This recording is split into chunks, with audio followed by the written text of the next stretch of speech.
Welcome to the first edition of the Hair Science e-Summit, an extension of our free e-conference series here at the EcoL.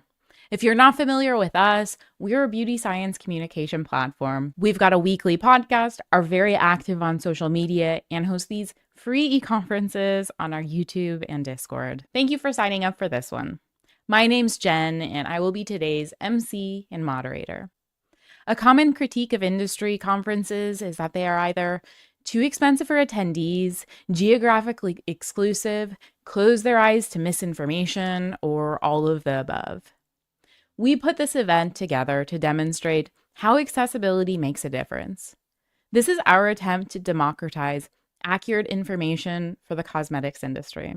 We've got a big day planned and a lot of ground to cover, from hair care myths and misconceptions, formulation, hair structure, curly hair, ingredient technology, and more. I hope you learn a lot today, and please enjoy the conference. Some housekeeping before we get started. This conference is being live streamed both on our Discord server and YouTube channel. To get the most out of the conference, you'll need to be on Discord and be sure to use the Hair Summit text channel. That's where the conference conversation will be happening and where I'll be looking for questions for the Q&A portions of the presentations. Don't wait to submit your questions. Post them as they come to you. I'll be keeping track for the Q&As. We will also be uploading PDF slides for all of the presentations as the day goes on in the Summit text channel. Just a note, if you had a difficulty accessing the Discord, I'll also be looking on the YouTube chat for questions, but we'll be prioritizing the questions on Discord. And also, for you guys wondering if there is a replay, there will be a replay, and the PDF slides will also be shared for that as well. If you would like to network via audio with other Summit attendees, we encourage you to use the Lounge voice channel. A massive thank you to our speakers for donating your time and expertise to this event. This event would not be possible without you, so thank you so much for making this a reality. And also a massive thank you to our Summit sponsors for supporting our e-conference initiative.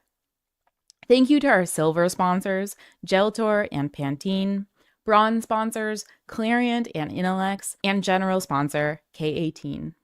It's because of you that we were able to make the Hair Science e-Summit free for anyone. If you would like to support what we're doing, please share.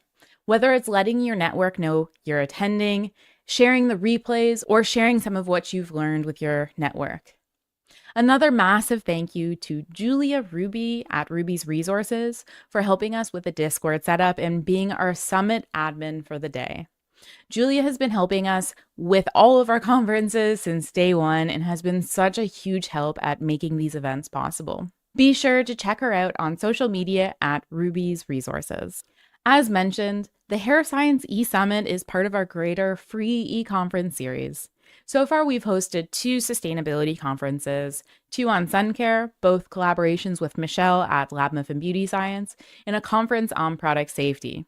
After this one, our next one will be, so you want to start a beauty brand? Another full free e-conference to dive into the need-to-knows for starting a cosmetic brand. The summit will happen at the start of December. Stay tuned for details. If you're a company and interested in sponsoring the event, reach out to us directly. And that's all I have. Thank you so much for registering for our conference. I hope you enjoy the day. Kicking off the Hair Science e-Summit, we had a change of plans. Heleen can no longer take the slot, so Michelle at Lab Muffin Beauty Science stepped in last minute.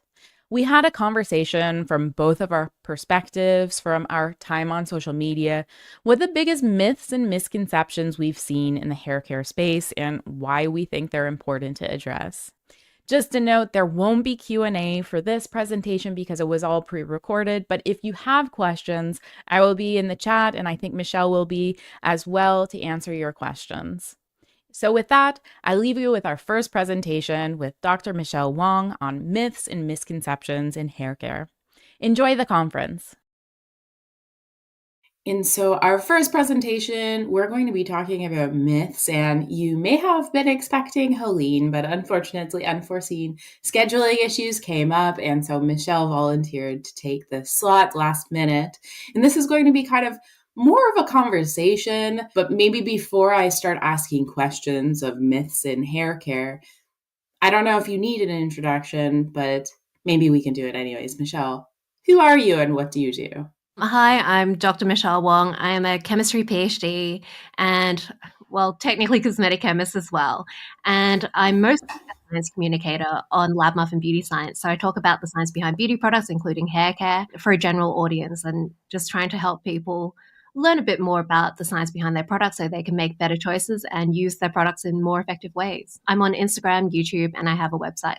Now, many of the myths that we're going to be talking about are going to come up later in the conference. So you'll get more detail on why these are myths. But what are some of the top misconceptions? You're on social media, you've got a big platform. You hear from a lot of the general consumers about what they want or don't want, what they expect or don't expect from their products. So, what are some of the top misconceptions about hair care? Maybe we can get started with the top three. So I think the top three things I see at the moment, number one, I think, is for any beauty product. It's my beauty products are full of terrible ingredients that are really toxic, or they'll make my hair fall out, or they're really bad for my scalp. Another one would just be like they're bad for my hair, full stop. I feel like that's not such a thing with a lot of other categories, but there's a big idea that a lot of hair care products are actually bad for your hair in some way, like they'll dry it out, or they might strip it of something,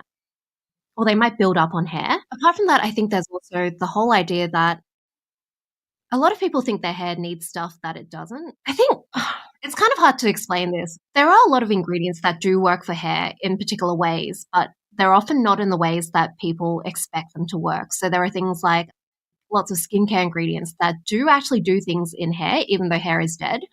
But a lot of, I guess, the marketing kind of encourages the idea that it somehow adds nutrients to the hair when, it's not quite how it works. When you're talking about some of these things, it makes me think of some of the things that I've seen in the media and also in marketing materials with these like perceptions around what ingredients are going to do. It kind of fits in with this trend of the skinification of hair. So I'm curious what your thoughts are about that trend and how that might be influencing consumer perceptions.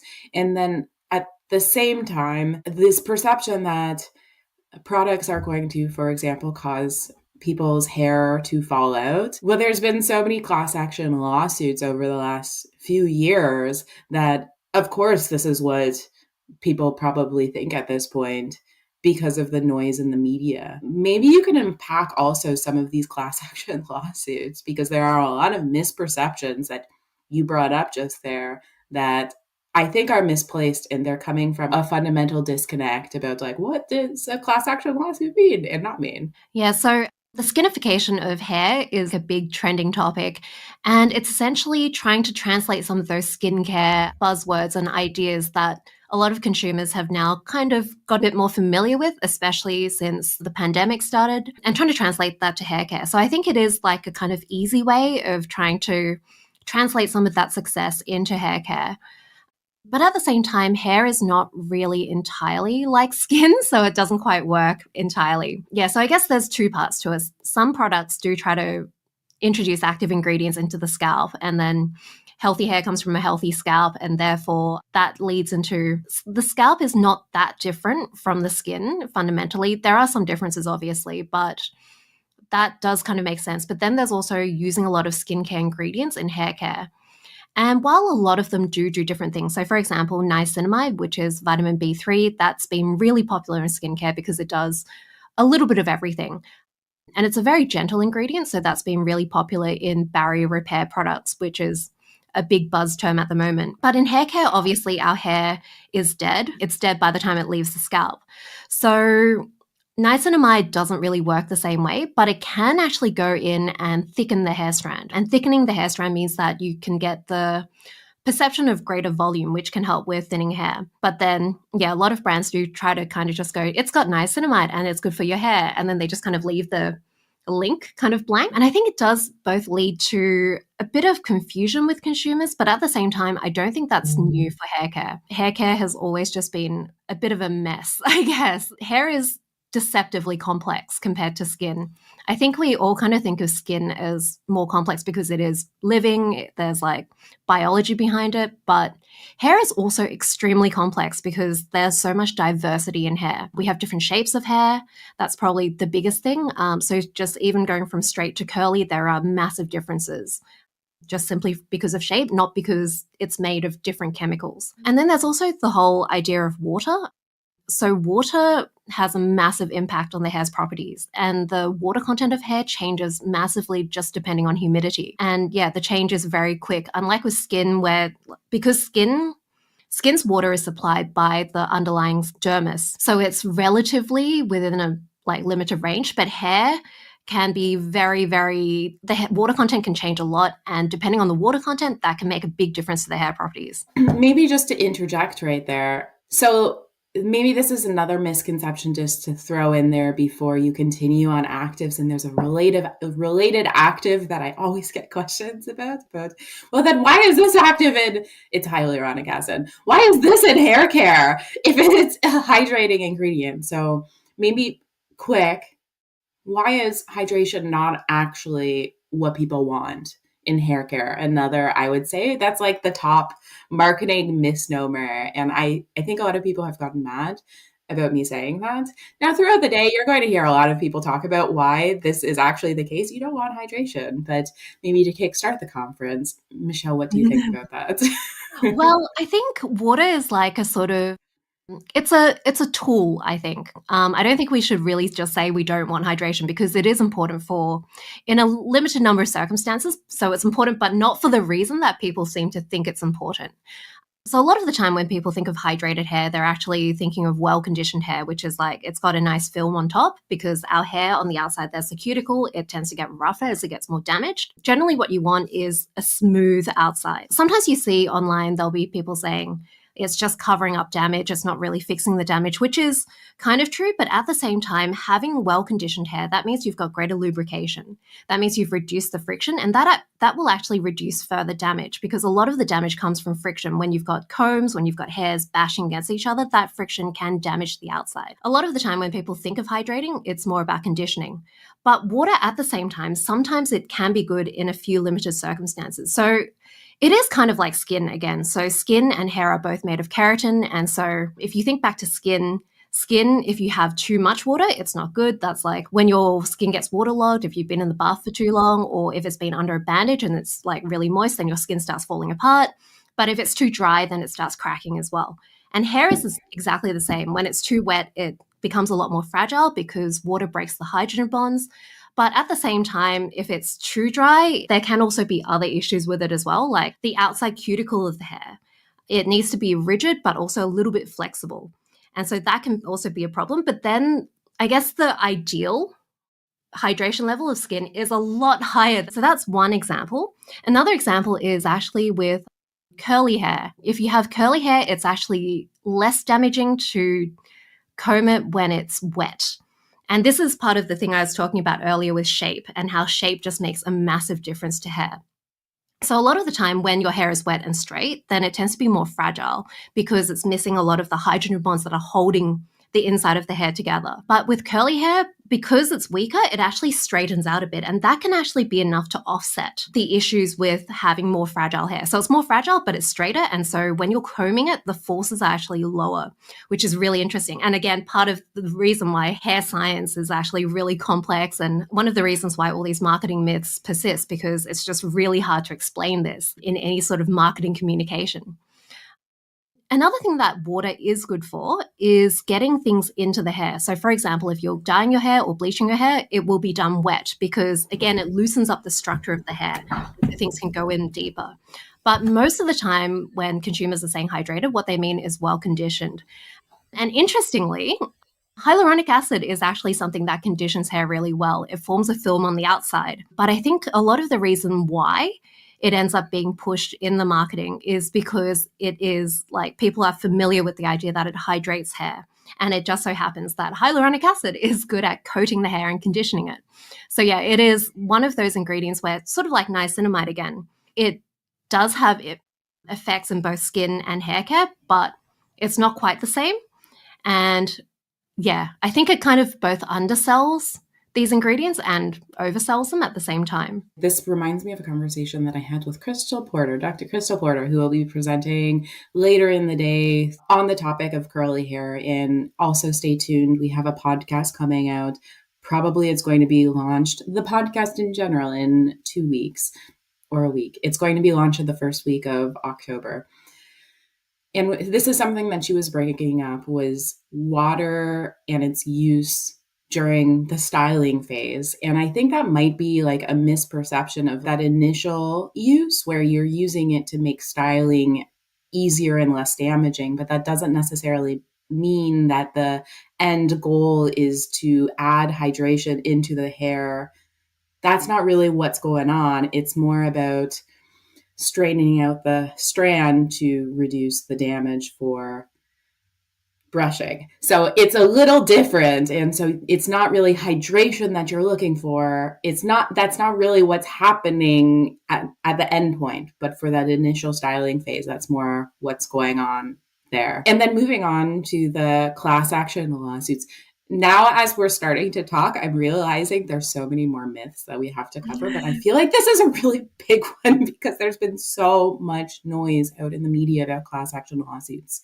And all these ingredients, particularly, I think like formaldehyde donor preservatives have gotten such a bad rep, but I don't think they're the only ones that have fallen under fire with class action lawsuits. But Michelle, what's going on with all of this? Yeah, I think a lot of people don't realize that class action lawsuits, a lot of the time, they're not really aiming to prove anything. I mean, you can't really prove science in a court of law. It's a court of law. It's not, how science works. In science, we look for something that explains what's happening, that's consistent with everything else we know about the world. In a court of law, they're looking for what seems fair.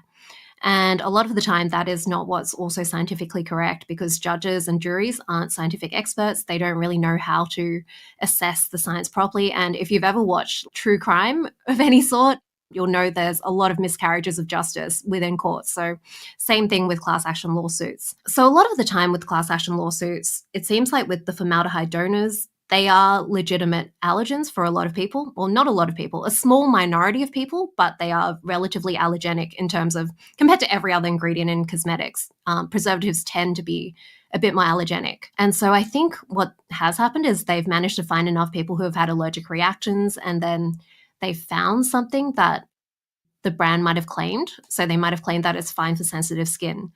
And they've managed to argue that that was misleading. A lot of the time, the brand will decide to settle rather than go through the whole process of the lawsuit. But yeah, either way, each person ends up getting, $10 or something out of it, but the lawyers get a lot of money out of it. And a lot of the time, the lawyers will purposely look for people and put out feelers for people who want to join the class action lawsuit.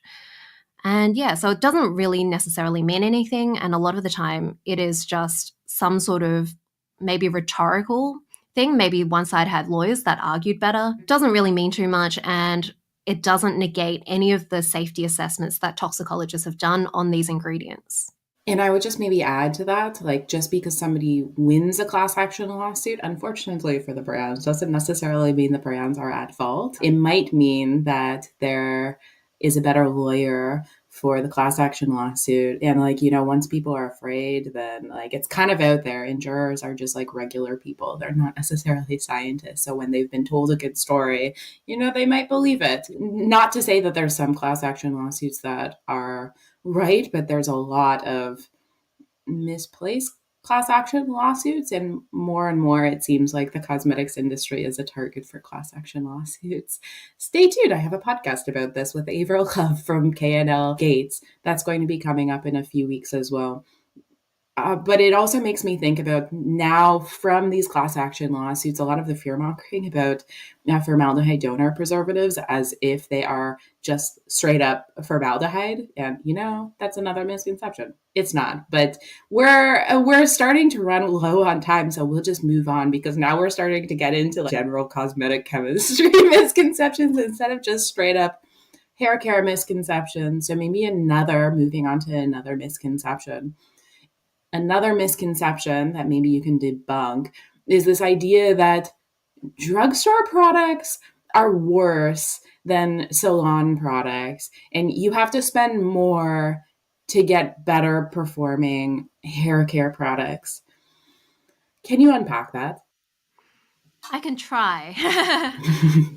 I feel like this is a lot like medical grade skincare, which was a really persistent myth for a long time. It's starting to go away a bit. But yeah, it's this idea that a particular category of products that are marketed at a particular price point to a particular audience are going to have something inherently different about them. And yeah, it's exactly like medical grade skincare. It's literally products that are sold with a different presentation, essentially. If you look at the actual ingredients, the ingredients are not that different. Sometimes there are a very small number of more, I guess, salon products which have special ingredients, maybe patient ingredients, maybe slightly more expensive ingredients, but this is a very, very small number of products. Most salon products, they will not have any special ingredients. And then a lot of the time people explain that these salon products have a special grade of ingredient, which is not something that exists. I've seen people say salon products have a special grade of dimethicone that is not allowed in drugstore products. And that's just complete BS. There are so many formulators that I'm sure you've also talked to and I've talked to who have formulated both drugstore and salon products, and they will tell you they put exactly the same ingredients in them. They approach making them exactly the same way. There isn't like a special selection of ingredients that they'll use for salon that they aren't allowed to use in drugstore products. A lot of the time, I think the perception of higher quality, a lot of that is to do with things that have nothing to do with performance. So it might have a nicer fragrance. It might have a slightly thicker texture, which comes from thickeners, for example, rather than more concentrated ingredients. So a lot of it is just a marketing thing. Now, sometimes there will be a brand that produces both salon and drugstore products, and they might make the salon products a bit better, like perform slightly better to make sure there is a distinction. But again, this is an artificial thing. It's not like legal. It isn't anything that's inherent in salon products. There are a lot of people who have tried salon products and they do not work for their hair better than drugstore products. I've certainly tried a large number of salon products that did not work, as well as some drugstore products. There is a huge range in both, and I'm pretty sure almost everyone can get products that work for them at the salon level and at the drugstore level. And then there's this perception that, yeah, drugstore products are just going to be bad. And the thing that I hear a lot is drugstore products are definitely going to build up. That's why they're bad. That's why you need to spend more, because you're not going to have this build-up issue. And there's a lot to unpack with that. I would also maybe just add to some of the things that you were saying, not necessarily about salon, but just like prestige marketed products. So it's not necessarily in a salon, but it might be in something like Sephora, where they're looked at as like this like higher brow product compared to the drugstore product. And that's the consumer perception. FYI, the products sold in drugstores are typically by the larger companies, and they have so much more money to invest in research and development and claim substantiation. So to think that smaller brands are going to have that same kind of level of investment, it's just they won't. They don't have the same kind of pockets. They don't have the teams of scientists to formulate and substantiate their products. It's not to say that indie beauty is inherently worse, but it is harder for them because they don't have those same tools, resources in their toolkit. I would say this is why, for me, when I see indie brands that are doing a whole bunch of substantiation, prestige. So a lot of the prestige companies, I feel like, are often the indie companies that are putting this marketing out there to differentiate themselves. When they actually go and do good claim substantiation, then I like to give them brownie points because I know they don't have the same kind of budget as the big guys, but that is the dynamic. So to think that you have to spend a lot to get products that are performing, well, that's just like, that's not true. But, it's worthwhile to support smaller businesses for sure, especially if they're putting that kind of investment into their products. Now, I've gone kind of beyond the question, and I think I started at buildup. You maybe remember the hair scrape tests that went viral from hairstylists. They were just scraping off the hair cuticle. That is not scraping off buildup. Realistically, the surfactants in your shampoo they do a good job of removing any kind of buildup. So this idea that like silicones are going to build up, drugstore products are going to build up. Well, regular shampoos will do a good job taking any kind of like residue off of your hair for the most part, for the ways that these hairstylists were presenting the buildup issues. That's just not what's going on. Michelle, maybe you can do a more eloquent job. I'm just going to build on some of the things you said. So, yeah, a lot of the time when people talk about buildup, they're assuming it's silicones. And the data does not support that. Most of the time, the things that are building up are like everything but the silicones, if there is buildup at all. So usually it's charged ingredients that stick to hair, and then sometimes it's charged polymers, sometimes it's like quaternary ammoniums sticking to hair. So silicones are pretty much quite far down the list when it comes to things that don't come off the hair. And also, a lot of the time, if you are feeling like there is buildup, sometimes maybe just try switching to a different shampoo. Because, yeah, the way that shampoos work, it's quite complex. A lot of people are always saying if you have a silicone-based conditioner, you have to use an SLS shampoo, which I'm sure we both have a lot of stuff to talk about. I'll throw back to you about SLS in a bit. But yeah, a lot of people say that. And that's just not the case. With shampoos, it's so much more about the formula, about how well it cleans. So Good Housekeeping did a bunch of experiments a while ago about what sorts of shampoos would strip hair the most. And it was specifically dye from hair. And they found that the one that stripped hair the least, the one that was best for color preserving, actually had sulfates out of the ones they tried. Yeah, and they tested it against sulfate free. So it has nothing to do with sulfate versus not. It's a lot more complex than that. There's a lot of overlap. It's to do with the overall formula, not just one specific ingredient. If you are feeling like you are getting a bit of buildup, maybe try switching shampoos, because maybe that shampoo is not so good at getting rid of one particular type of stuff that's sticking to the hair. And so, yeah, literally switching shampoos will make a difference potentially. But yeah, it is not the silicones. So I'm sure you have a lot of thoughts about sulfates in shampoos. Yeah, this is a misperception that I hear a lot from my audience.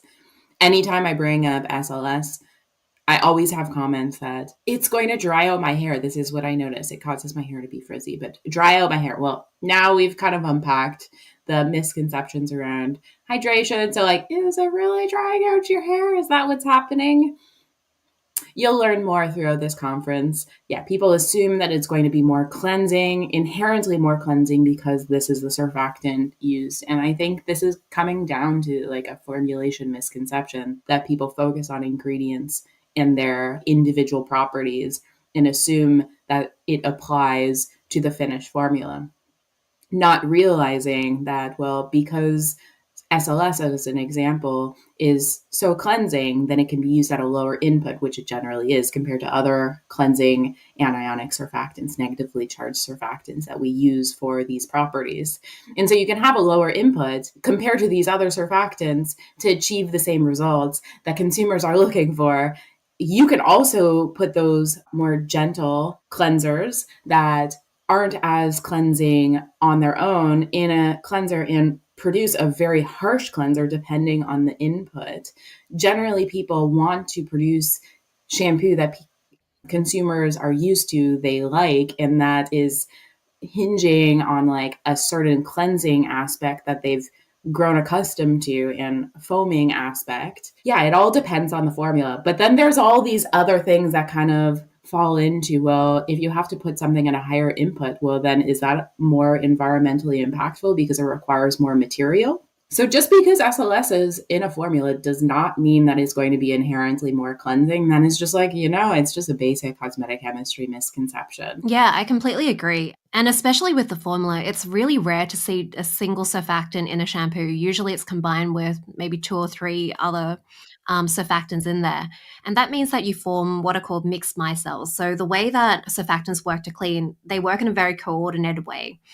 So it's not just like one surfactant molecule comes in and lifts off the dirt. It's literally a whole bunch of them come in and lift off whatever it's cleaning together. And so because everything's working in such a coordinated way, you can make a massive range of different formulas with just the same surfactant, combining it with different things. It's way more complex than just saying SLS good, SLS bad. On the environmentally friendly front, one thing that is kind of upsetting, I guess, about seeing sulfates get denigrated and phased out is sulfates are actually really handy because you can thicken them with salt. So just adding salt will make it thicker. It will change how viscous the formula is.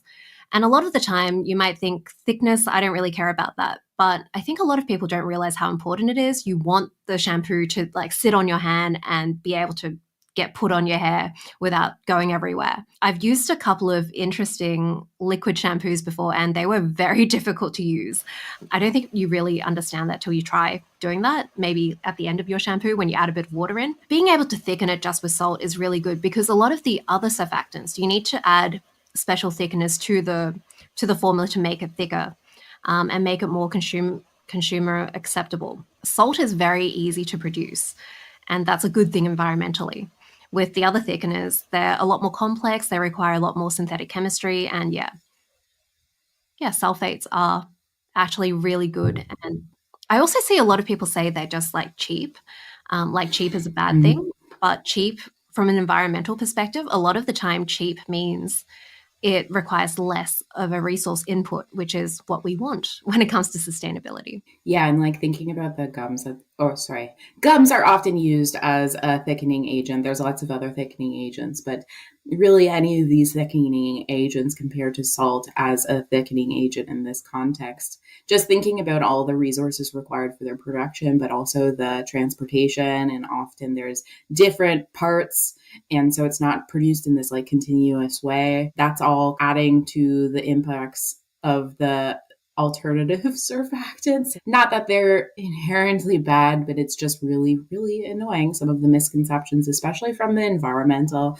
impact front, because it's cheaper, therefore it's inferior, therefore it's less environmentally friendly. And that just couldn't be so much further from the truth, because SLS is produced in a continuous fashion that doesn't require all these different batches. And so that just drives up the environmental impact, and also because of the resources required drives up the cost points. It's just false. There's one more misconception that we should really cover because it's so pronounced in the public sphere. We've kind of been talking around it, but maybe we can address it directly. This idea that silicones are bad for your hair. Yeah, so we kind of mentioned it in the build-up part, and dimethicone seems to be one of the ingredients that gets really demonized. A lot of people are like, you shouldn't use it because it builds up on hair, or it makes your hair limp, or I don't know. There's a lot of different things they say. I think some people also say it makes your increases hair loss, or it just coats your hair in plastic rather than, I don't know, nourish it. There's a lot of misunderstandings to unpack. So first off, silicones, it's a huge family of ingredients that encompasses everything from gases to solids. I think most people have silicone bakeware at home or silicone like kitchen implements. So that is silicone. You also have things like cyclic silicones, which are very volatile. That means after you put them on your hair, they will evaporate into the air. So they literally cannot build up because they will just disappear, or they'll evaporate rather. Before I go into the depths of dimethicone, we also have charged silicones. So one ingredient that I love because I have extremely chemically treated hair is amodimethicone. It's a charged silicone and it behaves on hair completely differently from dimethicone. When I first bleached my hair, I found that dimethicone did nothing, because when your hair is bleached, or bleached as intensely as mine went all the way from black to white, and then I added purple on top, but underneath this is white. When your hair is bleached, it becomes a lot more water-loving, becomes a lot more polar, and so charged ingredients stick really well to it. But things like dimethicone, which is uncharged, and oils, they will pretty much just slide off and not really stick. And so your hair just ends up feeling like straw. And so, yeah, it feels like dimethicone does nothing, which is true.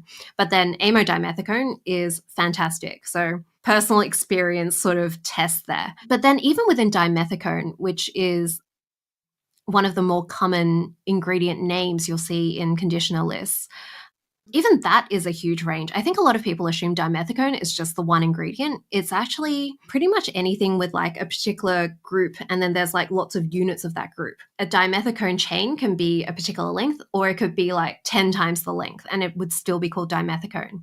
And that chain length makes a big difference, because the shorter the chain length, the lighter it feels. So it'll feel lighter, it'll be less sticky, and it'll be more like, I guess, very runny and silky. And then once you get longer, then it gets a bit heavier and a bit stickier and more substantive. Even the word dimethicone itself could result in very different products. So a lot of the time when people are saying they don't like dimethicone in their hair because it weighs their hair down, a lot of the time it might not actually be the dimethicone in the product. It could be a different ingredient, but also it could just be a product that's too conditioning for their hair. It's made for someone with maybe rougher textured hair or more coarse hair that can stand up to that level of conditioning, and maybe they need to look for something for fine hair. Do you have anything to add, Jen? I feel like you are pretty thorough. And I feel like we covered a lot. There are so many more misconceptions, but we only have a 40-minute slot here to cover everything. So stay tuned. You're going to be hearing lots more about misconceptions throughout all of the presentations.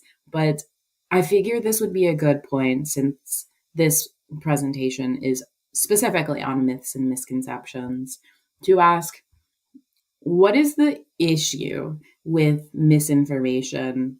Maybe I'll be specific about hair care, but obviously it's just like misinformation in general. What's the issue and why is it important to address? I think there's a lot of issues around this issue, which is, why is there so much misinformation in beauty science in general?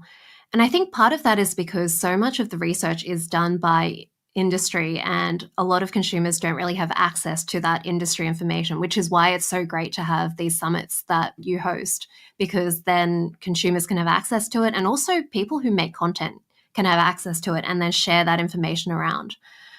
I think another issue is that science is complicated, and hair care science is very complicated. So just having that training to be able to interpret it is quite difficult. And so you've got like a smaller pool of people who can explain it well. And then out of those, a lot of those people will have other jobs that they have to do. Like, they've been educated to do a particular job as a scientist. They don't have that much time to do content creation, for example.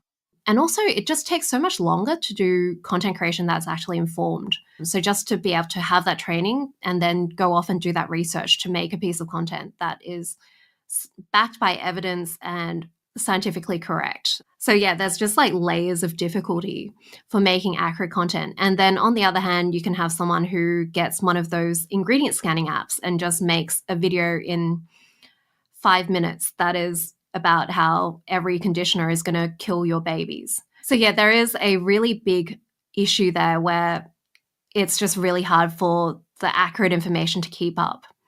Consumer perceptions, they drive what happens in industry.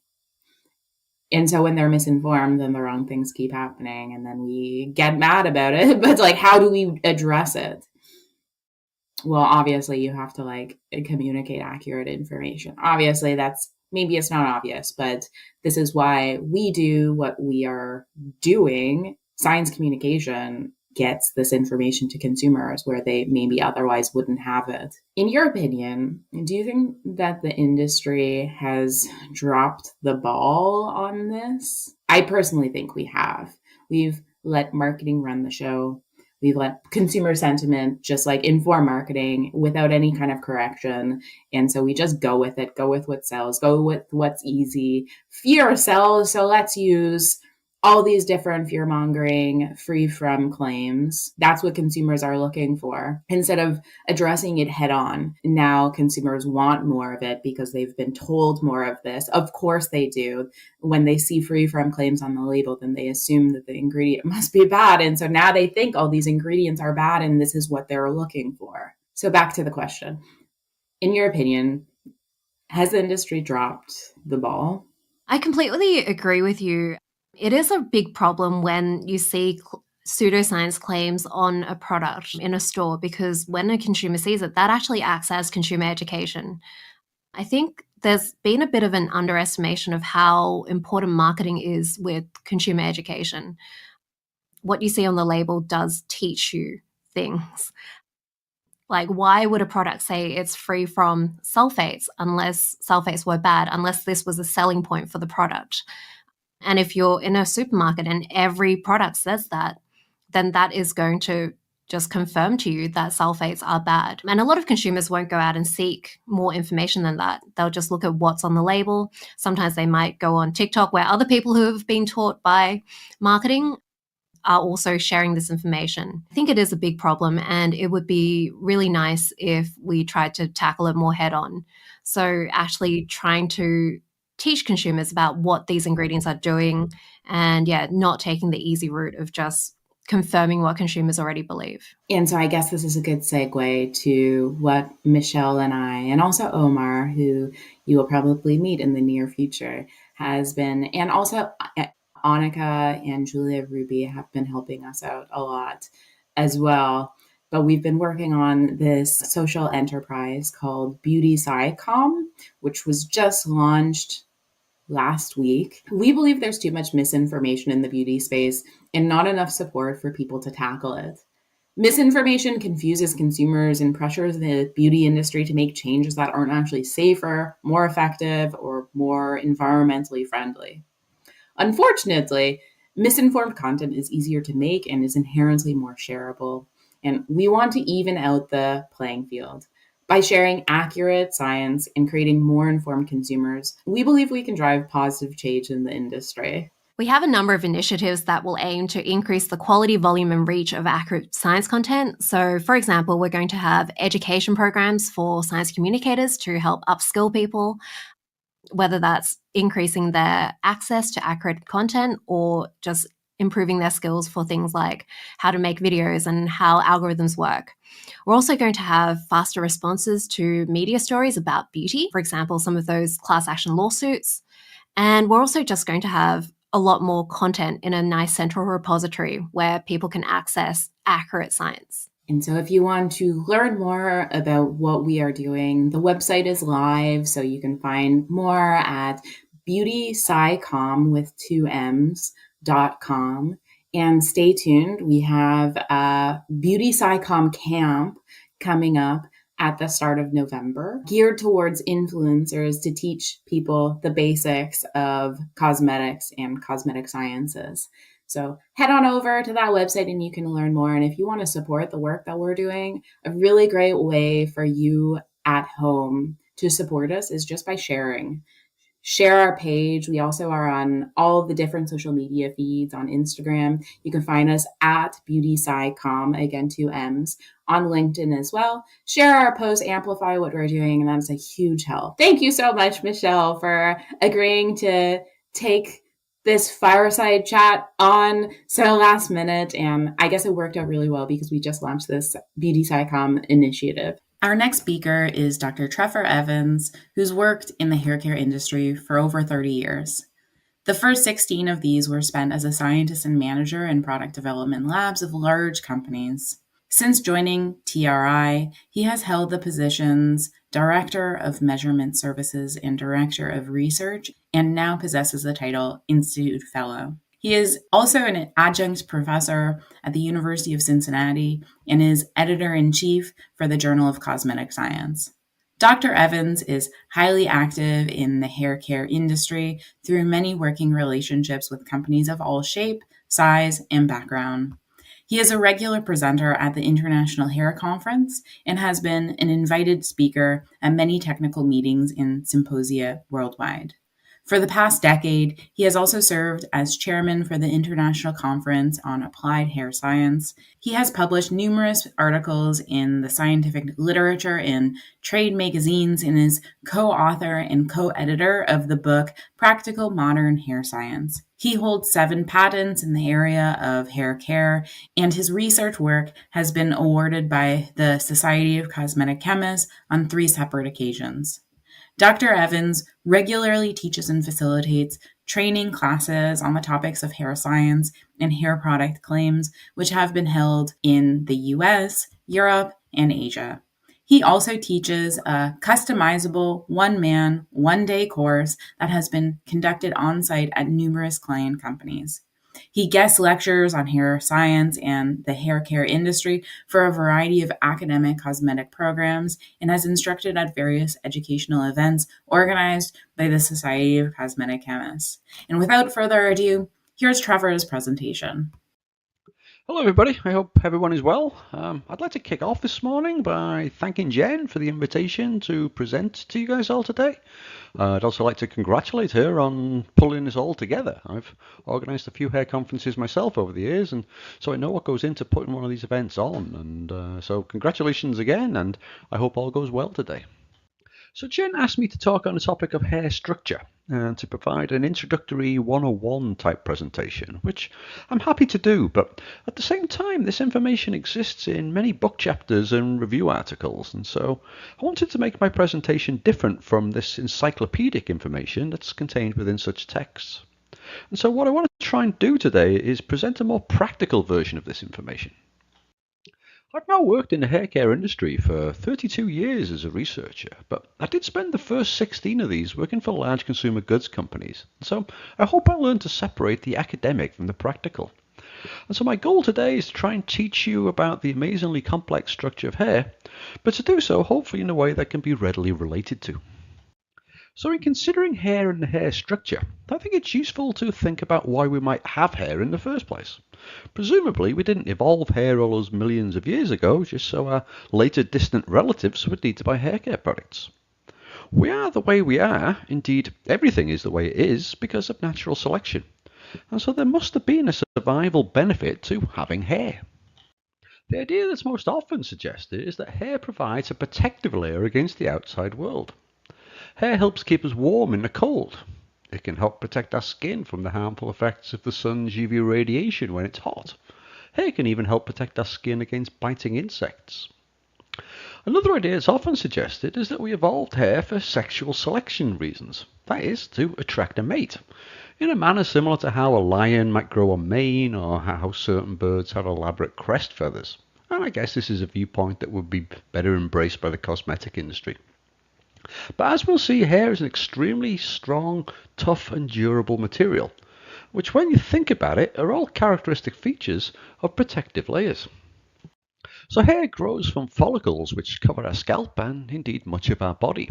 And these hair follicles really are an appendage of the skin and they extend right the way down to the dermis layer.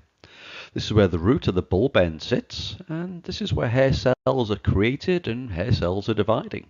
And in that statement, I'm regrettably glossing over all of the wonderful work that hair biologists do in trying to understand this process. I do this for two reasons. One is because it's not really my field of expertise, and secondly, anything that goes on in this area is generally considered to be outside of the field of cosmetics. This process is considered to relate to the body's physiology, and anything that impacts the body's physiology tends to be considered a drug rather than a cosmetic. So the hair cells are extruded upwards in the follicle, during which cross-linking reactions can take place, and the whole structure toughens up, until it eventually aggresses out onto the scalp in the form of which we're familiar. And really the point to make here is that the aggressing hair is now in a biologically inert state. There's no more biological activity taking place. It's often suggested that hair consists of dead cells, and while this might be a bit of an overly dramatic description, undoubtedly there's no more biological activity taking place. So perhaps the logical follow-on question is, well, if my hair is dead, why do I treat it with products that proclaim to nourish it, that contain vitamins, amino acids, or exotic extracts? I'm sitting here recording this presentation in my office using a wooden table that was once a biologically active material. Each year a tree grows a new cambium layer just below its bark, whereby the previous year's layer becomes inert and becomes another growth ring. But we don't feel a need to treat a desk with products that nourish or contain the ingredients I mentioned before. And so this is the nature of the hair care world, where in a chicken and egg type scenario, either marketers began promoting such propositions and ingredients in a way to tell stories to make products more appealing, or consumers demanded them. But either way, many products contain such ingredients and tell these well-worn stories to the point that they're commonplace and generally don't create waves. Clearly hair comes in a bewildering variety of sizes, shapes and colours, which all contribute to the well-established industry concept of hair type. It's as if my hair looks different, feels different and acts different from that person's hair, so it must be made of different stuff and therefore needs different products, which has a modicum of truth to it, but which often gets extrapolated to the extremes. So there's a tendency to try and pigeonhole hair based on various characteristics, such as ethnicity, age, colour, curl type, length, damage level, and so forth. And if we take all of this literally, then there would be thousands of hair types, and the hair care aisles in our supermarket would need to expand substantially. It's often suggested that a typical hair fibre has an average diameter of 70 microns, which I wouldn't necessarily disagree with, although individual hair fibres are extremely variable in nature. I've put down here that it's not unusual to see fibres anywhere in the range of about 50 to 110 microns, but in all honesty this range is rather conservative. To be a bit more specific, I'd suggest that 70 microns is about average for Caucasian hair, but for example, the average Asian hair diameter probably comes in more like about 85 microns. And so these are the kind of things that those who like to pigeonhole hair work on. They try to find differences in hair's physical properties based on the aforementioned classifications. For example, here you can see that hair fibres are not spherical in cross-section, but have a degree of ellipticity. And this ellipticity can vary, where it's commonly heard that, for example, African hair possesses higher ellipticity, as shown in images in the lower right. But the point I really want to make here is that these statements are generalities and should not be considered as being universal.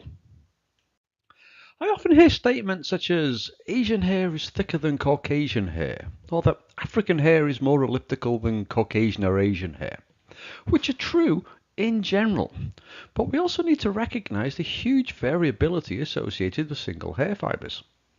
Here I'm showing normal distributions for the diameter of approximately 1500 Caucasian and Asian hair fibres, where, as mentioned, you can see that the mean diameter of the Asian hair is approximately 15 microns higher than that of the Caucasian. But look at the size of those standard deviations. Clearly not all Asian fibres are thicker than Caucasian ones. The distributions overlap by about 40%. You can find plenty of Caucasians with quite thick hair and plenty of Asians with quite thin hair. And in a similar vein, if we were to perform the same exercise on hair ellipticity, we would similarly see enormous standard deviations, and while on average the African hair would have the highest value, you could still find some African hair with relatively non-elliptical conformations, and you could still find some pretty elliptical Caucasian and Asian hair fibres. One other point from this slide, you'll see that it mentioned that hair grows at about half an inch per month, which explains why you periodically need to get a haircut or need to touch up roots. But in a previous slide, you may have seen it mentioned that it's often heard that there are about 100 to 150,000 fibres on a typical head of hair, each one of which is growing at half an inch a month. And so if you work this out, you grow about 3/4 of a mile of hair in a month. You grow about 9 miles of hair in a year. And so this really is a great deal of work for your body to go through. But you don't just grow 9 miles of a simple uniform structure. You grow 9 miles of an amazingly complex structure. At the simplest level, we divide hair into 3 regions: the cuticle, the cortex, and the medulla. We've traditionally thought of the medulla as being akin to hollow space running down the centre of the hair length. And going back to why we might have hair in the first place, it can be seen how a hollow centre would increase its insulating capability. And so we generally haven't ascribed much cosmetic significance to it. However, in more recent years, it's been discovered that the medulla contains a high lipid content, and this perhaps is leading to a bit of a rethink of its significance. The outer surface of hair is termed the cuticle and consists of overlapping tile-like structures. A good analogy here are the tiles on the roof of your house. These tiles are very hard and tough and provide a thin but nonetheless very durable outer protective layer for, in this case, the more vulnerable inner cortex structure. But there's also further substructure, where the cortex itself consists of elongated cortical cells, termed macrofibrils in this image, and these too have further substructure, being made up of still smaller microfibrils. So here's a cartoon that is commonly used to show the amazingly complex structure of hair. We begin with crystalline alpha helical protein chains, which wrap themselves together to form what's called a left-handed coiled rope. These wrap together to form what I just call a microfibril, but which are often termed intermediate filaments. These pack together with an amorphous protein material to form what's called the macrofibril, and then these pack together inside a lipid-rich cell membrane complex to form the cortex, which is then protected by the outer cuticle layer.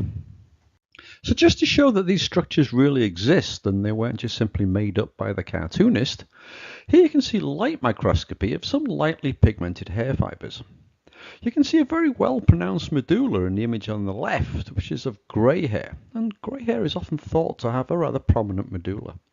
But the images on the right show fine blonde hair where the medulla is either absent or is discontinuous. Here we're looking at much higher magnifications using a technique called scanning electron microscopy, or SEM. And I particularly like the picture on the upper right, which shows a broken hair fiber in essentially the same geometry as the cartoon, where you can see the outer cuticle scales and you can see the medulla at the very center. And on zooming into still higher magnifications, like the images on the bottom, you can see that rather than being hollow, the medulla has an almost sponge-like structure. So here we're looking at the outer cuticle structure of the hair, these overlapping tile or scale-like structures. So this is pretty healthy looking cuticle. If we zoom in to still higher magnifications, we can see some micro cracks and some slight wear and tear at the cuticle edges, but in the grand scheme of things, this is looking pretty good. Here I'm showing SEM images of the edges of broken hair fibers, where I hope you can see that the hair doesn't just have one cuticle layer, but contains 5 or 6. Such that if the outer layer fails, then there are backup ones down beneath. And here we can see some of the things that happen to the cuticle as a function of all the things that we do to it. Going back to our roof on a house analogy, as the elements pound on your roof, those tiles can progressively start to chip, crack, uplift and dislodge. And the same things can happen with your hair's cuticle. In the top left image, the cuticle has been completely abraded away from the upper portion of the fiber. In the top right, the cuticle is debonding from the cortex, and at the bottom, the cuticle scales have been severely uplifted. When you touch your hair, your fingers are contacting this outer cuticle structure. And so I think you can see how the hair is likely to feel very different if the cuticle looks like any of these as compared to the healthy version I showed a couple of slides ago. I frequently hear consumers describing all kinds of causes for why their tactile properties start to degrade. I hear how the hair has dried out, or it's lost its water balance, or it's lost its natural oils. But in my opinion, probably 95% of the time your hair starts to feel crappy, it's because of nothing more complicated than what is shown here. Your cuticles are messed up. Also, it should go without saying that these occurrences are irreversible. We would need feats of nanoengineering to repair the cuticle, which we certainly don't know how to do, especially from soap and water. But I know what some of you are thinking. You're thinking, but wait, I've seen communication messages to this end from products and from ingredients. Well, suppose now is to tell you that you could fix the derelict roof of your house by washing it with shampoo and conditioner and then rinsing it all off again. You'd think I was mad. But there's no difference when it comes to the surface of the hair. But for some reason people seem willing to believe this, or perhaps they just want to believe this. And so if somebody's trying to tell you this preposterous story, I would submit that really you shouldn't believe anything else they're trying to tell you either. Following on, one of the most frequent questions I'm asked is, how do I get cuticles to go back down again? I was able to open them up so I could get things inside the hair, but how do I get them to go back down again? Well, hair cuticles are not Venetian blinds. It's not like you turn a crank one way and they open and turn it the other way and they close. If your cuticle is uplifted, it's because it has been torn away from the intercellular cement that glues it down. But for some reason, this is a common belief, and I'd hear it over and over again. So to this end, it pains me to say that you can see, hear and read so much nonsense about hair, and it's getting worse. There are now so many outlets by which people can share misconceptions and by which strange ideas can proliferate online. I don't think it's an exaggeration to say that probably at least 80% of what I read about hair is technically incorrect. So here's a pre-social media example that I've been using in my lectures for over 15 years. The idea is that hair is primarily made of protein, and so if you eat a diet that's high in protein, then your hair will be stronger and less damaged.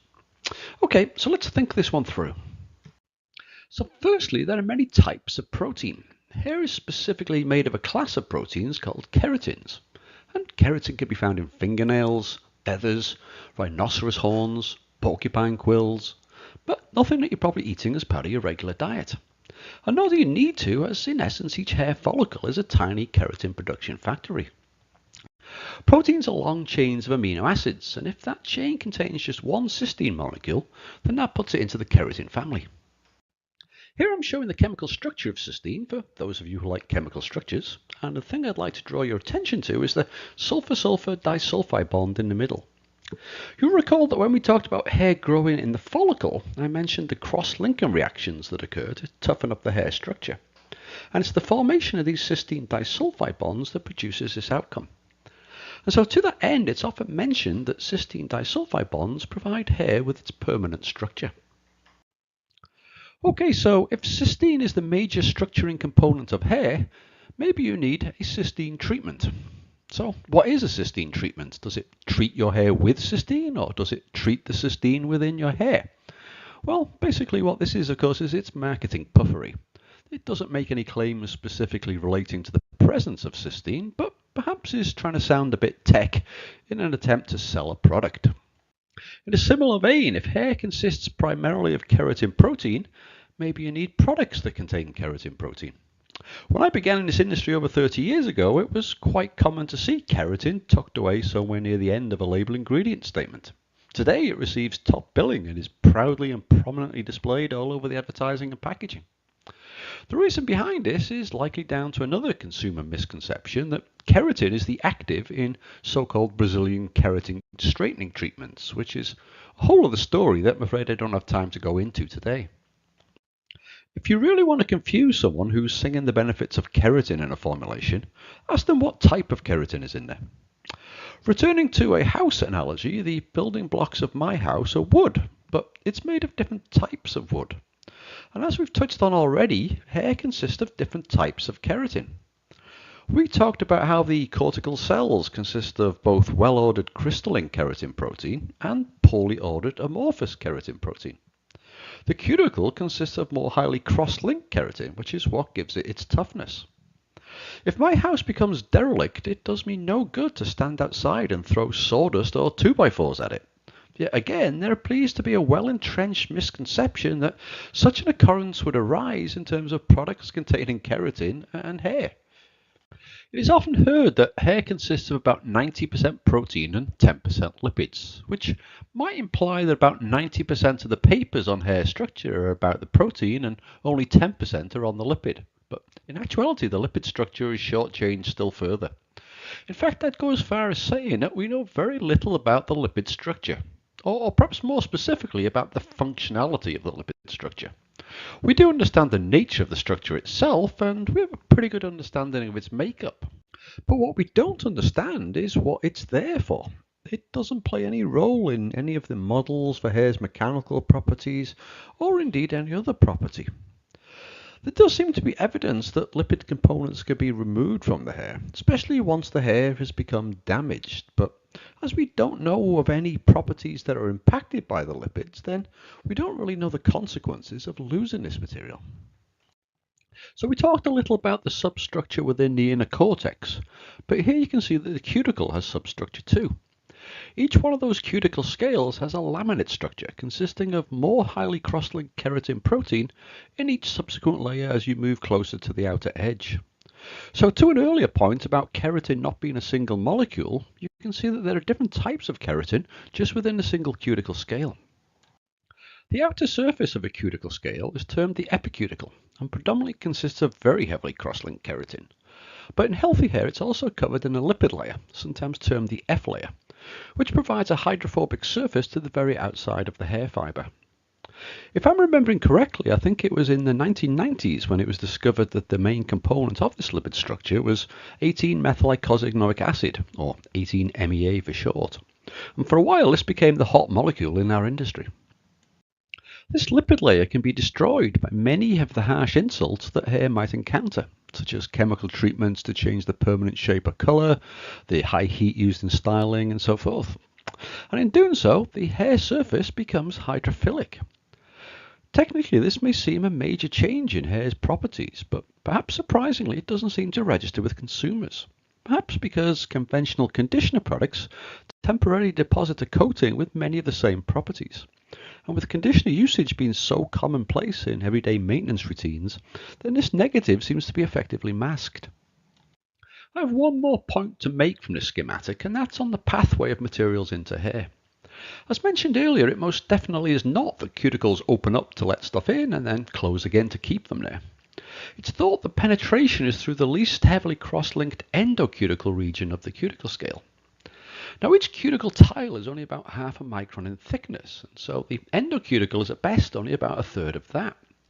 So I think you can see that this pathway is pretty narrow, which is worth bearing in mind when you hear stories of ingredients readily penetrating into hair to produce a benefit.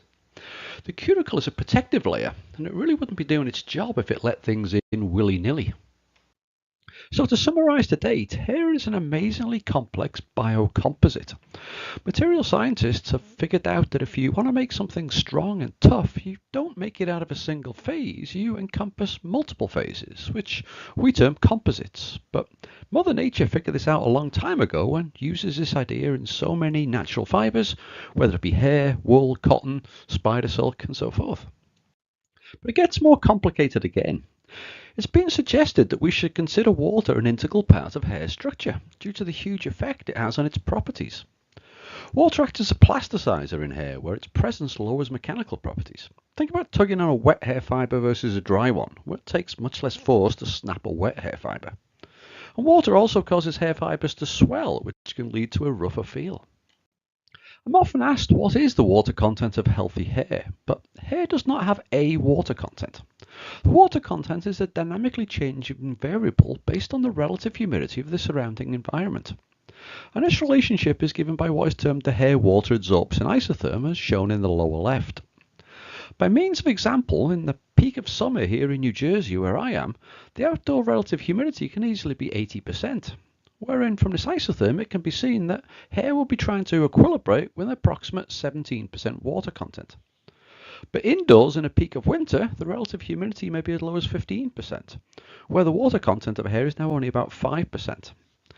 So your hair's water content will be changing constantly as you go about your day and encounter different humidity conditions. And as we've just discussed, these changes in water content will be also causing changes to the dimensions and the mechanical properties of the hair. For these reasons, it's not surprising that when we hear consumers worrying about their hair drying out, that we take this language so literally. But in actuality, it's very difficult to alter the shape of the hair water absorption isotherm. And so the hair science community has come to recognise that such consumer perceptions are actually driven by tactile properties and not the actual technical water content.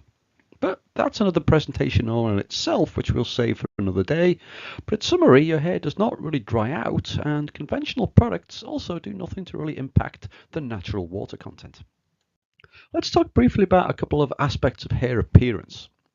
Natural hair colour is produced by the presence of melanin pigment granules within the cortex. The more melanin your hair contains, the darker the colour is going to be. But at the same time, your hair contains two different types of melanin, eumenelin and pheomenelin. And everybody has these in somewhat different proportions, wherein higher concentrations of pheomenelin contribute a reddish coloration. The shape of individual hair fibres is largely thought to be dictated by the manner with which they grow out of the follicle. The most convincing evidence for this came from research in Bruno Bernard's lab at L'Oreal, where they biopsied hair from the scalp of different people and then looked at these in cross-section. They found that straight hair grew out of straight follicles and curly hair grew out of curved follicles.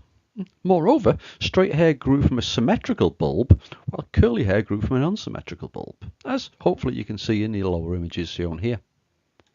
So hopefully I've been able to suitably introduce you to the wonderfully complex structure of hair. Except this structure is under constant bombardment from the moment it egresses out onto the scalp as a result of all of the things we do to it. We wash it using concentrated surfactant solutions. We subject it to abrasion and fatiguing during grooming.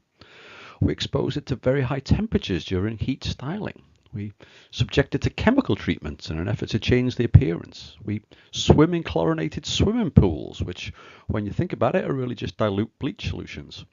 And we expose it to the harmful effects of the sun's UV radiation. And we describe all of these changes that may result using the all-encompassing word of damage. I am frequently asked to measure how damaged the hair sample might be. But I hope you can see how that's not straightforward. The complex structure can break down in a myriad of different ways and as a result of a myriad of different insults. The outer cuticle might break down as a result of grooming, but with no effect on the inner cortex structure. Or the cortex might be degraded by heat or chemical treatments, but with no immediate major impact on the cuticle.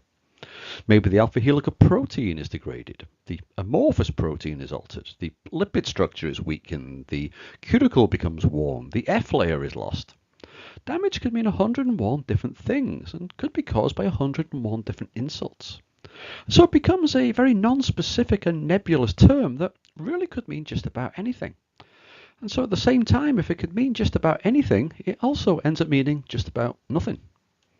The reason for trying to measure a degree of hair damage is commonly to subsequently tell a story about hair protection or hair repair. But I think you can see that if damage is a nebulous term that could mean anything and therefore nothing, then so are these two terms also. It perhaps should go without saying that traditional daily use hair care products don't physically repair the hair structure in any way. There's soap and soap and water doesn't repair anything. But what soap and water can do is mask the effects of hair damage.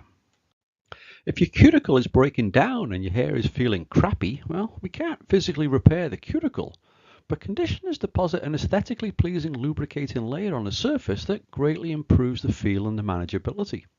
And with the symptoms removed, the consumer perception is one of repair.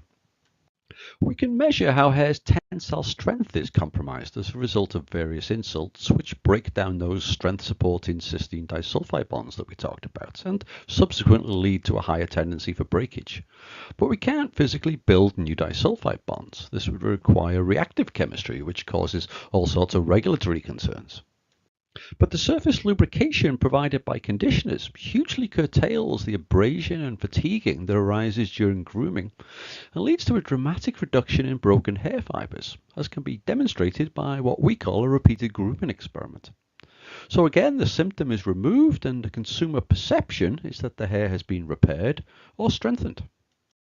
Of course, there are those that will tell you that their products or ingredients actually do these things, and there have been in the past, but if true, these would represent the holy grails of the hair care world, and as for me, I will revert to the old science adage that extraordinary conclusions require extraordinary evidence.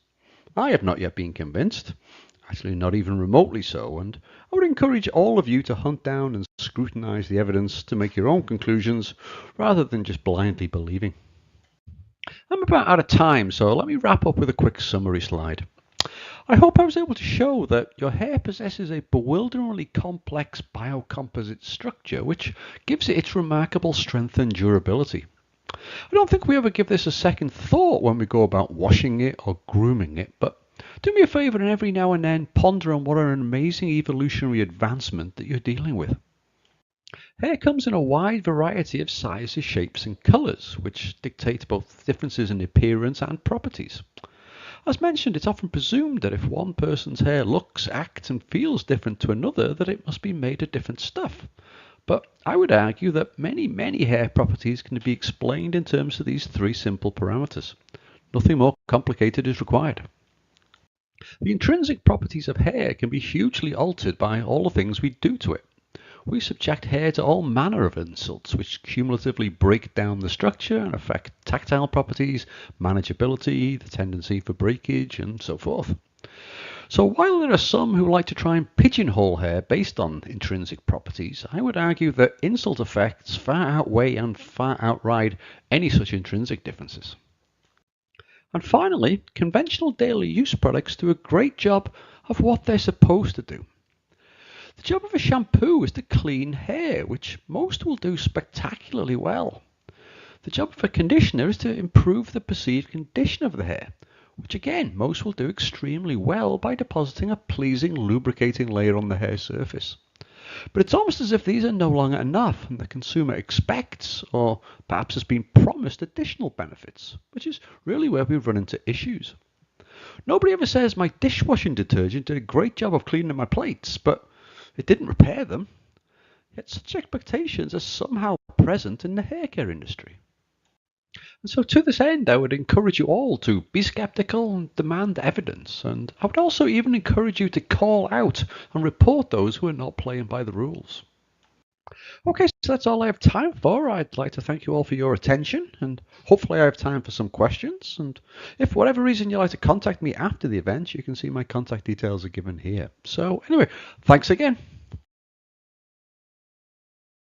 Thank you so much to Dr. Evans for that presentation, and bear with me as I bring our Zoom over to the screen for you guys to watch, including you guys over watching on Discord. So here we are. Hopefully you can all hear us.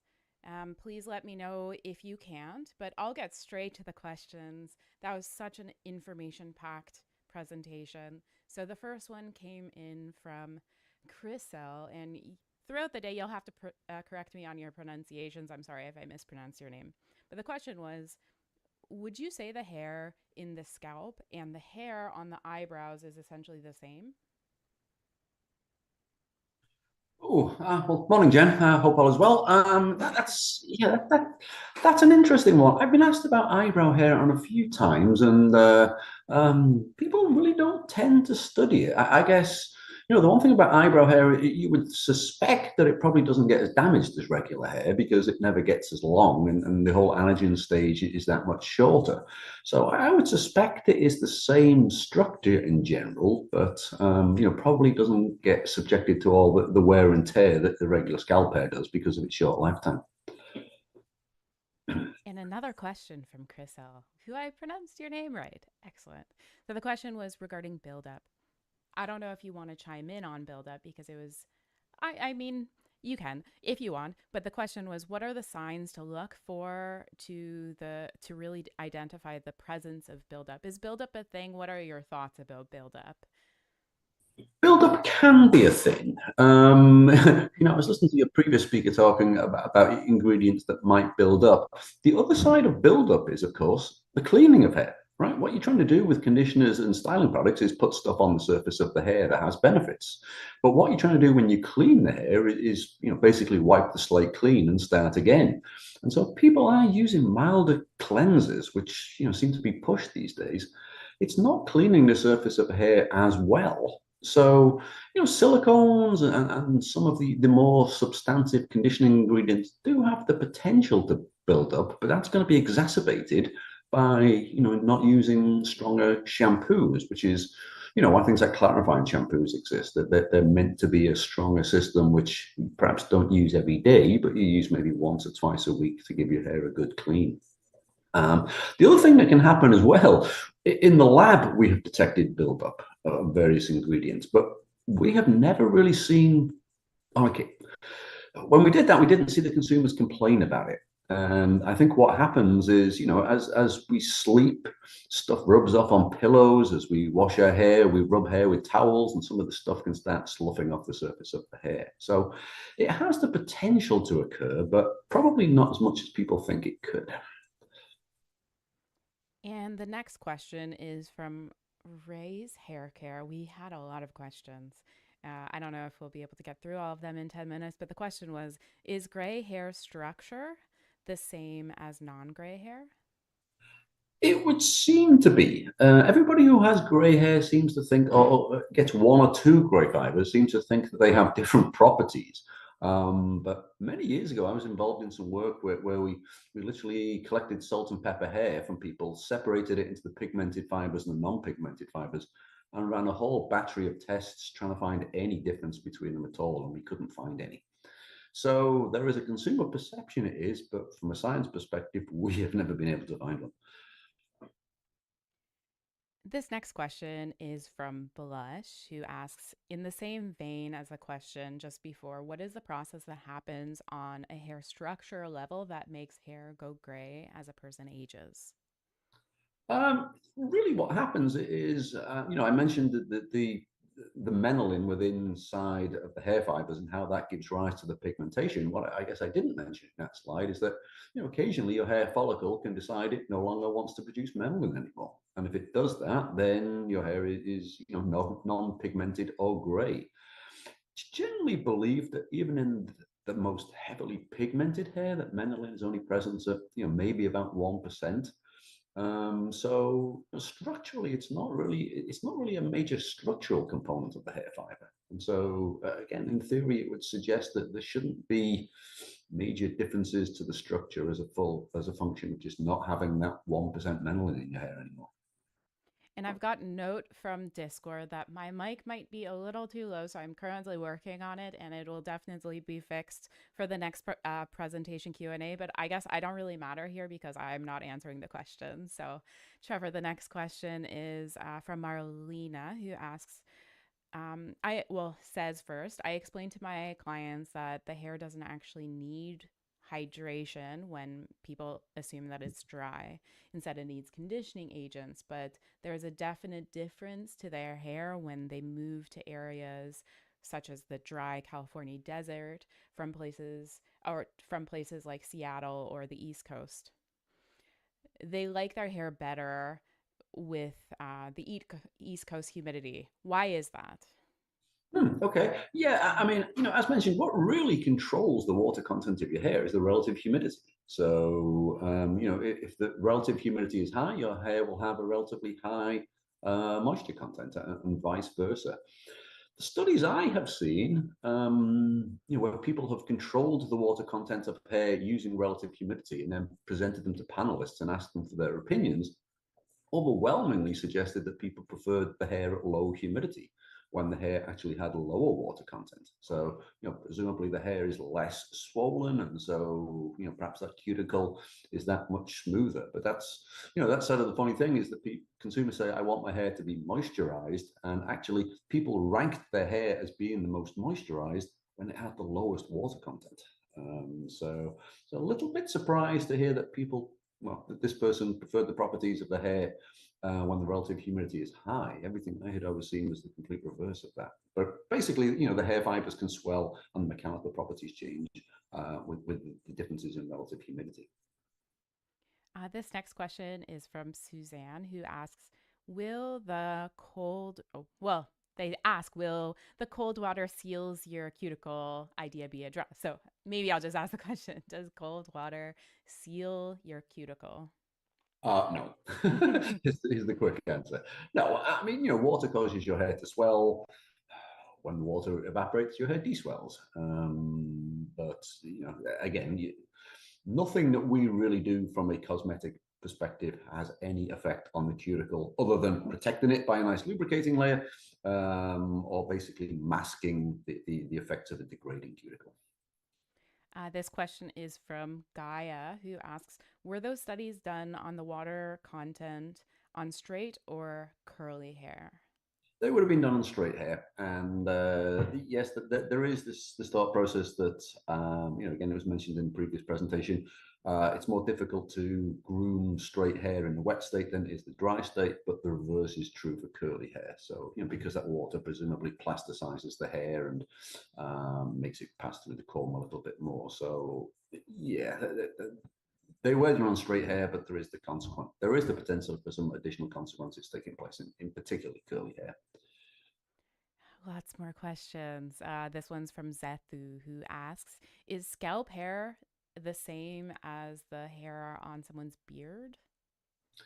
Beard hair tends to be thicker. It also, from what I've read, it tends to have a fairly irregular shape to it. So, while I showed pictures of Caucasian hair being fairly elliptical, beard hair can have some quite strange shapes, almost like peanut shape and things like that. I've seen in some papers. Haven't studied it myself, but there are a couple of papers out there that seem to suggest it's essentially the same stuff, possibly a little bit thicker and possibly with a more complicated cross-sectional shape. This is like rapid fire. The next question is from Nappy, who asks, what are the methods to measure moisture content in these studies? The method I like to use is something called a gravimetric gas absorption experiment. So basically, we change the relative humidity and we measure the weight of the hair. So if the hair is absorbing water, it will weigh more. If it's desorbing water, it will weigh less. And so we do systematic experiments where we will degas the hair first at very low humidity and then step the relative humidity and see what the equilibrium water content is. So that's how that absorption isotherm that I showed in one of the slides was generated. And like I say, it's really not easy at all to change the shape of that. You've got to beat up hair really, really pretty aggressively. And if you beat up hair pretty aggressively with chemical treatments, you actually raise the water content of hair, not lower it. So, this dry, damaged hair actually becomes an oxymoron because heavily chemically damaged hair actually absorbs more water. Okay, final question. This is from Gaia, who asks, so there's the potential of curly hair actually to feel nicer if more hydrated with, for example, higher water content inside. What do you think about that? I'm not sure I would go that far, but there is the potential, certainly in grooming for curly hair, particularly very curly hair. So, if you are grooming hair, then in the dry state, you have the stiffness of the hair to take into account. If you're grooming hair in the wet state, you have the swelling of the hair to take into account. In straight hair, it seems to be that the swelling is the overriding factor, and that leads to higher grooming forces in the wet state. But if you do it on particularly curly hair, then there is more to the stiffness of the hair fibers, which could potentially mess that up. So I wouldn't say it feels better. I would still suggest that when the water content is higher, the hair swells more, and that probably makes the surface of the hair feel that bit rougher because of the swelling and the cuticles probably being pushed out a little bit. So I suppose this is the myth that just needs to die at this conference, this idea that we want hydration at the end of the day, but for grooming. Thank you so much. Thank you so much for agreeing to be a part of this conference. I learned so much from your presentation. And stay tuned, there were so many more questions for you. Trefor or Dr. Evans will be a panelist in our closing panel at 3 p.m. Thank you so much, and I'll see you shortly. Okay, bye, Jen.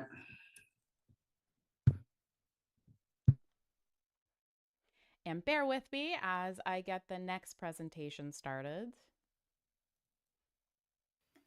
Our next presentation will be by Dr. Porter.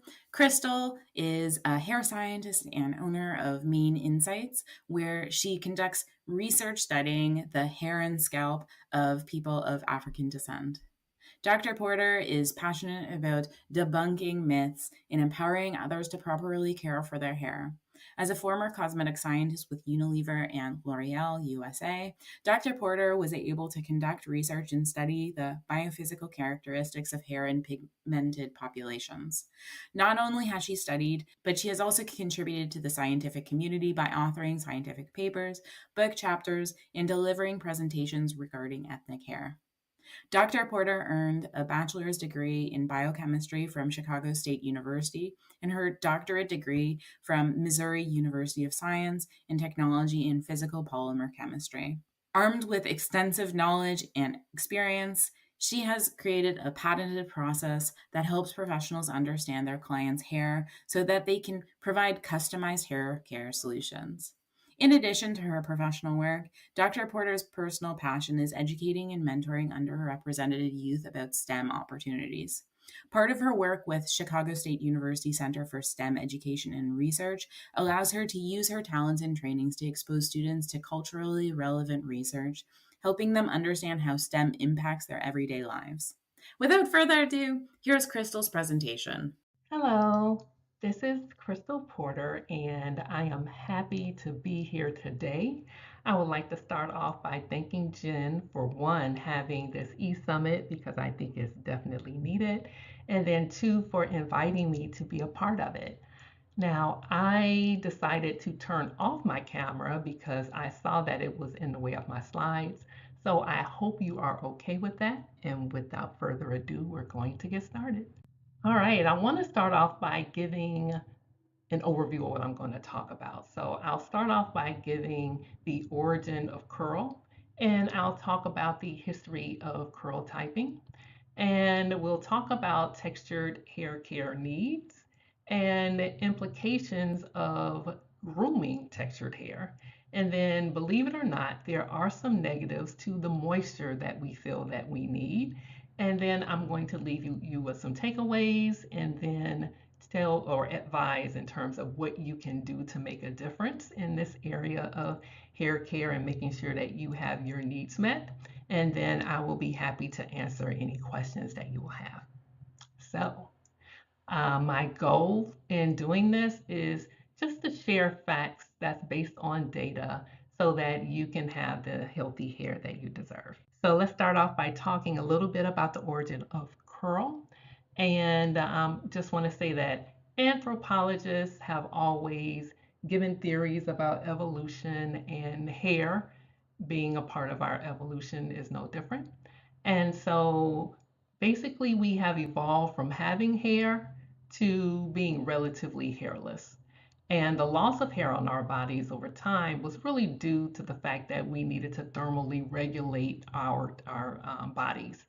And having no hair would keep us cooler in the summer, but the hair on our head stayed intact. And so the Neanderthals who lived closer to the equator had darker skin and curlier hair, just to protect from the intense sun rays. But the majority of the hair that's on top of our head is there to be an insulator, and curlier hair is more insulating than straighter hair just because of the air pockets that they have. So when you're in heat and you have those air pockets and curly hair, then those sun rays, not only do they not penetrate, but they also don't, the heat from the sun don't impact you as much. But also in the winter, so anyone who's actually cut their hair, you can tell that you can get a little cold when you don't have as much hair on your head. And so it is an insulator. Now, I want to talk a little bit about the biology of the hair, because you can have the theories about evolution, but thank goodness we have techniques that we can use to study hair and its formation.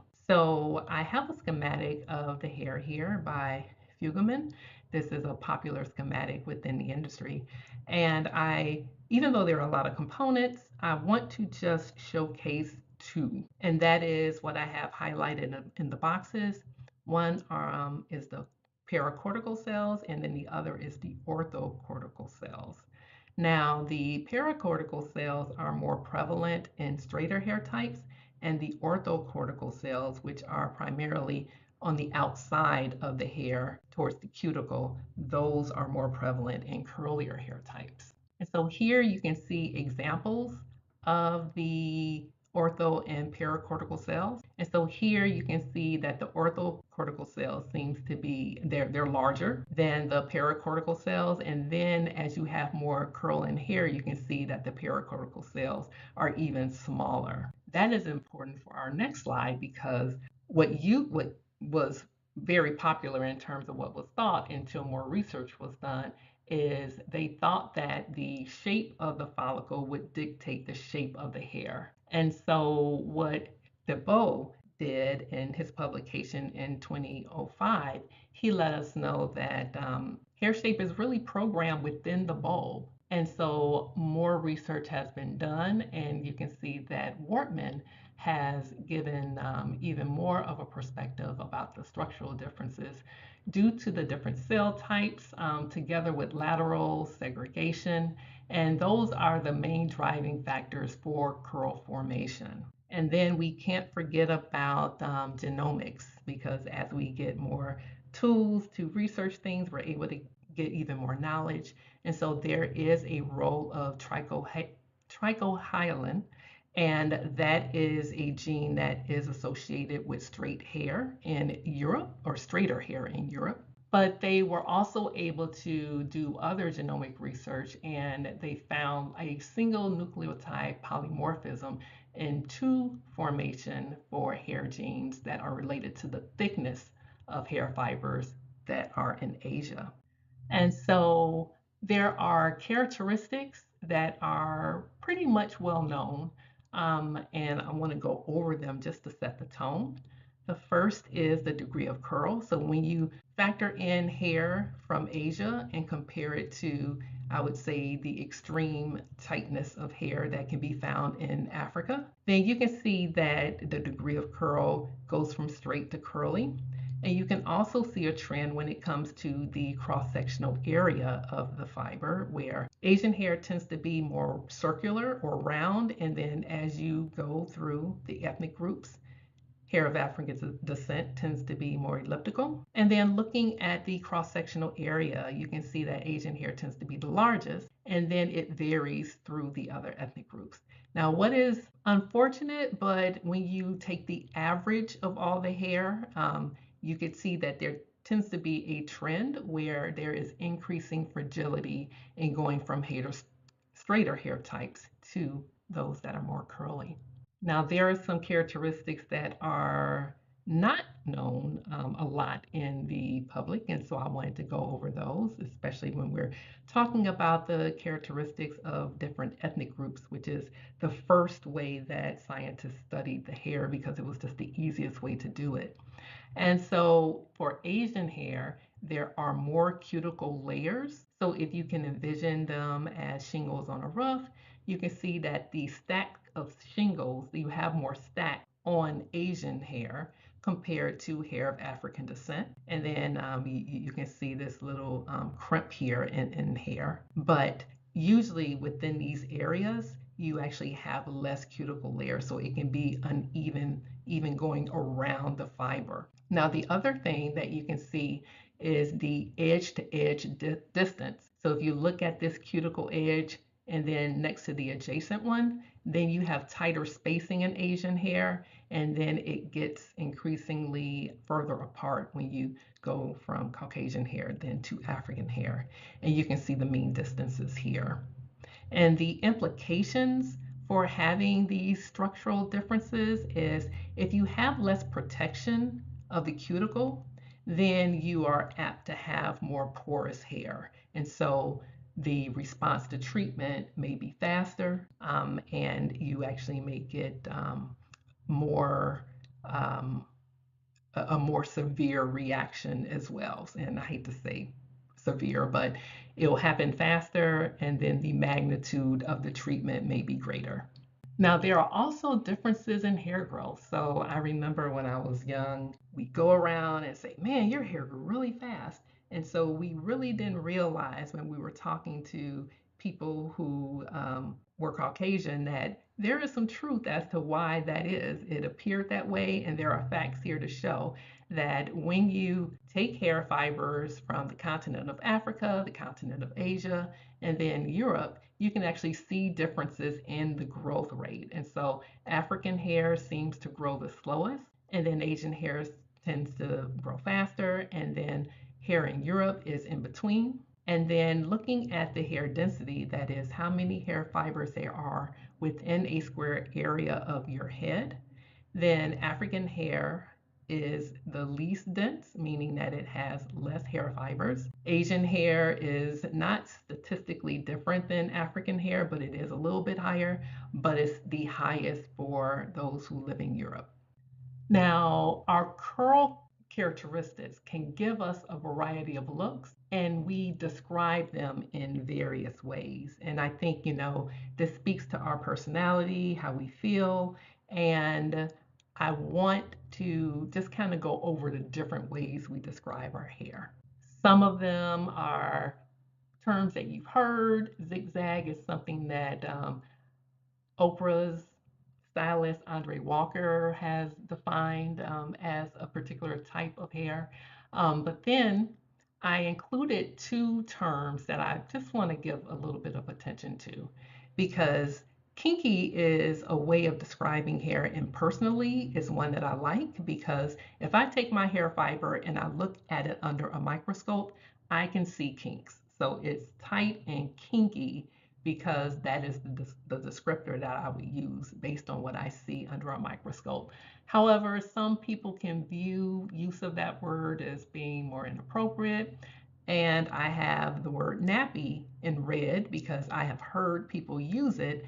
And while I'm not as easily offended, I would say that you could use that at your own risk, because in this day and age, I would say it's probably in the same bucket as the other N word. So use that at your own risk. But it seems as though there is this umbrella term for all of these words or descriptors, and that is textured hair. And so, in talking about textured hair, there are a number of studies or consumer science reports that have come out, and they say that 65% of women would categorize their hair as textured hair. And I believe it really is an umbrella term that just by default is in existence. But there hasn't been like a formal way of introducing it. I think people just assume they know what it is. But 80% of women who are buying products on the market for textured hair. So what that means is if it says it's marketed for textured hair, then that is what 80% of the women are buying. They're making sure that they get that particular descriptor. Now, these consumers feel really special, and so they are purchasing more than non-textured consumers, because if they consider their hair to be curly or coily, they're shopping even more. So it's more than just spending more money. It's about saying, hey, I need something else because what I'm using isn't working for me. Or I'm using so much of it, I need more. And so these types of trends must have really resonated with Andre Walker, because he came up with a curl typing system to help consumers to understand what they should be buying in terms of what products they need. And so his curl classification started at type 1 and 2 and having 3 subcategories under 1 and 2, and then types 3 and 4 only had 2. Now, I have to say that I am finding that this system of classifying hair has been modified over the years, and I want to talk a little bit about that, because I think that it kind of changes or confuses a lot of consumers, because a lot of people think that Andre Walker had 3 types, and maybe he did evolve to that, but based on my records, this is what I have. And so people can let me know otherwise, but it's hard to find more information out, because I'm finding that a lot of the websites are changing. And so one of the modifications was done by Naturally Curly, and they started the classification at 2. So you have to recognize that there had to be a 1, but they also kept the 3 subcategories for type 2 hair, and they consider it to be wavy hair. Now, there are others who are coming along to make their own designations with their own pictures. But one thing I have to say about the Naturally Curly designation is it looks as though they took care to make sure that they had models who wore their hair and let it equilibrate or let it just fall natural to its normal shape. Whereas I think some of these models that they have here who are celebrities, I think they just got them off the red carpet and they're styling their hair, and I think it's very misleading. So just keep that in mind when you're looking to classify your hair, that you have a reference point that is a baseline where they are not manipulating their hair or they're not adding styling products. But unlike Andre Walker, Naturally Curly has a 3C, and then they also have a 4C as well. Now, with this classification, as you can see, there are nice, pretty pictures, but sometimes as scientists, we want to have the ability to be more objective in the way that we describe things. And so L'Oreal had an initiative where they went worldwide and incorporated over 2,400 people from all over the world, and they based it on measurements, and they did not refer to racial heritage. Like when I started this presentation, I intentionally used the racial background just because that is the way hair was characterized, and we know the most about hair just looking from that lens. So when you differentiate the hair in different curl classifications, you have different measurements that you can take. So based on experience and based on feedback from other scientists, what they did was they had different parameters that they used. So the curl diameter, which is the measure of the smallest curve in hair of a 6 centimeter long hair fiber, when it was less than 1.2 centimeters, then it broke out into these 4 classifications. And that was based on making these measurements, the number of waves, and then it was also called something called a ratio. The number of waves is taking the hair fiber from 5 centimeters and then end to end distance, shortening it to 4 centimeters and counting the number of waves. And the ratio is taking that 6 centimeter fiber, laying it flat, and then measuring the end to end longest distance.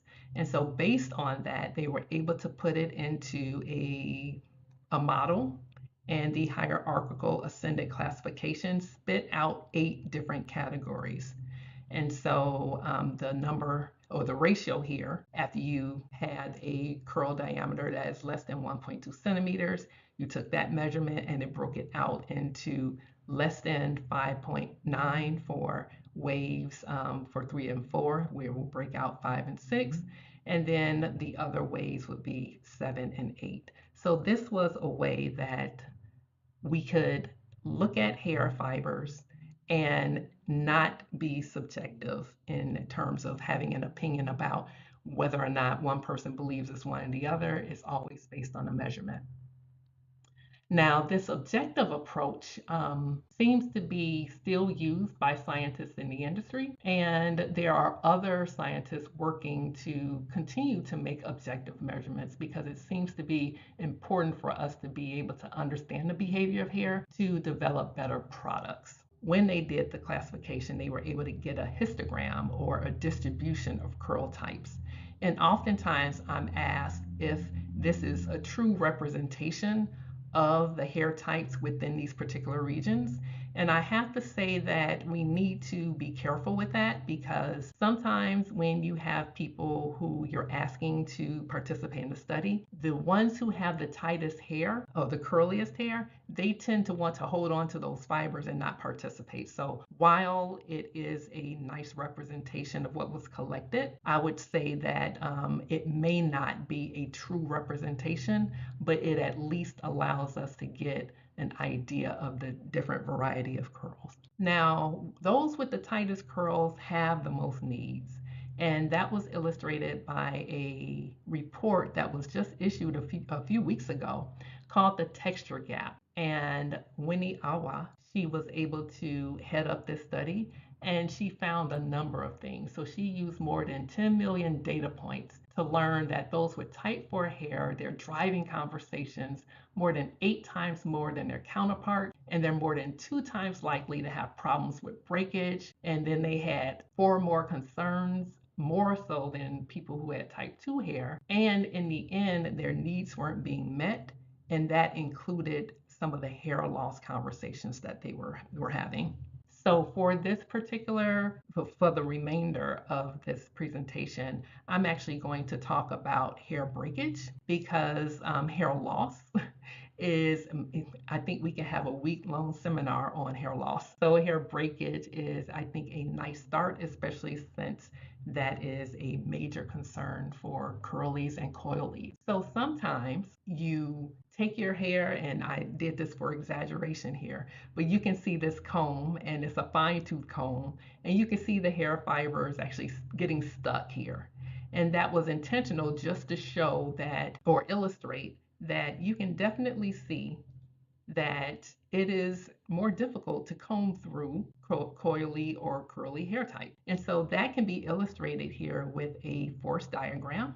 This is a combing diagram. So the top of this swatch here, if you start combing the hair and you measure the force that it takes to comb through, you can see it's a tangle here, and then it finally peaks as it gets to the end, and then it finally falls off after the comb gets through the hair. So of course it's easier to comb through straightened hair. That really isn't any news, right? And this is also not any news, because relaxer usage, meaning this is a treatment that you can do to straighten your hair. And if you relax your hair, and most other treatments like color as well, you decrease the strength in hair. And this is something that you can measure when you take a hair fiber. So you can imagine this is a hair fiber here, and you have it pulled, and I'm going to show, hopefully it'll work, and then it'll snap. And so when it snaps, the force that it takes to break the hair, you can measure here. So that's what the break stress is. And so virgin hair is actually stronger than relaxed hair. For this particular example, there's a reduction of 37%. Given that information, there is a curly hair paradox, and it is this. Is it better to have stronger hair that is more difficult to manage or weaker hair that's easier to comb? Because we saw that the forces when you have straightened hair go down, you can hardly see it on the baseline here. And then we already established that as the curl degree gets higher, hair fragility goes up. Also, relaxed hair is weaker. There was this quick and dirty experiment that was done. Wasn't too sophisticated at all, so anyone can do this. And basically, there were 250 milligram swatches that were 7 centimeters long. And I just want to give you the setup for how it was done in a quick way. So there were 2 hair samples. One was curlier and one was straightened, as you can see. And there were slower rates for the virgin hair. So this hair swatch right here was combed slowly or slower, because you would never just force a comb through curlier hair types.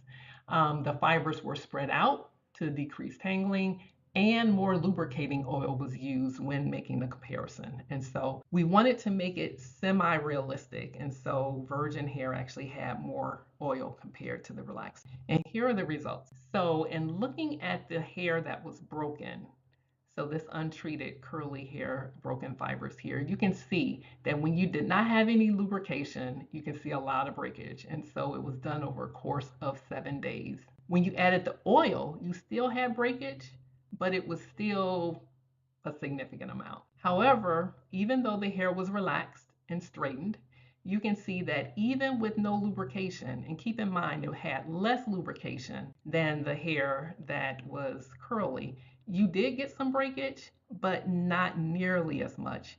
And then when you added lubrication, you can see that there was no breakage at all. That shows that you can actually have less breakage with weaker hair. And that is not always the thought process. Now, let me add that I am not advocating that people relax their hair. I do not have my hair relaxed, and I would not advocate for people to do it. I just want people to know that when your hair is in a straighter shape or configuration, that sometimes it's easier to get through. What you had there was on the previous slide was an example of another tensile test that showed that Caucasian hair had a higher break force than naturally curly hair, and it was 9% higher when you did a comparison. And so there is another way that you can evaluate the strength in hair, and that is what's called a cyclic fatigue test. And basically what you're doing is applying low-level forces on the hair. Let me see if I can get this video started. And so if you look carefully, you can see that moving up and down. So you can see that low-level loads are being applied to this hair fiber. And basically that allows us to get what I consider to be durability. And so looking at virgin Caucasian hair, you get this number here is the number of cycles that you can go through in pulling before the hair actually breaks or fails. So for virgin Caucasian hair, you can see 37,000. And then virgin African hair, you can see that it actually decreases at the exact same force to 5,500. Now, this is work that was completed by Trefor Evans at Textile Research Institute. And what he did was gradually increase the load that he put on the hair for on African hair samples. And you can see that the cycles to break actually went down a lot. Just going an increase of 50%, you can actually see a exponential decrease in the cycles to fail. So it's catastrophic here. But what he wanted to show here, and it actually goes with what I showed with the quick and dirty hair combing study. If you have straightened hair fibers, so he compared it to relaxed hair fibers, but then he decreased the stress, you can see that the cycles to fail, or the durability of the hair, actually increased. So when you have less forces, when you have either straightened hair, meaning that, it doesn't tangle as much, or you use lubrication, then you can increase the cycles to break, or the durability of the hair. And this is something that he published and spoke at a conference. Now, I also wanted to talk a little bit about wet and dry combing forces, because we talk about how much our hair needs moisture. And I wanted to just kind of give you a visual of what can happen. So we have curl type 1, which is straight hair, and then curl type 5, which is not super curly, but curly enough for you to see that there are high forces when you comb through the hair. So this is dry, so it's just like the other one that we saw. So high combing forces, and then when it's wet, you can see that it goes down. So wet hair, when combed, actually has fewer forces. It takes fewer forces, which is why we always want our hair to be moisturized, because it's more manageable. But when you look at the straight hair, the blue and the yellow, you can hardly see it. So let's blow that up a little bit. So here we have hair that's wet, but it's higher in forces to comb through compared to the dry hair. So that's the complete opposite when looking at curlier hair. So what are the implications with that? Well, you have to be extremely careful when combing through dry hair, but we already established that when the hair is straight, it's easier. And so oftentimes we want to comb through our hair in its wet state, but there are implications because too much moisture could be detrimental. And once again, looking at how the hair fiber will break when you pull it, there's an area called the Young's modulus that you can measure within like the elastic region of the hair. And so you always want it to be able to snap back. But the ability for it to snap back goes down as you add more and more moisture. And so it deforms more readily as the relative humidity increases. This is just a table, and once again, it is that strength test, or the tensile test. And basically, it's a comparison of dry hair here at 65% relative humidity, and then wet hair here at 100 relative humidity. You can see these values here, or the force that it takes to break the hair, is higher than when it's wet. So it's almost a conundrum, right? It's like, okay, it's easier to comb, but it's weaker. And so I would tend to think that it's probably a curl paradox number 2, because you need to know that there's a delicate balance. So I'm sharing this because I feel that us curlies and coilies really don't understand the implications of what we do, especially when we say that we want moisture. And so the last thing that I want to talk about is heat, because sometimes we always want products that are going to add moisture, but sometimes that moisture will stay in the hair even if we want to straighten it. And so the average thermal appliances usually work around a range of 150 to 232 degrees C. When it's wet, what's called the denaturation temperature, that is when you basically have hair that has been changed to the point of no return. So you never want to go above this. And so the denaturation temperature when it's dry is 235 to 250. So we're good as long as the hair is dry. But when it's wet, it decreases. And so if you put hair, or if you use a flat iron on hair that has that moisture that you're always looking for, you can actually be denaturing or degrading your hair. And so you don't want to do that. You want to make sure that your hair is all the way dry, and there are plenty of references to show how detrimental that could be. So I hope I shared information that you can take with you and start applying in your routine. And so, my takeaways is that you definitely are not crazy. Textured hair definitely does have unique needs. And then, the curlier or the coilier, the more TLC is needed. Now, elongated hair, whether it be straightened with a relaxer, straightened with heat, or just elongated, you have less tangles and that results in less breakage. And then wet hair combing, you need to definitely handle with care. So that's that TLC as well. You should use lubricating products before elongating your hair. And then styling and drying your hair. Definitely use low temperature appliances. So the lowest temperature to get the effect that you need. And lastly, what you can do. Definitely use a good rinse out and leave in conditioner. Now, Barbara Bernardi will be on, I believe she joins us at 11:20 Eastern Time. And so she will be able to talk a little bit more about formulations. So don't miss out on that. Also, don't go for the okey doke and have whatever manufacturer who's making the product just list ingredients that are beneficial.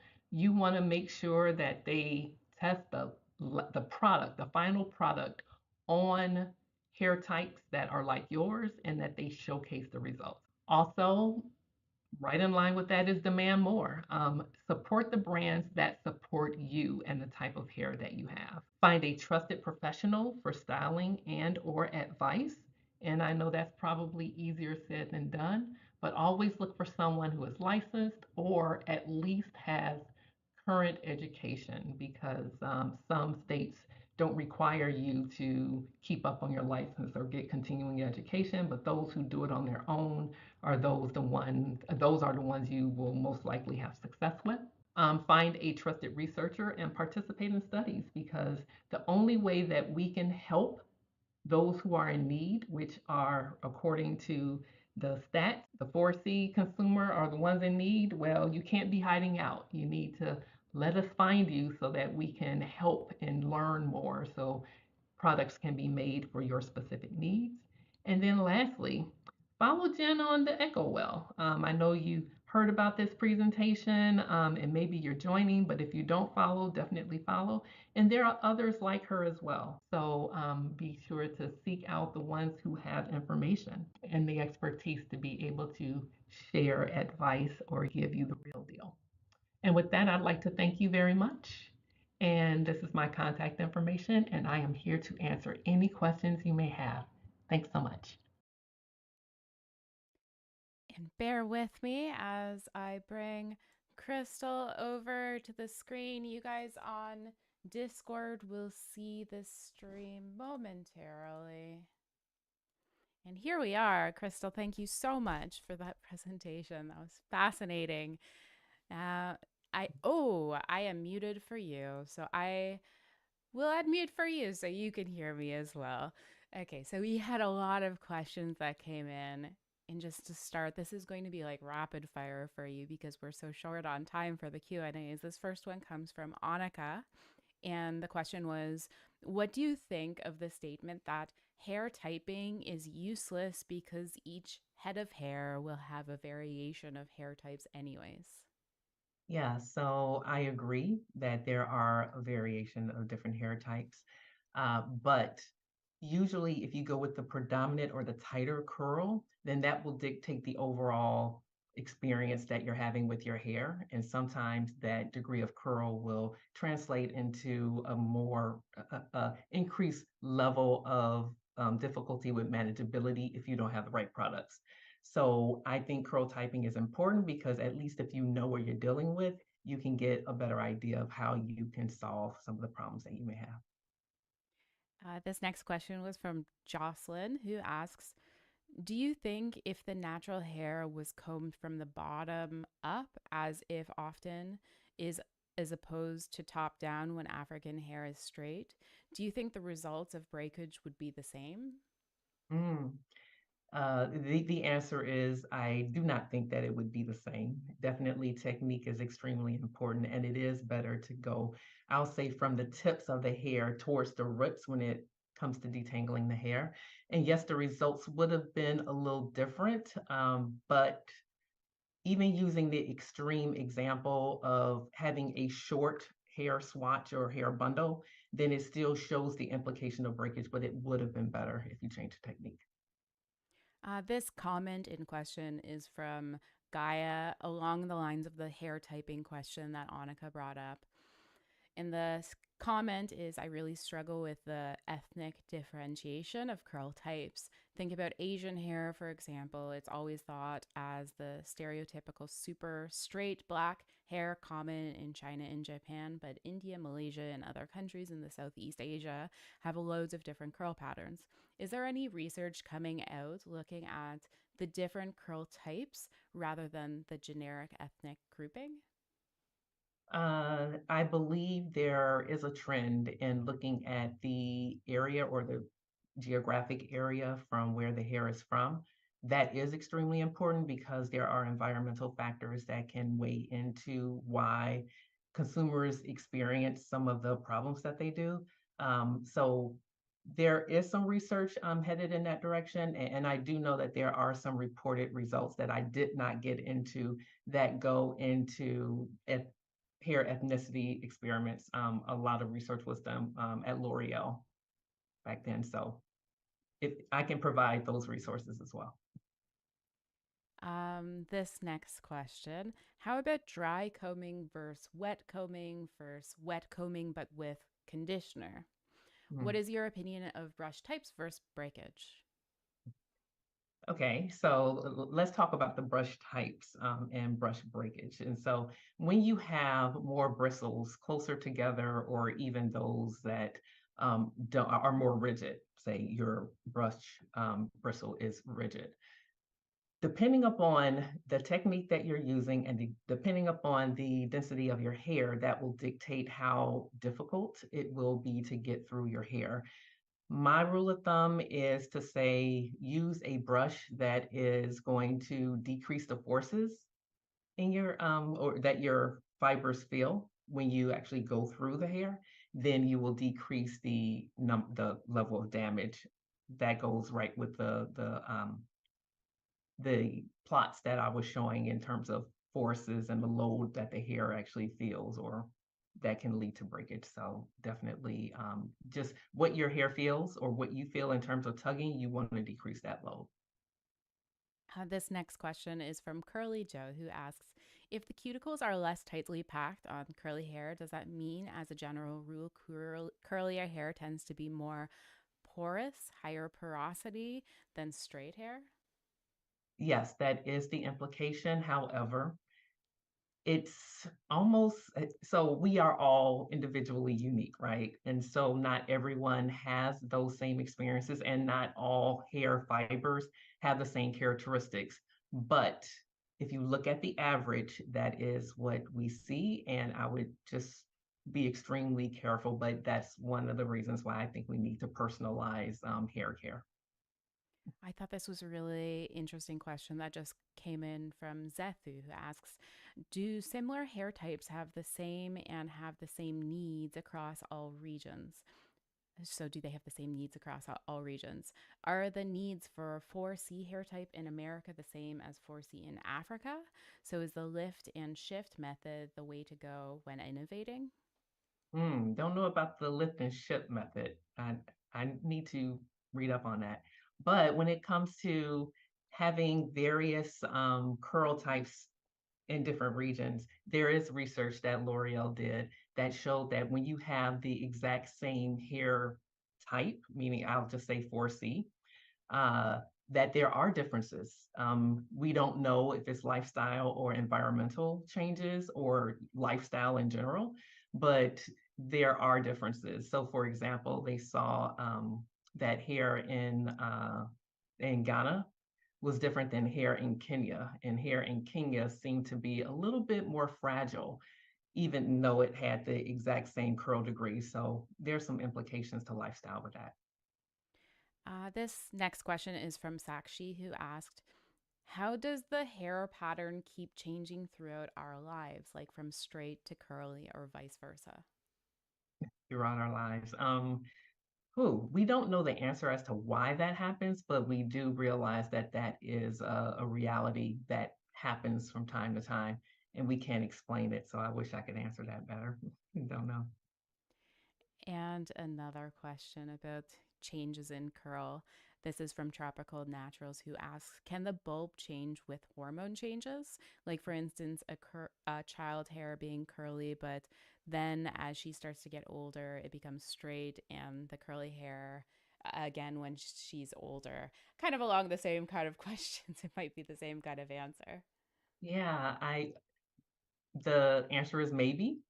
We do know that the curl in hair can change with age, but to know and pinpoint exactly why that is, I have not seen any research to show those reasons why. This next question from Suraj. I'm sorry, I probably mispronounced your name. Does applying a product containing styling polymer help in reducing the risk of damages while using heat for hair straightening of curly hair? A styling polymer. I guess it depends upon What the polymer? styling polymer that you're talking about. So that's a general question. And I have to be honest, while I work with a lot of experts who are great with formulations and know all of the ingredients, I know just enough to be dangerous, but my expertise is more on hair quality measurements and understanding the effects or impact of the environment on hair and less about that. But yes, that would influence the behavior. This next question, I'm sorry, I forget who this is by. I just took down the question for some reason, but the question was, what's the point of using a steamer or heated cap during a deep conditioning? Is there any point, given that the treatments don't penetrate but rather condition the hair fiber? This practice is so widespread in the African community. Yeah, I get that question a lot actually. And what I say is Trevor definitely spoke on it, and I agree with him 100%. Your hair responds to whatever environment that you're in. And so if you put your hair fibers underneath a steam cap and you're plasticizing the hair or make it a little bit more pliable and easier to manage, then that effect, depending upon what you do after you apply that steamer, that can just have your hair feel better because it is more plasticized, it feels softer. And so once you remove your head out of that environment, then it's going to change. It's going to equilibrate to the environment. And that is what we feel over time. This next question, again, I don't remember who this came in from, but the question was around the curly hair method. Do you perceive it as having more of a positive impact or negative impact on hair science as a whole? And maybe I'll just like add on to that, just because it's perpetuated a lot of misconceptions that silicones are going to be bad for curly hair, and maybe that's not true. Or sulfates, bad for the hair. Maybe that's not true. What are your thoughts? So at one, I would want to know specifically what the person who asked the question means by the curly hair method, because there are several that are out there. So if I talk about curly hair method in terms of advice for what the curly should do, I love silicones. I love conditioners, especially when you have tighter coils or curls. I would say the curly hair method needs to be given, or the advice for curly hair needs to be given in context of what it is that they're trying to achieve. And so, just a blanket statement, it really is hard to answer that question, but you have to consider the needs of the individuals before you actually give advice in terms of what is needed. Okay, so I think we probably have to wrap up the Q&A. There was supposed to be a 10-minute break, and we obviously went over time. And so you guys maybe have like 1 minute of a break as I queue up the next presentation by Dr. Thomas, which will be on scalp care. But I know you guys have so many more questions for Dr. Porter, so stay tuned. She'll be on the panel for the closing panel presentation, and I only gave myself a few questions to ask them to leave lots of room for your Q&As for the panelists. So keep asking your questions. You'll probably have to re-ask them during the panel, and I'll definitely remember that. But thank you so much. Thank you so much for agreeing to be a part of this. Thank you. I'll see you in a few hours.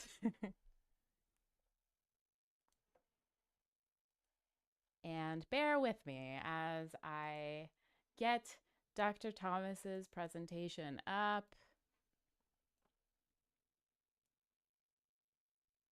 P&G.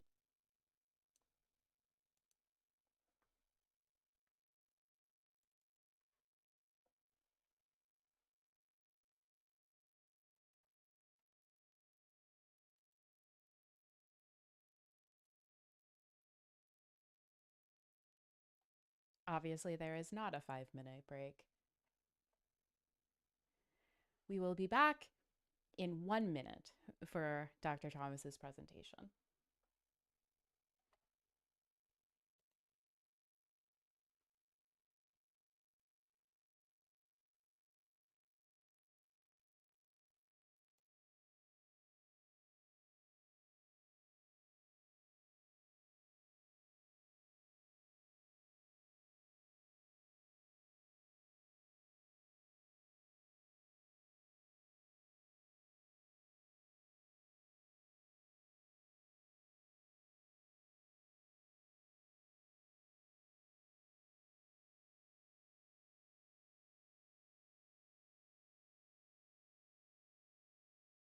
Our next presentation will be by Dr. Jeni Thomas, who is a Senior Director and Principal Scientist at P&G Hair.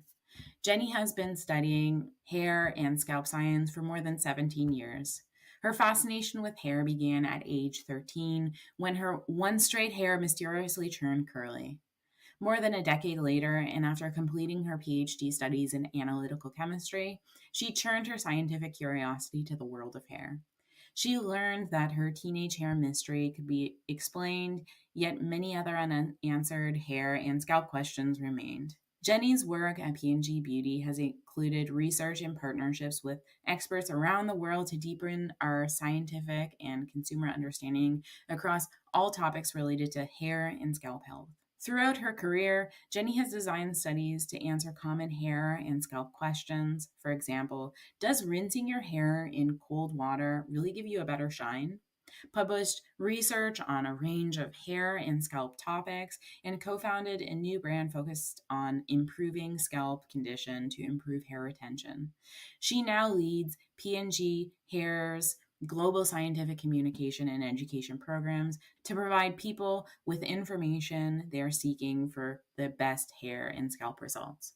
Without further ado, here's Jeni's presentation. Hey there, I'm Jeni Thomas. I'm with P&G Beauty and have been for the last 18 years or so. Started not long after finishing my PhD in analytical chemistry, never imagining that I would be spending nearly 2 decades studying hair and scalp. But I have to say, I find it fascinating. There's still so much to learn, and I think I'm in it for the long haul. So now my role is leader of our global hair and scalp science communications team. And speaking of scalp, that is the topic I want to talk much more about today. So let's get into this overview of scalp care. Starting with, there's a lot of interest in it. And there has always been for a long time. And of course, that grew with the pandemic. Makes a lot of sense when there was so much talk about self care and trying out new routines while having more time at home. But even as we've moved back to more typical daily lives, that interest has only continued to grow. And there's quite a lot of talk about treating your scalp like skin, which is an interesting conversation to have because it makes a lot of sense, but there are some caveats. So let's talk about that comparison.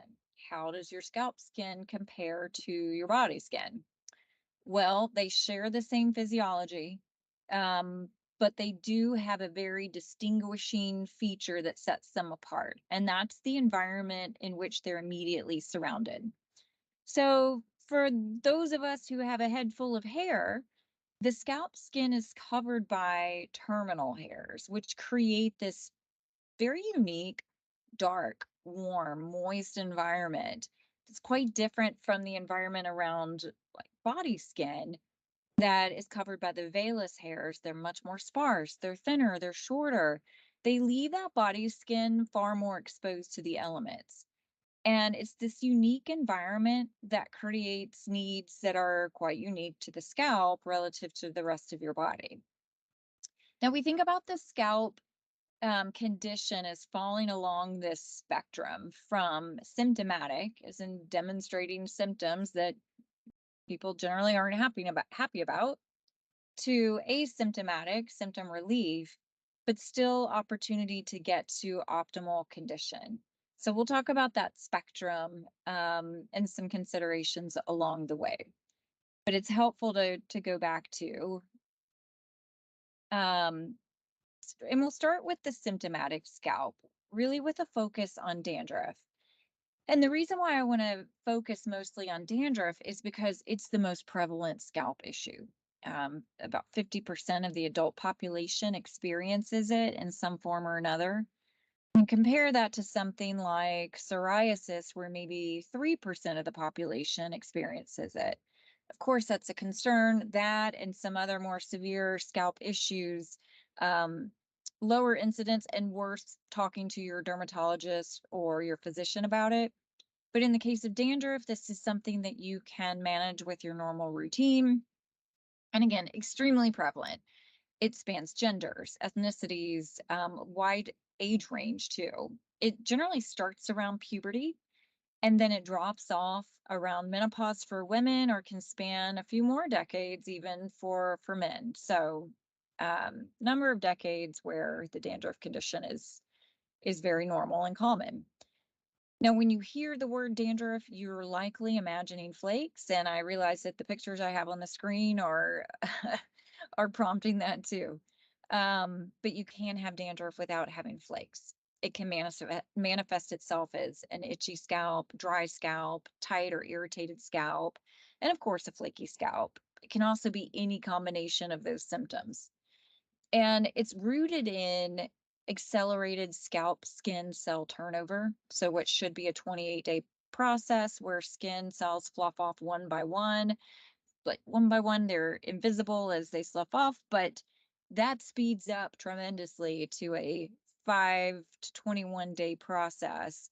And the faster you go, the more errors that can happen. It's kind of like my typing. That, if it's sped up really fast, instead of sloughing off one by one, those cells might clump together and slough off as a larger and then therefore more visible flake, or have disruptions in the barrier that you feel as itch or you feel as dryness. Now, to give you an idea of how common this is, here's some data from a survey asking 1,800 men and women in the US, what concerns you, if anything, about your scalp? Only 27% of them said none of these symptoms are, something that they're concerned about. The rest of them are spread across the range of symptoms. So it gives you an idea of the breadth and the variability that can happen in that dandruff experience. But perhaps you're wondering, why is it that the scalp skin cells are turning over so fast? What's causing that to happen?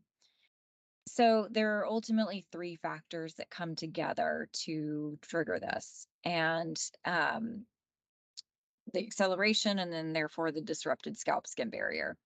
So those three factors are an imbalance of the scalp microbiome. So we all have the scalp microbiome, and it's particularly a species called Malassezia globosa that's in it, that there's an overgrowth that happens, and everybody has this. The scalp oils, they're a factor too. We all have that. And then the third factor is the one that determines whether or not you fall into the 50% that experiences dandruff, or the 50% that it's not dandruff prone. And that's just how susceptible are you? How reactive is your skin to the environment that's right around your scalp? So let's go a little bit deeper into all of this, because understanding this model makes it very intuitive what care choices make sense versus which one may not be the right ones to go after.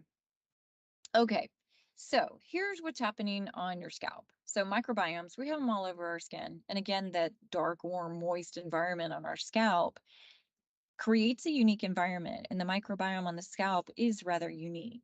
So Malassezia globosa is one that especially loves that dark, warm, moist scalp environment. It thrives there. And it absolutely loves scalp oils. Could eat them for breakfast, lunch, and dinner. Goes after those triglycerides, breaks them down into lipid byproducts, some of which are reactive oxygen species. And while that colony is proliferating and flourishing, the waste that it's leaving behind on your scalp is starting to interact with the scalp skin. And for half the population, that triggers an inflammatory reaction, which then leads to the barrier disruption and ultimately those symptoms that we talked about. But the other half doesn't bother them. They're not even aware it's going on. No harm, no foul, right? Okay, so that's what's going on in the environment. Now the question is, what do you do about it? If you're looking for options out there, searching for scalp care, you're going to find a wide range of suggestions, a lot of which have something to offer.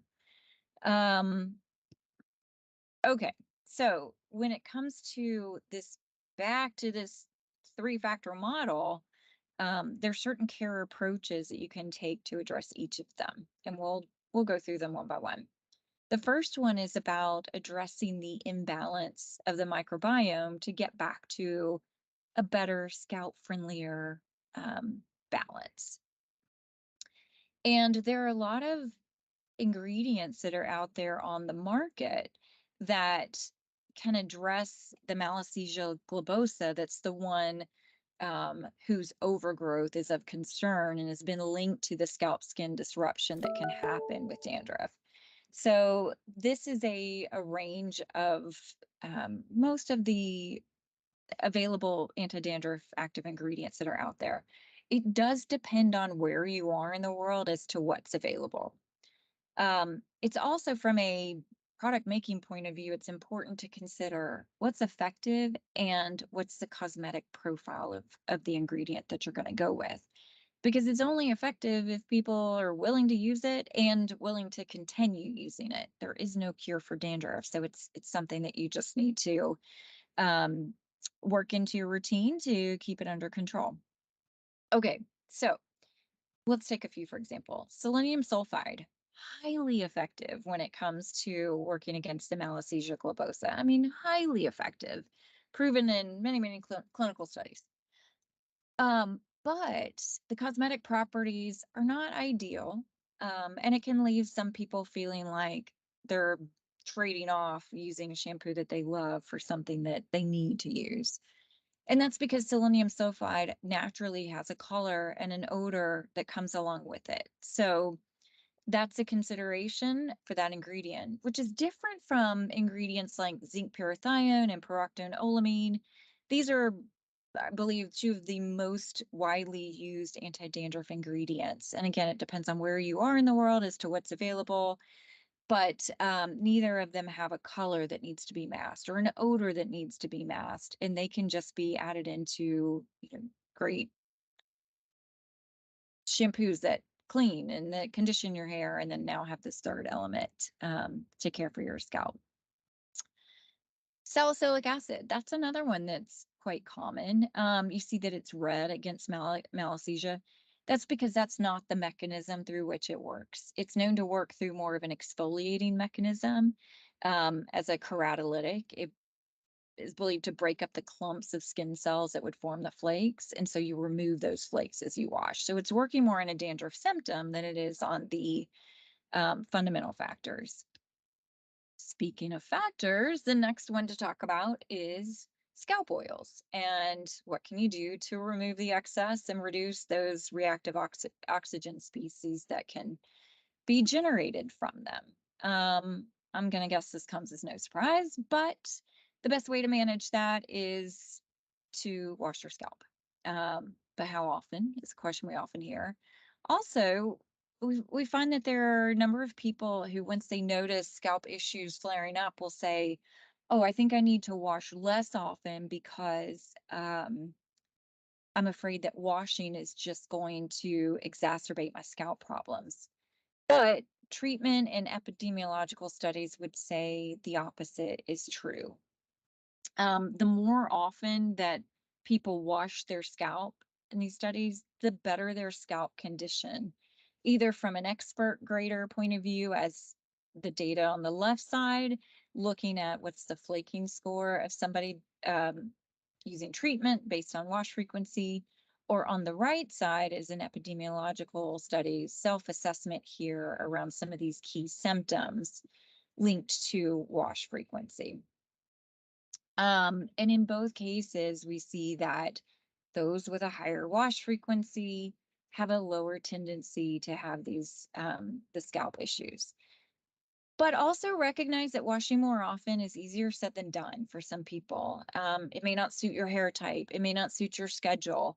So in that case, you'll want to rely more heavily on treating your scalp with leave-on treatments that have those anti-dandruff active ingredients that can help get that scalp microbiome balance back in a better place. So that would be the approach that you would want to take if reducing the excess sebum is not something you're able to do as regularly.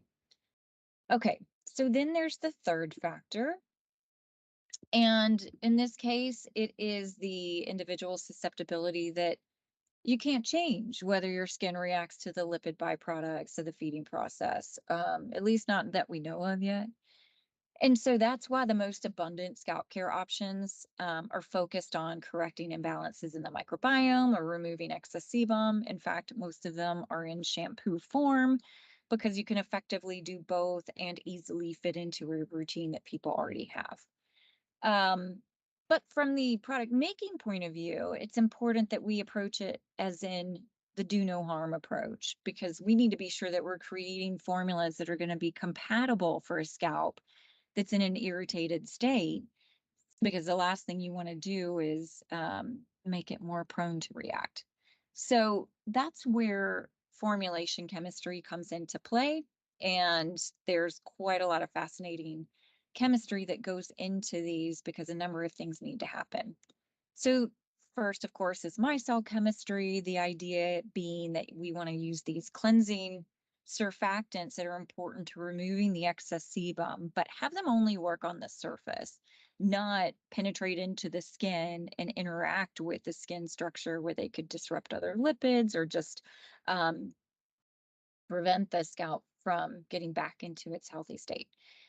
So in this case, using co-surfactants to pair up with surfactant ingredients, using micelles to keep all of that cleansing action on the surface allows you to effectively remove the excess oil without perturbing the skin structure. Now, if you've looked at ingredient lists for scalp care shampoos, you are likely to find that it uses sulfated surfactants. And so some people, I mean, the vast majority of them do. And some people look at it and think, oh, I don't think I can use that, or I don't think that's going to be the right thing for my scalp. But there is a scientific reason why this is the case.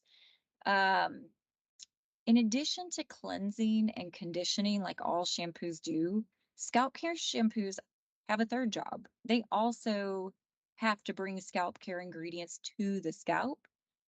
So again, these opposite direction mechanisms. And the molecular structure within the formula is more complex than just forming micelles. The micelles then become part of this larger network with polymers and trapping these scalp actives.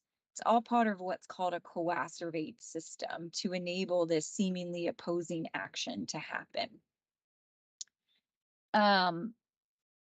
Yeah, so the micelles make up part of the system. And these sulfate containing micelles work really, really well with the coacervate chemistry. It's really been where it's been most developed.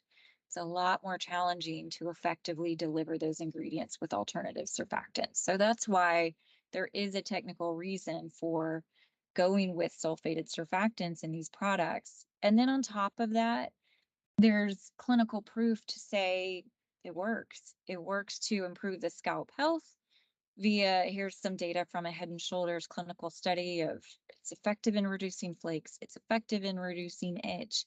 Oh, and by the way, it's also effective in improving the function of that scalp skin barrier because it's working against those factors while also being very compatible with the scalp. Okay, woo. That's a lot on the symptomatic scalp. Let's shift over then to asymptomatic scalp, because it really has been the norm to consider symptom relief as success, right? But there's new data now that we understand a bit more. There really is a difference between getting to an asymptomatic scalp and continuing to work towards an optimal scalp, and their benefits to continuing on. Okay, so it also depends on your starting point, because if you're dandruff prone, the benefits are about preventing that resurgence or having better control over the dandruff condition. Now, I'm showing you data from a very recent clinical study that we did with Head and Shoulders, where it was an opposite approach to what we normally take. Normally, you start with people who have, their dandruff is full on, and you give them a treatment, you give them a placebo, so that then we can measure what impact does that treatment have on their dandruff condition as they continue to use it over a period of time. Well, in this case, we did the opposite. We had them start with their dandruff under good control, regular use of, in this case, it was Head and Shoulders, and then had them stop and switch to a cosmetic shampoo, so no scalp care active included, and then measured what was happening to their scalp skin in response. So as people switch, they think they've got it under control, switch to something else, very common behavior. How is their skin responding? Now, what we saw was that within 3 days of not using the anti-dandruff treatment, we could already measure the return of itch biomarkers. Biomarkers indicating scalp barrier disruption and the return of oxidative stress were already significantly increasing. So the takeaway here was, once you have your symptomatic scalp under control, it's when you want to shift into maintenance mode and keep going, because this is what's going to give you control over a dandruff resurgence happening. Because remember, there is no cure. So it is about just regular treatment. Okay, but what if you're not dandruff prone? Is there any benefit for you to caring for your scalp? It's like we're taking the individual susceptibility factor out of this model, but you do still have the scalp microbiome that can become overgrown. You do still have scalp oils that are building up on your scalp. And the creation then of these reactive oxygen species that can happen is the malassezia feeds on the scalp oils. So your scalp is still under an increasing level of oxidative stress. Now, there was another clinical study that was done, and in this case, it was a population of people, 300 people, who they weren't dandruff prone. They didn't have a dandruff condition.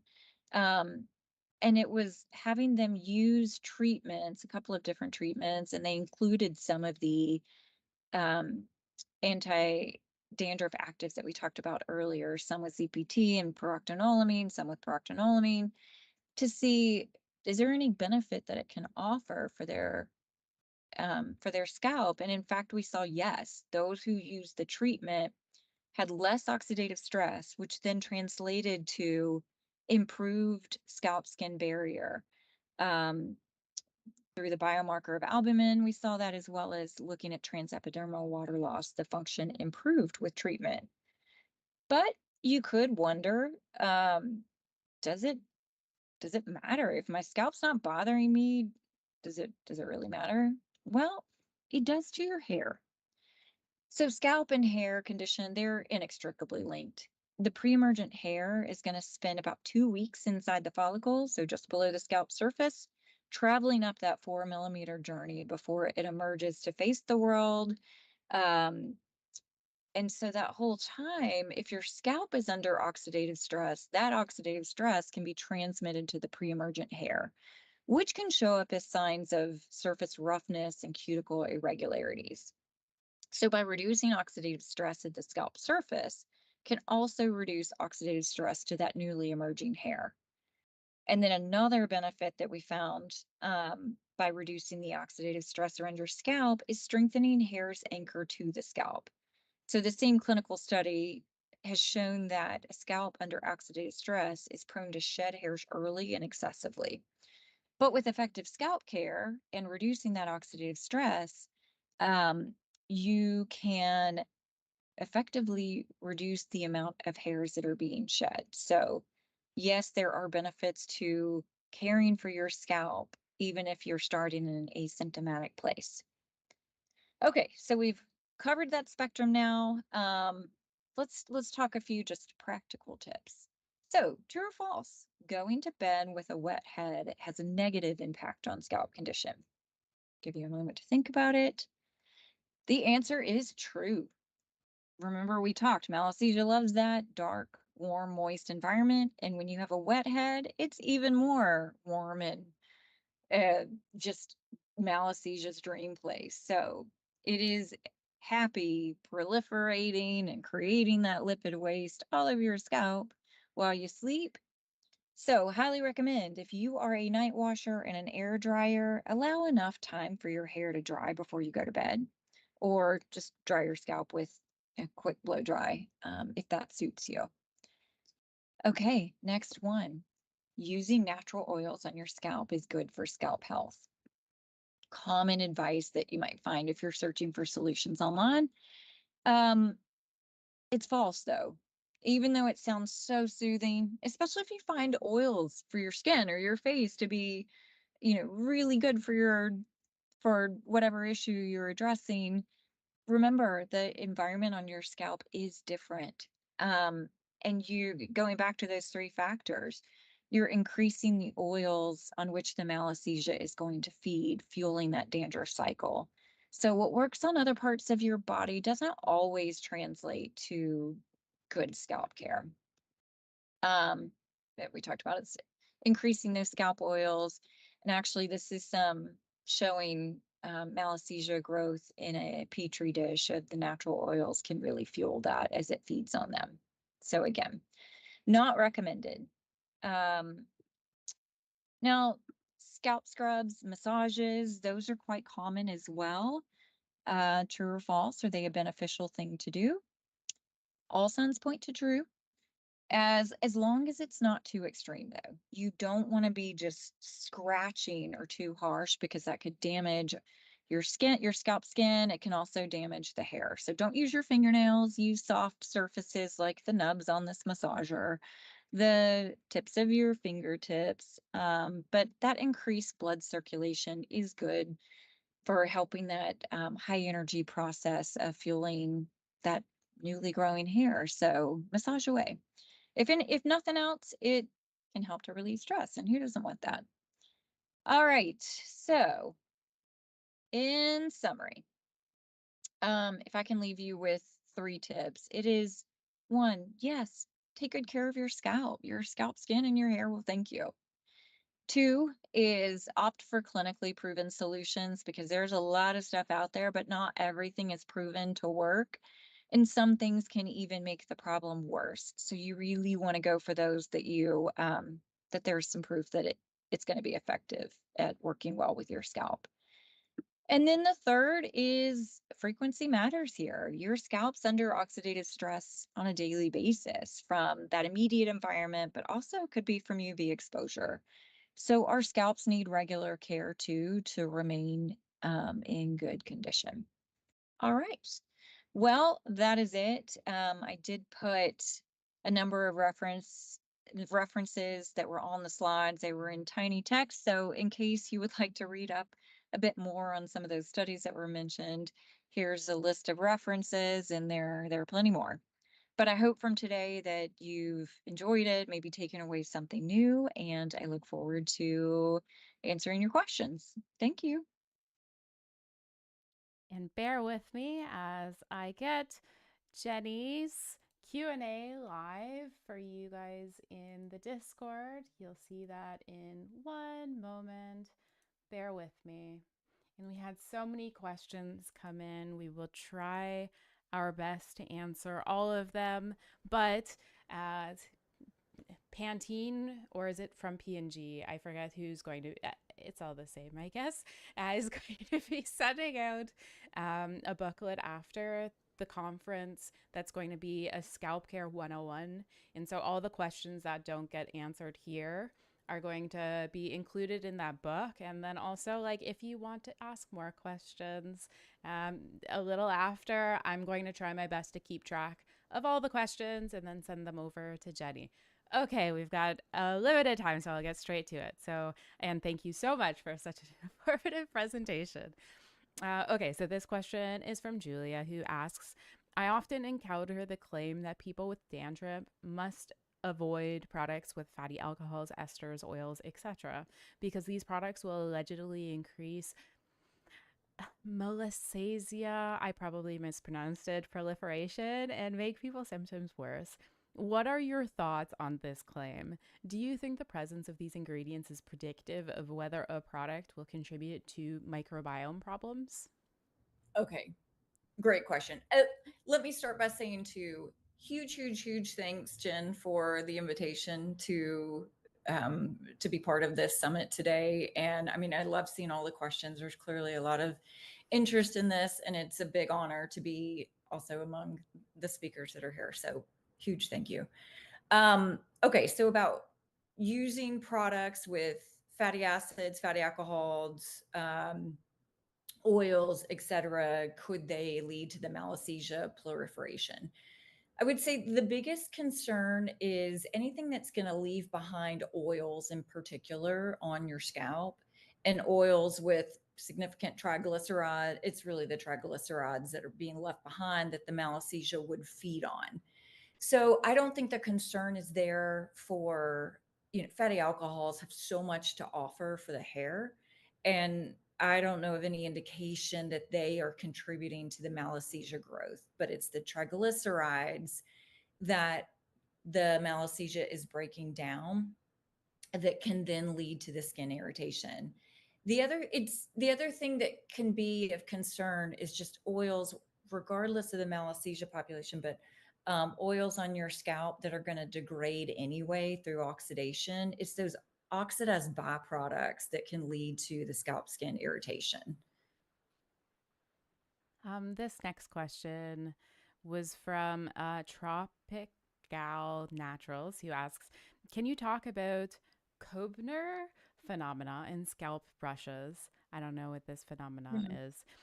What are your thoughts on scalp brushes? Okay, so I don't know if it's Koebner or Kiebner. I'm not sure how to pronounce it. And I will say that I understand that as a connection to psoriasis. And in general, when it comes to psoriasis or concerns in that space, I don't know that I'm really the best one to offer advice there. So I would say a great question for a dermatologist or physician. But when it comes to scalp brushes in general, I mean, I think they're great to use for the benefits that can come from massage and that increased blood circulation, and from helping to get a more thorough clean when you are shampooing.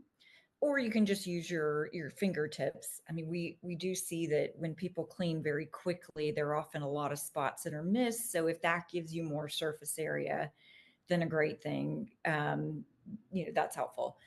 It's just be really gentle with them. Don't be too aggressive. And if you have more textured hair types, more on the curly to coiled spectrum, that could just be causing a bit more friction than you're going to want to have. So gentle yet thorough clean, whether that happens with the light use of a massage brush or with your fingertips. Good thing. This next question is from Sakshi, who asks, why do anti-dandruff ingredients stop working after some time of usage? And we have to hop to another anti-dandruff agent. Great, incomplicated question. So there's a phenomenon known as tachyphylaxis, which is the idea that something stops, you get used to it and it stops it stops being active over time. There was a clinical study that was done, and this was published, I believe, in the earlier 2000s. And that was looking at specifically zinc pyrithione, because this is going to vary by active, but over a 48-week period to see, was the activity constant or did it decline? It was seen for that active in particular, the activity was, and the benefit was quite consistent. And it works through a chelation mechanism, which doesn't make sense that a microbe could develop some of the theory was that it didn't make sense you could develop a blanking on the word here, but something that would explain that losing activity over time. That's not just in the way that some of these other works, like selenium sulfate, it doesn't make sense that you would get used to it over time. There's some belief that it's either the magnitude of the benefit. You might not have, once you get away from it and have it under control, you just may not be feeling a great change in the benefit at that point. And so it seems like you've gotten used to it when really you're in a maintenance phase. And if you were to stop using it, you then see, the delta. So that's often when people are switching to something else. We also see that if you are switching regularly in your routine, let's say you're using an anti-dandruff product maybe once a week and using something else, you're just not getting the full magnitude of the benefit that you can get. So sorry, I think that was a bit of a rambling answer here, but there's not a lot of data to say that tachyphylaxis is actually happening. It just may be more of the how that benefit is coming across to you relative to what you've seen recently. This next question is from Dede. Again, I'm sorry for the pronunciations of your names, who comments and asks, I'd like to ask Dr. Thomas about the frequency of washing and dandruff. Do you think that only increasing the frequency we will have a better condition, or does it depend also for the product you use for washing? There are also so many differences in detergency and regular shampoos, which is also a part of this question. Mm-hmm, mm-hmm. I mean, yes, increasing the frequency helps because it goes against that reducing the scalp oils factor of those three factors. But really, when we look at, when we do the clinical studies, it's a clarifying shampoo generally that's used as the placebo, and you can still see quite a significant benefit that comes from using shampoos that have the scalp active in there. So frequency matters, but you really get the best benefit if you're washing frequently with something that has that scalp care active in it. Another question from Julia. I'm prioritizing Julia's questions because Julia has been such a massive help. So one more opportunity to say thank you, Julia. Thank you so much. Okay, the question was, so should people avoid all products with oils, or does it depend on the formulation? So I'd say avoid leave-on treatments that are oil form, because those are going to be the ones that are going to leave the highest concentration of the triglycerides on your scalp, which then that malassezia is going to really feed off of. You might have shampoos that have some oil-like ingredients in there, but they're not going to leave behind the concentration that's really going to fuel this whole process. So I think it's more of oil forms are just not good for that keeping the malassezia colony at a lower level. An easier thing to think about, that form does matter. This next question was from, I lost it. Oh, Oh, I forget who it was, but it was essentially about.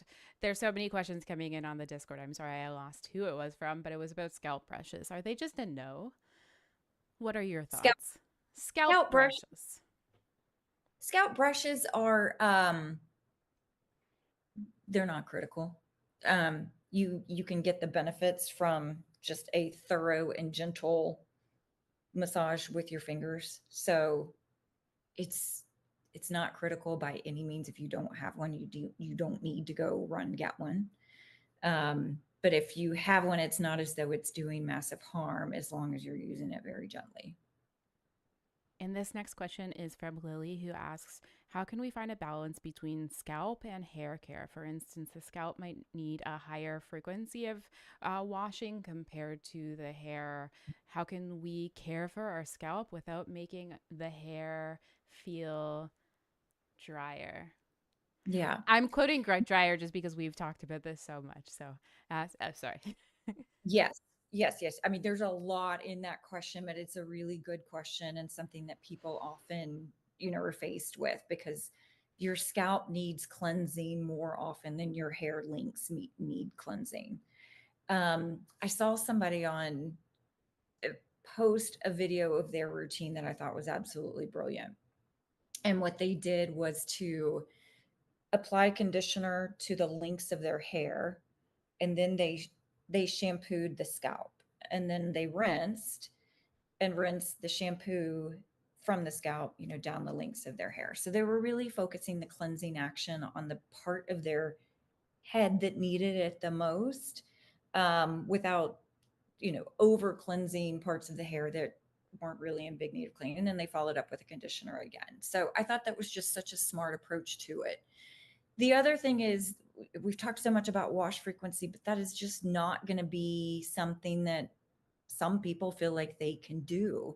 And so in that case, I think there's also more, and these are growing. I think there's more need for them to grow, to have leave-on treatments that offer the scalp care, that rely more heavily on those scalp care actives, to take off the pressure to feel like you have to rely on wash frequency when that's just not an option for you. So I think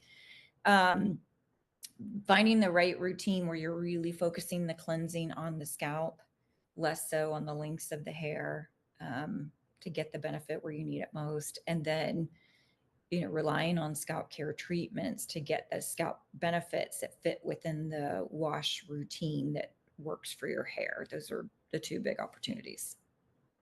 So there are lots more questions, but that's all we have time for. But feel free to continue asking questions, and I'm going to jot them all down, send them over to Jeni, and then that will be included in the scalp care outline, or the booklet that we're going to be sending over to you. Expect that, I don't know, a little later, maybe like a week or so. Stay tuned, you'll get it.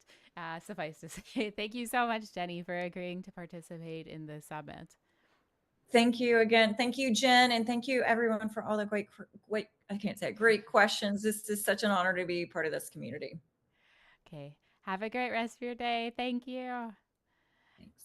And one final shout out as I'm bringing Barbara's presentation up. A massive thank you to Pantene for helping support this conference by being one of our silver sponsors, along with Gel Tour.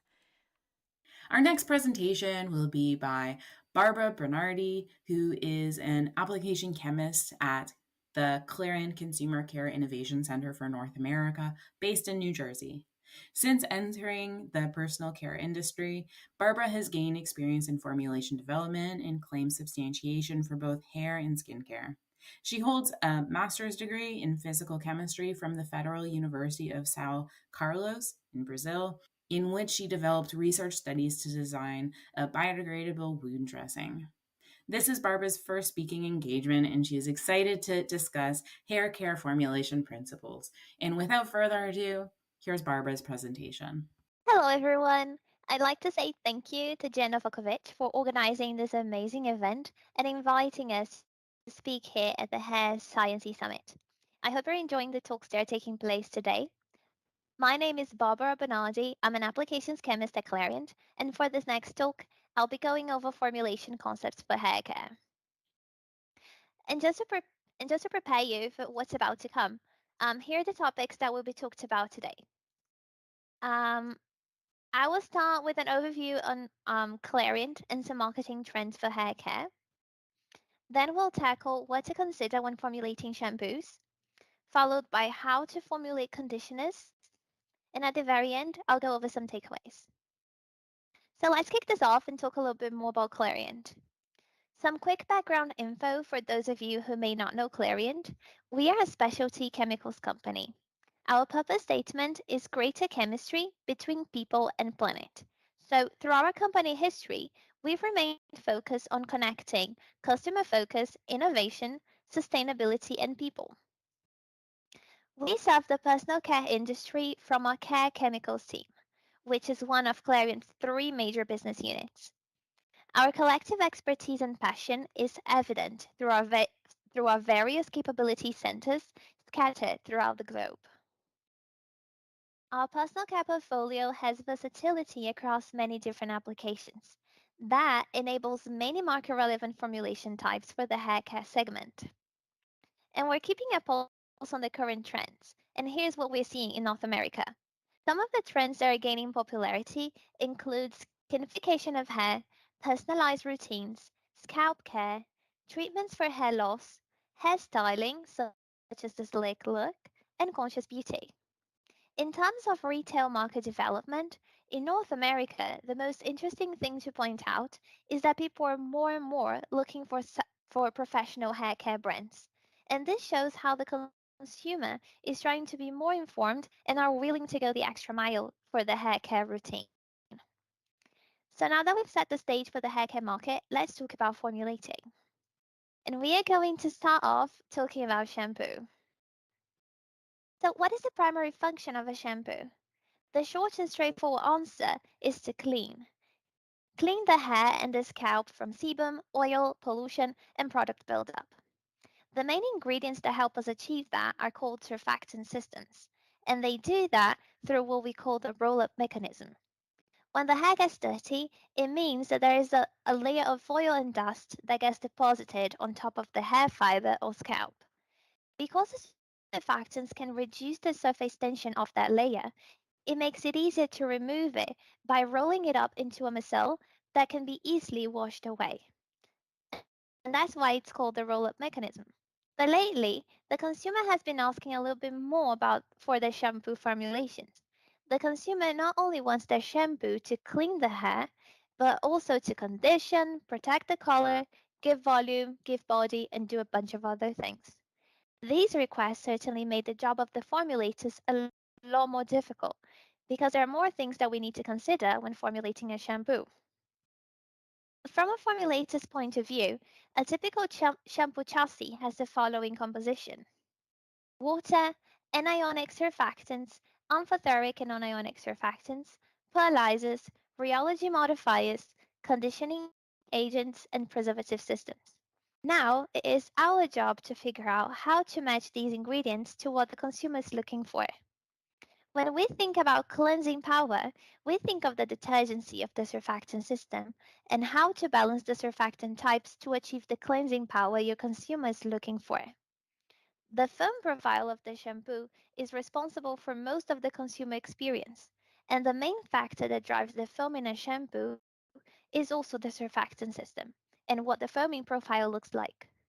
That includes the surfactant's bubble size, flash foamability, and how easily the bubbles collapse after forming. Not only that, but there are also other ingredients that we need to be wary of because they can either increase or decrease the foaming ability of the surfactant. And I just wanted to point out that although both the detergency and the foaming rely on the surfactant, these attributes are not correlated. A surfactant that foams a lot might not clean as efficiently. Then, to decrease the irritancy, we need to look into each ingredient to make sure that they are mild to the skin. And this needs to be done especially if you want to claim tear-free formulations. Formulators should also use ingredients that will perform according to what the consumer wants, which means use ingredients that are known for conditioning, volumizing, or color protection. The rheology modifier can play a huge part in the thickness of the shampoo formulation, their spreadability, and it can also impact on the packaging used. And now that different shampoo formats are trending, formulators can rethink the ratio of the ingredients to accommodate this changing format. And when we talk about formats, we are talking about what the shampoo looks like. If it's a powder, a solid, a concentrated, a traditional liquid, a shampoo, or even a paste. But regardless of what the shampoo looks like, the chosen ingredients should still make up a shampoo with the following properties: good foaming, low irritancy, balanced detergency, long-lasting fragrance, and be readily washed off. And when we think about surfactants, these are some of the boxes that we need to check to please the consumer. The first one is mildness. Besides being an effective cleanser, the surfactant system is expected to be mild, gentle to skin and hair. Because cleansing should not disrupt the natural moisturizing factor, lipids, nor proteins of the skin, nor surface or color of the hair. Then there's foam. For consumers, the visual and sensory properties of foam are important and closely linked to a pleasant cleansing routine. An optimized foam profile is key in cleansing formulation developments. Skin and hair cleansing. Because a shampoo is responsible to clean the hair and the scalp, the surfactant system should be able to effectively clean the skin without being too aggressive, and also avoid color faintness and leave a smooth after feel. And lastly, being eco-conscious. Surfactants nowadays are expected to have a high renewable carbon index, be biodegradable, and meet major ethical labor requirements. And when formulators try to check all those boxes while designing a shampoo, some challenges will start popping up. These challenges include making the right combinations to achieve a good foam pattern, a desirable sensory and performance, an ideal viscosity and suspension power, an affordable price when it comes to ingredients and processing, mildness to the skin, eyes, and hair, and an acceptable naturality index. And the best way to deal with these challenges is by understanding the core aspect of your ingredients when it comes to their technical and performance data. For instance, when pondering about which surfactants to use, it's important to know about their cleansing profile. If it's mild, gentle, effective, and with color protection properties. Their foam and sensory profile if it will live up to the market expectations. The technical parameters such as chemical class, charge, CMC, pour point, surface tension, and optimum pH. The application details as mildness, foam profile, if it's salt thickening, how much salt it can hold without crashing the formulation, and solubilizing power, especially when it comes to fragrances, and some other attributes such as naturality, formulation benefits, sensory, and foam morphology. And when it comes to performance, mild surfactants can assist with color care by preventing the color loss when compared to sulfate-based surfactants, helping keep a healthy hair cuticle because they're less aggressive to the hair fibers. They help maintain a healthy appearance and smooth feel, and preventing hair breakage. Because mild surfactants help keep the hair cuticle aligned, the hair can be detangled more easily, decreasing the chances of breakage. And to test that performances, there are equipments that can read the intensity of a specific color, and with that, we can assess color fading. There are also equipments capable of measuring the force to comb a hair tress, and this can help us when evaluating the detangling ability of a product. And there is also the multi-combing that performs hundreds of cycles of combing to evaluate hair breakage under stress. And to help the formulator choose the best surfactants for their formulation, it is important to have an open communication with the supplier so they can provide you with the specifications you need. For instance, one of Clariant's mild surfactant lines is called glucotane and is a line made of glucamides. When presenting the surfactants, some of the attributes that are talked about are formulation benefits, such as color protecting abilities, solubilizing abilities, thickening properties, softness claims, and foam boosting abilities. We also talk about the sensory profile when compared to what is available in the market, if it's more conditioning or clarifying, and if the bubbles are creamier or airier. And also the foam morphology, such as foam volume, height, density, bubble size, and foam stability, which means how fast it collapses. Because all these parameters play a great part when choosing the right surfactant for a shampoo formulation, we can even look a little deeper into the technical parameters of a specific surfactant. For example, the glucotin cat. Here we can see all the attributes I talked about in the beginning of this presentation that could impact the formulation, such as sensory, morphology, sustainability profile, as well as technical specifications like the CMC, surface tension, optimum pH, among other attributes. And there's also the performance data that will back up the claims the consumer is looking for. For example, when we claim that glucotin care had a caring and moisturizing afterfeel, it is because our technical team took a zoomed in picture of virgin hair, a hair washed 6 times with SLES, which is sodium lauryl sulfate, and a hair washed 6 times with glucotin care. And they observed that the cuticles of the hair washed with glucotin care were aligned in a similar way to the virgin hair, while the one washed with sodium lauryl sulfate looked more damaged and unaligned. Then, when talking about the film structure, we ran tests to compare the bubble patterns amongst cocamidopropylbutane, sodium lauryl sulfate, and glucotin care. And after recording a video of the bubble pattern, the equipment takes pictures like these ones and also measure the bubble density, size, and everything else that is claimed on the technical sheet.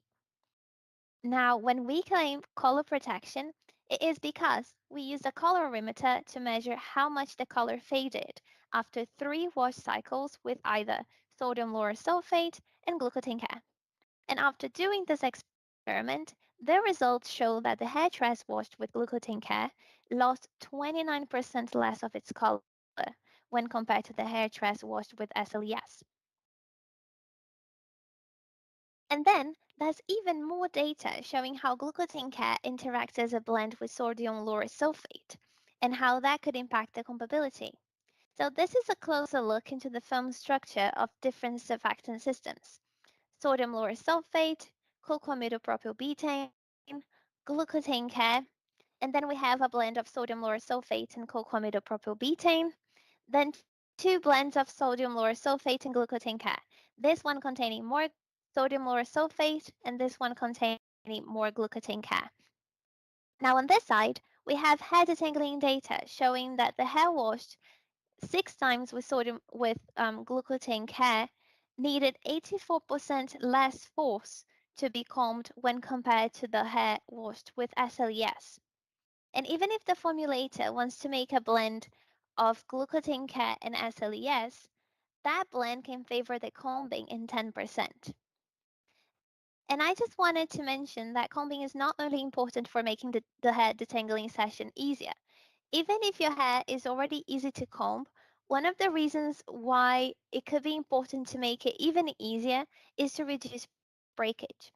Breakage can happen with repetitive tension. Therefore, the easier it is to comb the hair, the more cycles or combing sessions you can get from a hair fiber before it breaks. And the reason why I'm talking about the performance and specifications is only to illustrate how specific you can be when inquiring about an ingredient, and how knowing the specifications of raw materials can help guide you when planning a shampoo formulation. Now, moving on from liquid formats onto solid formats, one of the reasons why this market is growing so much is because solid formats have less water in the formulation and is associated with sustainability and circularity, offering a solution to plastic pollution and reducing the carbon footprint. Now, more than eco-friendly, they can be more economical. A lot of them are multifunctional and convenient, and besides, the ingredient lists being simpler too. These formats can be appealing to consumers that are inclined to the natural side, consumers that need to travel a lot, or the ones that want to introduce more simplicity into their lifestyle. It also opens the door to more packaging possibilities, avoiding plastic and offering easy refills. When it comes to shampoo bars, their typical composition is solid surfactants, liquid surfactants, structuring agents, emollients and oils, preservative systems, color, and fragrances. The surfactant content of a shampoo bar is basically the same of a liquid shampoo, with the major difference being that the bars don't have water and they have more fatty alcohol that will help the solid format. Oils and butters can be added too, with the butters also contributing to the solid state. And to make all that happen, a hot process is needed to melt it all up, mix it well, and then perform a hot pour. One way to make a shampoo bar is by making a cinder bar. That means that a blend of surfactant is used instead of making the surfactant from a vegetable source through saponification. Cinder bars have the advantage of being milder due to their neutral pH matching the pH of the skin. Some of the common ingredients in cindered bars are sodium cocoyl isethionate, sulfoxylates, alpha olefin sulfonates, alkyl glyceryl ether sulfonate, sodium cocoyl monoglyceride sulfate, and betanes. We can also take a closer look into these ingredients. For example, the sodium cocoyl isethionate specs talk about some of the benefits, like being plant-based, having a stable form, silky afterfeel, and tolerance to hard water. Then we can look into the sensory comparison to all the surfactants in the market, what the foam morphology looks like in terms of foam height, volume, stability, bubble size, and density. Here we have some key information like the inky, charge, and physical form. We can also see the ingredient sustainability profile like the RCI, that stands for Renewable Carbon Index. And finally, the technical specification sheets such as CMC, surface tension, optimum pH, pH value in water, among other things. And to back up that data, we can see the foaming pattern generated by the foam analyzer that compares that compares cocamidopropylbutane, SLES, and sodium cocoyl isethionate, which is our host upon SEI. And we also have data backing up the color protection claim using a colorimeter to see that after 3 wash cycles with SEI helped reduce the color fading 35% when compared to SLES. Now moving on to a different type of formulation, let's talk about conditioners. So hair conditioners are used because they provide body, bulk, and bounce to hair, shine and luster, smooth and silky look, softness, detangling abilities, static control, and they reduce the drying effects of a shampoo. And the reason why hair conditioners can bring these attributes is because a conditioner formulation is designed to deposit a controlled amount of conditioning ingredients onto the hair, which is meant to form a layer that remains even after rinsing. These conditioning ingredients are nothing less than surfactants, but the positively charged ones, also known as cationic surfactants. A typical conditioner chassis is made of water, cationic surfactants, consistency factors, conditioning polymers, emulsifiers, emollients and oils, preservation systems, and solubilizers. And even if we play with the ingredient proportions, we can break this category down into four formats. Rinse off conditioners that are meant for everyday use. Leave-on conditioners, which are light conditioning formulations meant to stay on the hair until the next wash day. Masks and deep treatments that are not meant for everyday use because of its intense conditioning. And cleanse conditioners, meant to gently cleanse the hair while conditioning at the same time. Now, to break down how hair conditioners work, we need first to understand that the hair at neutral pH has a negative charge. Because hair conditioners have cationic surfactants as one of the main ingredients, these molecules get attracted by the negatively charged surface of the hair.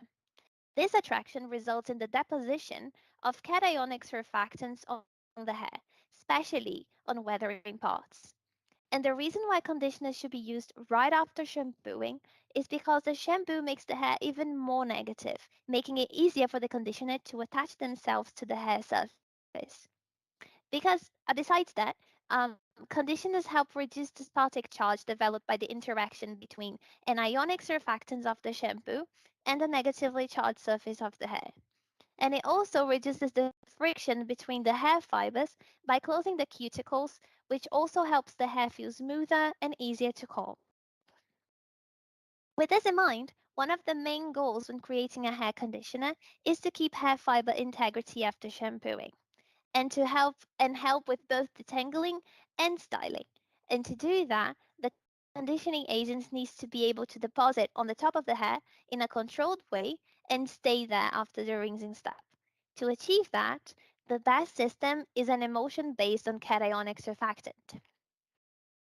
The components that make the chassis a stable formulation are the emulsifiers and the cationic surfactants.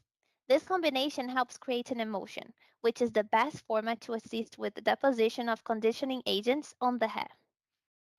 Other ingredients like refatting agents, emollients, and rheology modifiers make part of the chassis and contribute to the formulation and the performance. Working with a blend of cationic surfactants can help a formulator to develop a chassis designed to a specific need. Some cationic surfactants include quaternary ammonium compounds, amidoamines, and ester quat. Diving into the quaternary systems, we can see a predictable behavior when looking to the size of a carbon chain. The longer the carbon chain, the better the conditioning, but the worse the solubility in water, which makes sense because for the cationic surfactant to remain on the hair when rinsed, they shouldn't interact well with water in the first place. But on the other hand, the less soluble they are in water, the greater the tendency to build up on the hair. One way that we can overcome the buildup issue is by using an amine like stearamidopropyl dimethylamine, which is our genamine SPA. You can see how this amine differs from the centrammonium chloride, one of the most widely used conditioning agents, and it has also a really good performance when used in combination with dihydramonium chloride, that is another traditional conditioning agent. The majority of hair conditioners available in the market are made of lamellar gel network. That is an oil in water formulation that uses cationic surfactants to swell fatty alcohols. To achieve this structure, a combination of low and high HLB surfactants should be used. Ideally, the ones that can thicken water and shear thin during application. Because the lamellar gel network is mainly a bilayer structure, it can easily slide amongst each other, providing the slippery and smooth feel to wet hair that we are used to. The lamellar gel network is responsible for thickening and stabilizing the formulation, increasing the deposition of cationic surfactant, fragrance, and emollient, helping to disperse and stabilize emollient oils, provide a wet, slippery, and smooth feel during application, provide wet detangling and dry conditioning, and reduce hair friction and static charge. This type of structure is really important because it's made up of small micelles that can penetrate in between the cuticles to smooth the hair fiber. Now, here are some factors that could affect the lamellar gel network performance. The total surfactant concentration can affect both viscosity and conditioning properties. Another factor that can play a part on the viscosity and conditioning properties is the ratio of high HLB surfactants to total surfactants. That should be ideally 30% for maximum conditioning. The chain size of the chosen surfactants. For example, the best low HLB surfactants are subtle, sterile, and behenyl alcohols, while the best high HLB surfactants are stearamidopropylamine and dihydramonium chloride and their combinations. The use of electrolytes, branched or unsaturated fatty acids, and polymers should be minimized because they can impact the viscosity and stability in a negative way.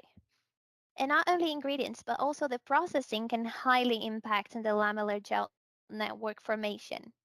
The type of shear, the moment when she is applied, the cooling rate, and the order of addition of ingredients all play a factor when making a conditioner formulation. And it's also important for the formulator to meet both the consumer needs with the formulation content. For example, a mix of cationic surfactant that is known for their anti-freeze properties and definition, like the polyquatinium 116, which is Argent Advanced Life, with another conditioning agent that brings volume, like stearamidopropyl dimethylamine, which is arginamine SPA, can be the perfect combination for curly hair types to make sure that the curls stay defined without weighing them down. A blend of these ingredients will make up a readily biodegradable chassis that is compatible in either leave-on or rinse-off formulations. This blend can also assist with the fiber alignment and make sure that, that the hair has volume and definition at the same time. And what I hope you've taken away from this session is that for shampoo formulation, it is really important to select a balanced surfactant blend to improve not only the performance, but also the experience for the consumer. Being able to know the properties of the surfactants you want to add to a formulation can make your selection easier. Playing with the synergies between surfactants could be the trick for a good shampoo chassis. Foam and fragrance are key parameters for a shampoo because it is responsible for the consumer experience. But remember that the foam amount and structure is not directly correlated with the cleansing power. The rheology of a shampoo can impact in different properties like flow, package, and spreadability. And now, what I wanted to take away from the conditioner formulation is the importance of using conditioner after shampooing. Remember to take into consideration the consumer needs when formulating a conditioner, especially their hair type, and choose the ingredients that will best fulfill their needs. And that you can formulate your conditioner to be used in different ways, as a daily rinsable conditioner, as a leave-on, as a mask, or as a cleansing conditioner. I truly hope I was able to shed some light on what it's like formulating hair care products, and I thank you ever so much for your attention.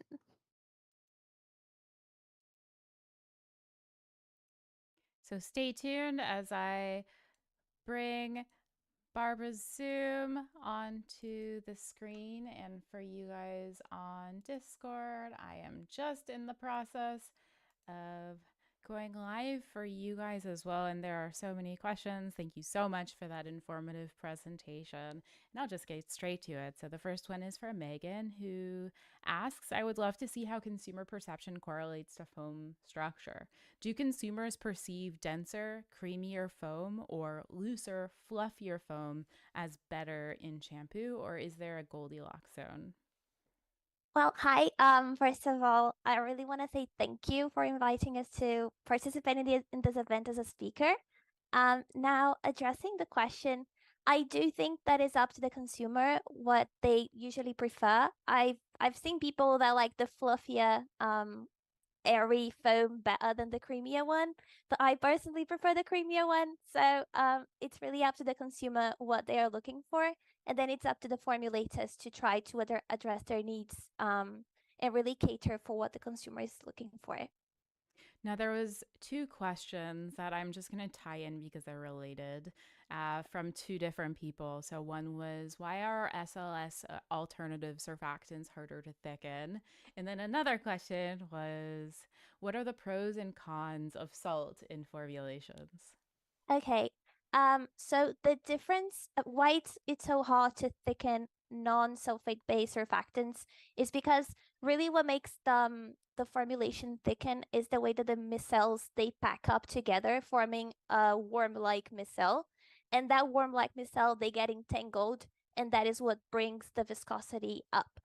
But for non-sulfates and like amphoteric and non-ionic surfactants, because of the lack of their charge, it's really difficult to pack them in the same way as a sulfate-based surfactants. And then it's hard to get that worm-like micelle in that same way just because the chemistry is so different. So this is mainly the reason why it's so hard to achieve the same viscosity. And the second question, can you remind me again? I'm so sorry. What are the pros of salts? Why do we see salt in shampoo formulas?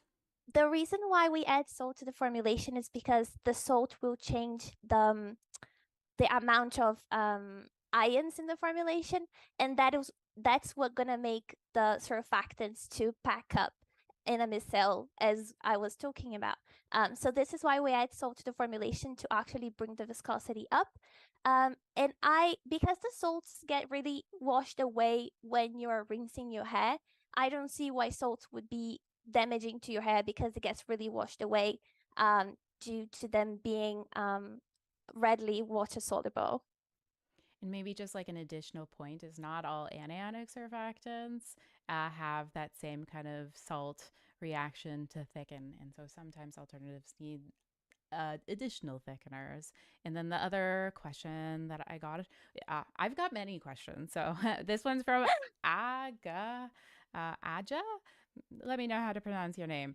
What's the difference between the leave on and rinse off conditioners? And can the rinse off be used as leave-ons, or is it somehow damaging for the hair, and or I'll just add the skin? Okay, so the biggest difference between leave on and rinse off is the cationic surfactant content, the conditioning agent. The rinse off, they will need to have more conditioning agents, because they are meant to be washed away. You want some of the conditioning agents to remain on your hair after it's been rinsed off. So if you decide to not wash your hair after applying a rinse off conditioner, your hair is going to get loaded with conditioning agents, which is probably going to build up on your hair more easily, and it's probably going to weigh down your hair. While rinse off conditioners, they're going to have a little less content of conditioning agents, and that is why they don't weigh your hair as much, because they were meant to not be rinsed off. So they will remain in your hair in an acceptable amount to not weigh your hair down. And I think you added another question too, but I forgot. I'm so sorry. I'm so sorry. I forget as well. I forget. I've already scrolled past it and I'm on to the next one. I'm sorry for not completing the answer. I'll just move on, though, to the next question from Curly Joe. Does including conditioning ingredients, oh, actually, I remember. Is it somehow damaging for your hair, and or I just added skin? Okay, yeah.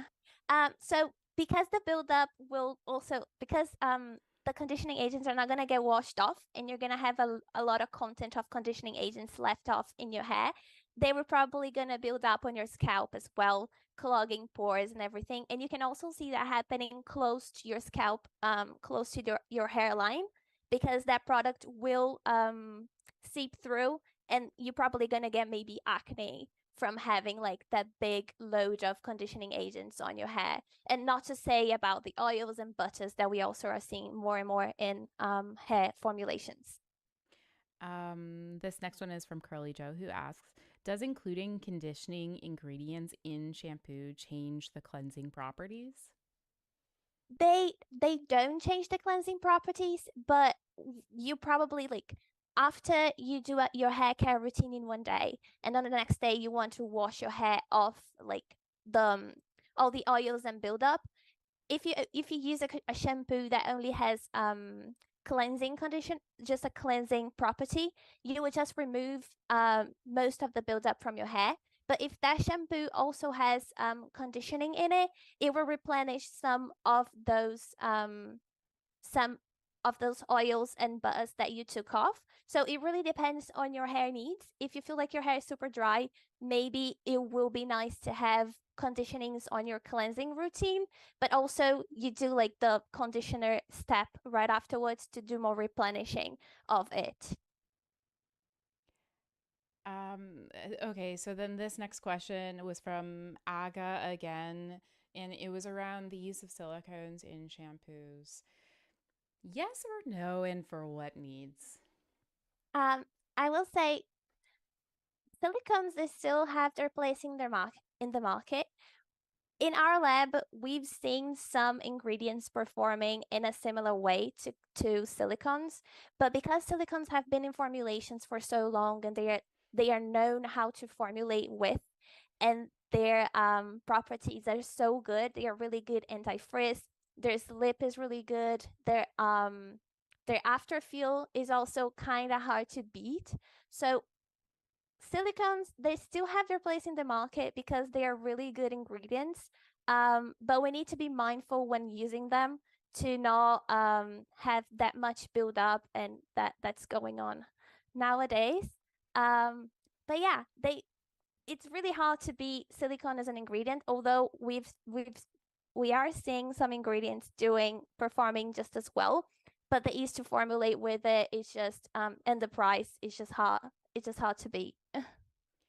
Um, okay, so then there's another question about what type of surfactants to look for different hair types. I might just like chime in quick just because I want to go to the next question really quick is like formulation is more than the sum of its parts. So like formulation really matters. So you could chime in on that as well if you'd like. Just because an individual ingredient has a certain hazard doesn't necessarily mean that it's going to apply to the finished formula because it's in a formula and it's not just the individual ingredient. And then another question that they tied into it is that does formulation technique impact the mildness or non-irritating properties of hair products, and if so, how? Um, the processing for conditioning, we know that the processing really matters. But for shampoos, I think what matters the most is the blend that you're using. So how you are combining their surfactants amongst each other more than what kind of processing you are applying. But you really need to be mindful of what is the specification of ingredients that you're using so that you can do the processing as it's meant to, like not heating way too much past what it's supposed to, because that can completely, you can change completely the chemistry of the ingredients you're working with. Or maybe when you apply high shear, you can also like break down some of the maybe micelles, and then you can change the thickening of the formulation. So it really depends on the ingredient that you are working with to make sure that you are doing everything, you're doing the formulation as supposed to be done. Okay, we've obviously just brushed the surface in this topic, but we're out of time for Q&A. Thank you so much, Barbara, for this Q&A and then also the presentation. It was super informative. And also I wanted to quickly give a shout out to Clariant, who is also a sponsor to the summit. So thank you so much to Clariant for supporting our SciComm initiative via our e-conferences. Okay, thank you. Thank you so much. Have a great rest of your day. You too.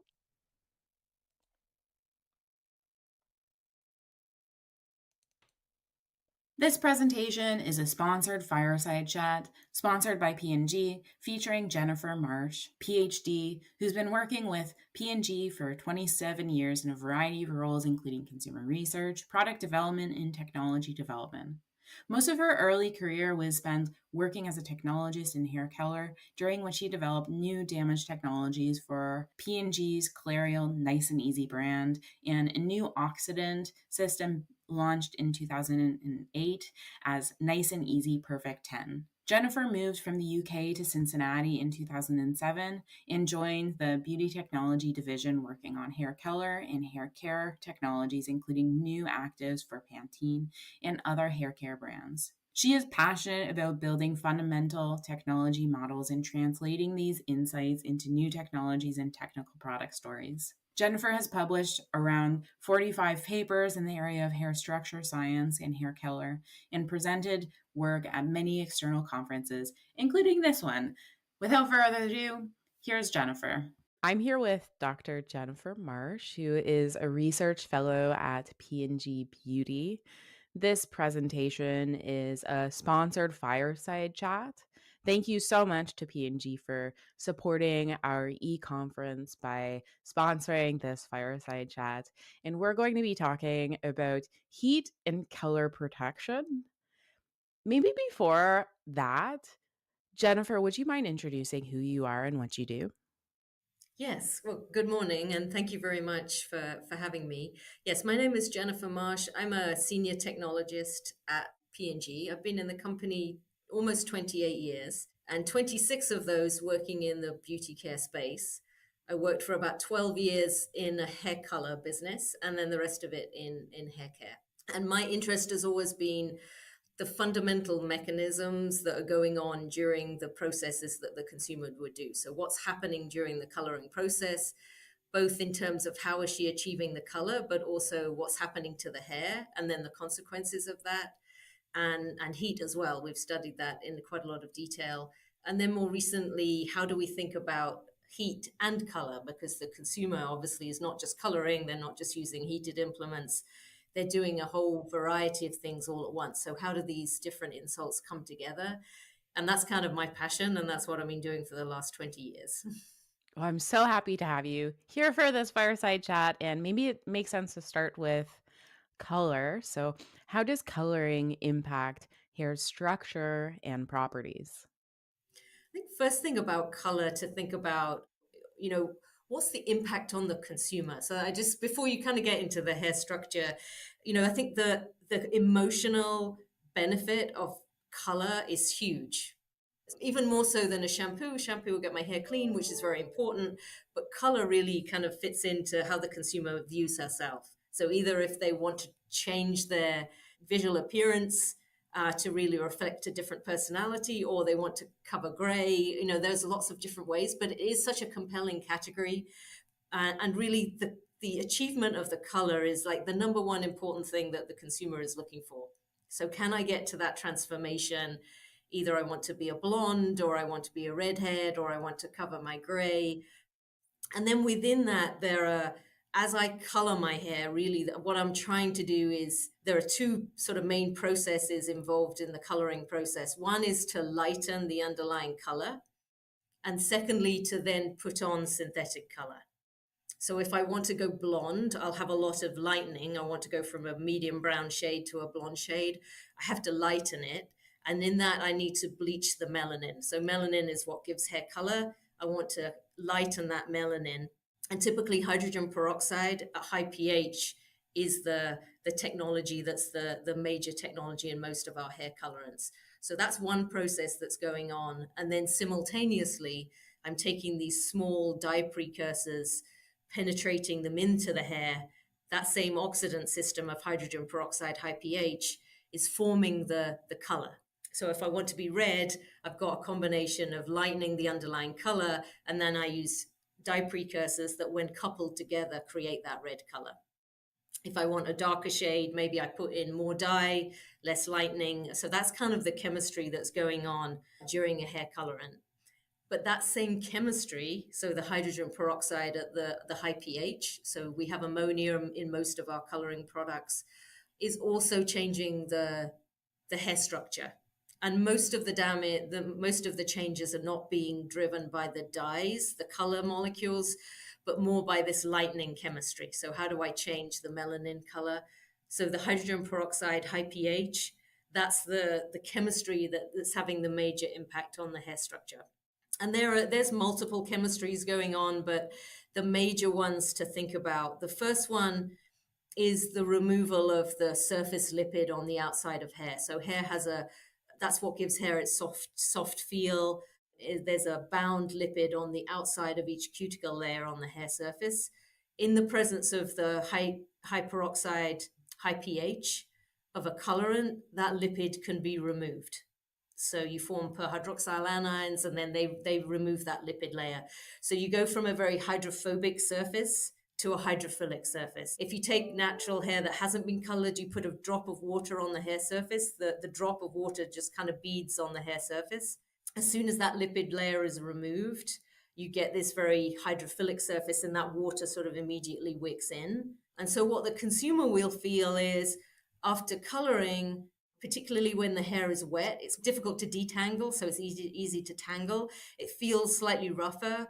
It takes longer to dry. And then also in the dry, it may not be so shiny and aligned because, again, you've changed that surface layer. So that's kind of one important sort of process that goes on. That same chemistry is also changing the internal structure of the hair. So we know that hair is got keratin proteins. Keratin proteins have disulfide bond linkages that make the hair very strong. Those linkages can start getting broken down by that same chemistry. So the other consequence is the hair tends to get weaker, and it's particularly weaker when it's wet. So again, you're changing the internal structure, you're breaking down the proteins, you are also changing the lipids, but all that chemistry is going on inside the hair. And then you have this surface change of the lipid removal. In the consumer's mind, that's all worth it because I'm getting the color that I want. So I think that's always the thing to remember. The most important thing that the consumer is looking for when she's coloring is that transformation. And then she's often willing to deal with the consequences of that and using the right products, etc., to minimize the changes in the hair structure. But ultimately, the transformation is the most important thing. Now, you've talked a lot about the damaging impacts that coloring your hair has. And if you as a listener listen to Trefor Evans' presentation, a lot of this will kind of ring a bell from what he was talking about earlier in the summit.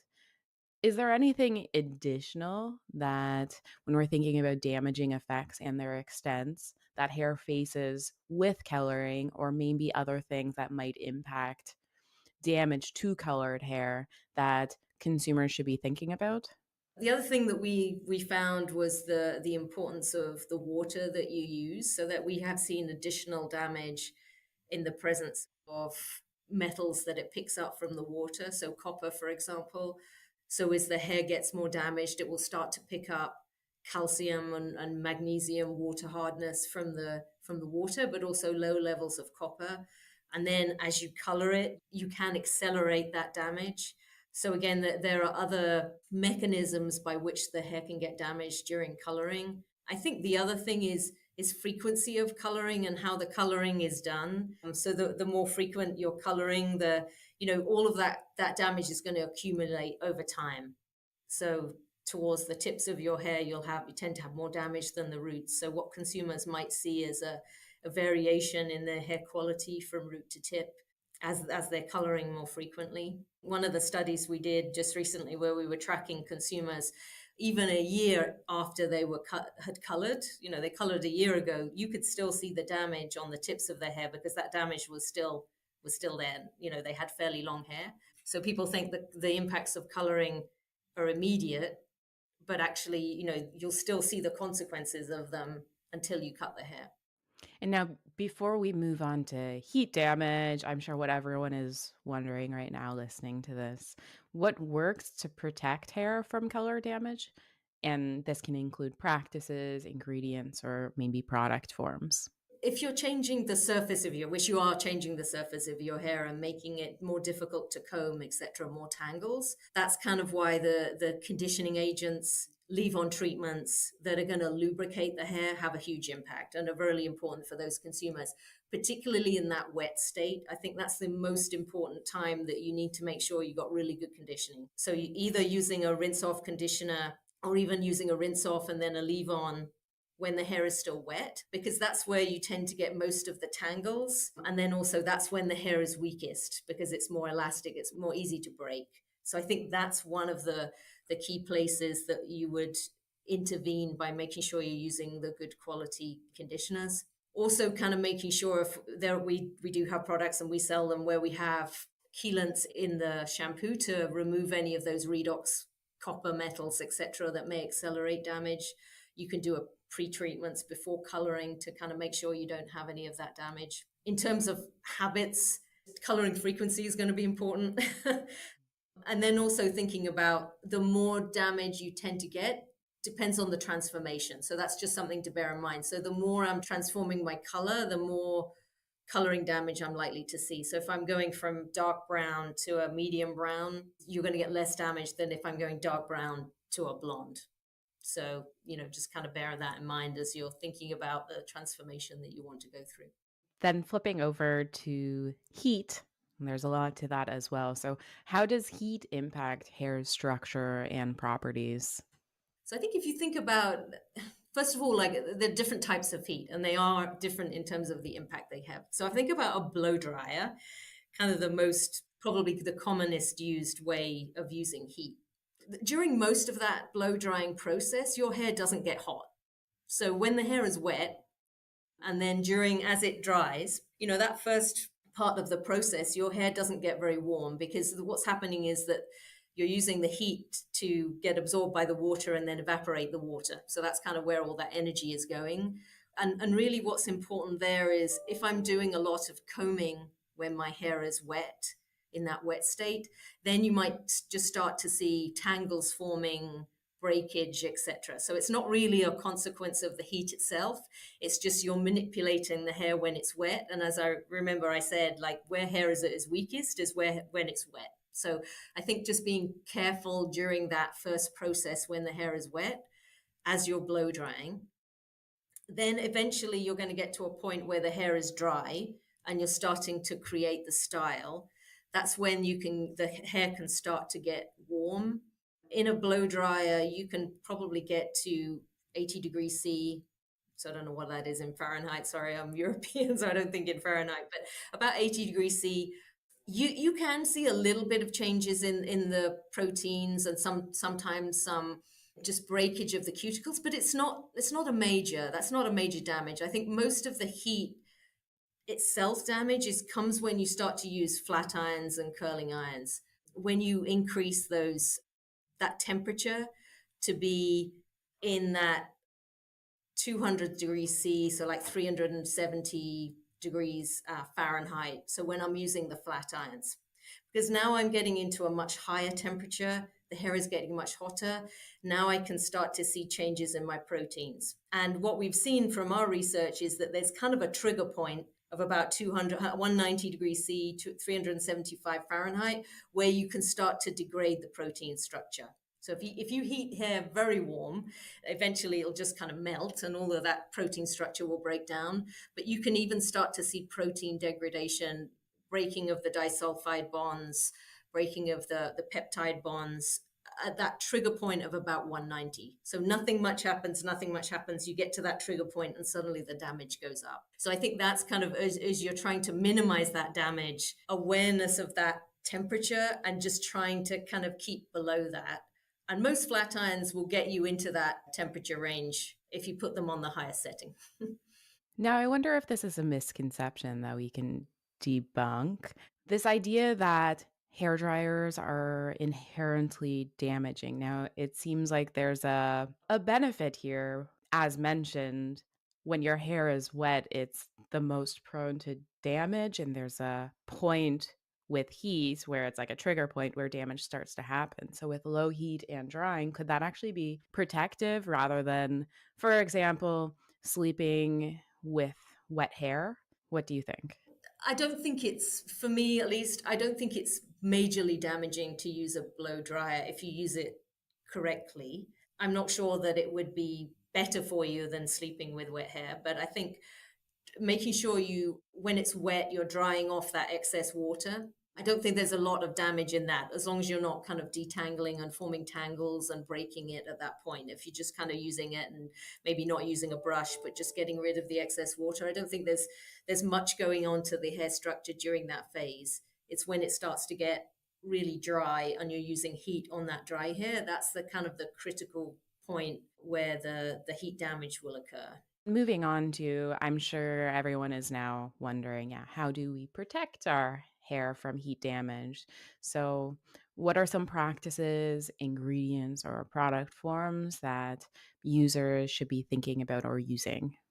So I think there are, again, two major ones I would talk about to protect yourself from heat damage. So certainly if you're just using blow dryers, again, manipulation of hair when it's wet, that's when it's at its most fragile. So again, any products that are going to help reduce tangles forming, any sort of brushing force that you need to take to get that comb or brush through the hair, anything will reduce that force is going to be a good thing. So that's the kind of first thing. So products that you put on before you blow dry, heat protection products usually have some lubricating ingredients in there to reduce those tangles. So that's the first thing. And then I think as the hair gets really dry and you're trying to manipulate that dry hair, just kind of be a bit cautious about how long you do that and how detailed you do that, particularly if you're using flat irons. Like it's better to do more passes, but at a lower temperature than trying to get to really cranking the temperature up and trying to get everything done in like one or two passes. So lower temperature is better, and particularly trying to keep down not the very highest setting, but maybe setting 3 or so on your flat iron as a maximum. And then kind of what we found is that you could get to higher temperatures on your hair, particularly if you were taking very small amounts of the hair and kind of doing it, really gripping the flat iron, going slowly through the hair. All of those contributed to more damage. So just kind of be cautious about the technique that you use. The slower you're going, the more the hair will heat up and get to that critical temperature versus kind of passing through a little quicker, but you just maybe need more passes. Heat protection products that go on right before you flat iron can be very helpful, and particularly lubricating ingredients like silicones. And some of the silicone will absorb some of that heat, but also one of its major properties will be just to make sure that you're not kind of slowing down and creating hot spots in the hair. So because it lubricates the hair, you can easily pass the flat iron through it. And by doing that, you don't get it to that high temperature and you'll help protect it. And also it'll help absorb some of that heat. So again, it's all about trying not to get to that high temperature. And now we've talked about color and we've talked about heat, but now what happens when heat and color damage combines? So what happens to the hair and what works to protect the hair from the combined impact? When you talk about color, one of the important things is now I've broken some of that bonds and it's weaker in that wet state. So then it's even more important when you're using blow dryer to be careful in using these products, for example, with silicones that will reduce friction during combing and styling. So it's important for everyone, but it's even more important for people who color because their hair is inherently weaker and will be more easily tangled and will be easier to break. And the same is true with the flat irons, kind of making sure that you've not got the really super high temperature. And again, you're using lubricating products. The other thing that we found in kind of more recent research is that there is some chemistry that you create during the coloring process that will create species that then when you heat, you can start to form additional damage. So that we have seen some synergistic damage between coloring and flat ironing particularly. So again, I would, if I was coloring, yes, there are products that can help you, but also just kind of limiting or reducing the amount of the heat that you use is also going to be a good thing. And so we've been talking for a little while, and to start wrapping up our conversation, do you have any final take-homes that you'd want to leave our audience with? And or are there any nuggets of information that we haven't had a chance to cover, but you think are important to the topic? One major thing is that the benefit of coloring and using heat to create the style are super important for the amount of transformation that the consumer's going to see. So I think the idea of saying don't color, don't use heat doesn't help, because I think that's really what the consumer is wanting. They want that level of transformation. It's all about understanding how can I achieve that transformation, but still protect my hair as much as possible to give myself the look that I want. For me, the secret is using good quality products, particularly in that wet phase is one major area that I would say is like, how do I get good lubrication and good protection during the wet stage as I come out of the shower, either a leave-on or a good wax that will minimize the uptake of these metals to keep it in the good state. So then when I brush and comb and use the heat, I can minimize the amount of stress that I put on the hair and minimize the amount of damage. And then I think the other major thing is if flat irons are great and they can really give transformation and the hair looks healthy, it looks shiny, etc. It's just kind of how do I moderate that temperature and really try not to go above that critical sort of 370, 190 degrees C temperature. I think those would be the major things that I would think about. If you do that, you can still color, still use heat, and still have really great, healthy looking hair. Awesome. Thank you so much. I learned so much from this presentation. I don't know that much about hair science. So this whole conference, I've been learning a lot.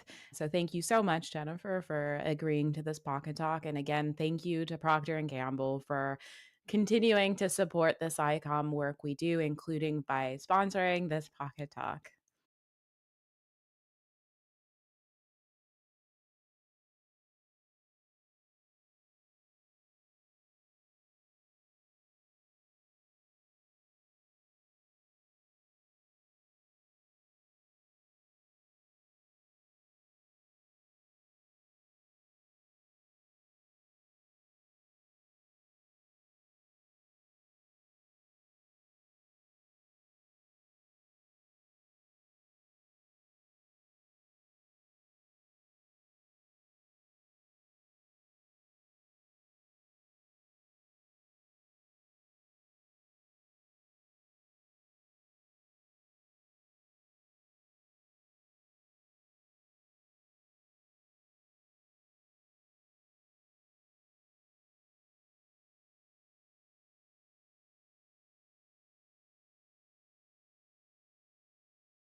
Our next presentation will be by Valerie George, who's a cosmetic chemist, hair and hair color expert, science communicator, educator, leader, and avid proponent of transparency in the beauty industry.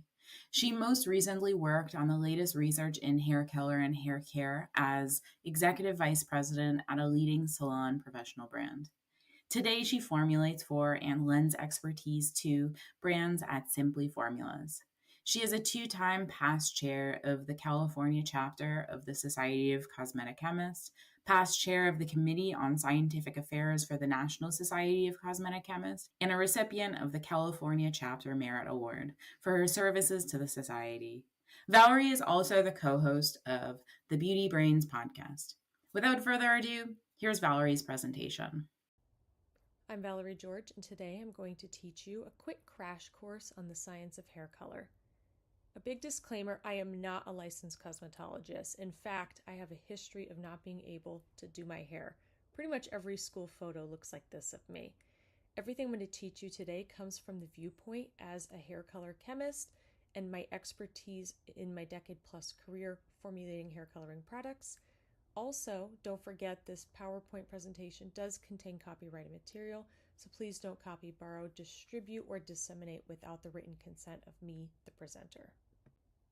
Maybe you follow me on Instagram at cosmetic_chemist, or you know me from the Beauty Brains podcast, but most of my career was spent at Paul Mitchell, where I was not only the hair color chemist, but eventually their executive vice president of R&D.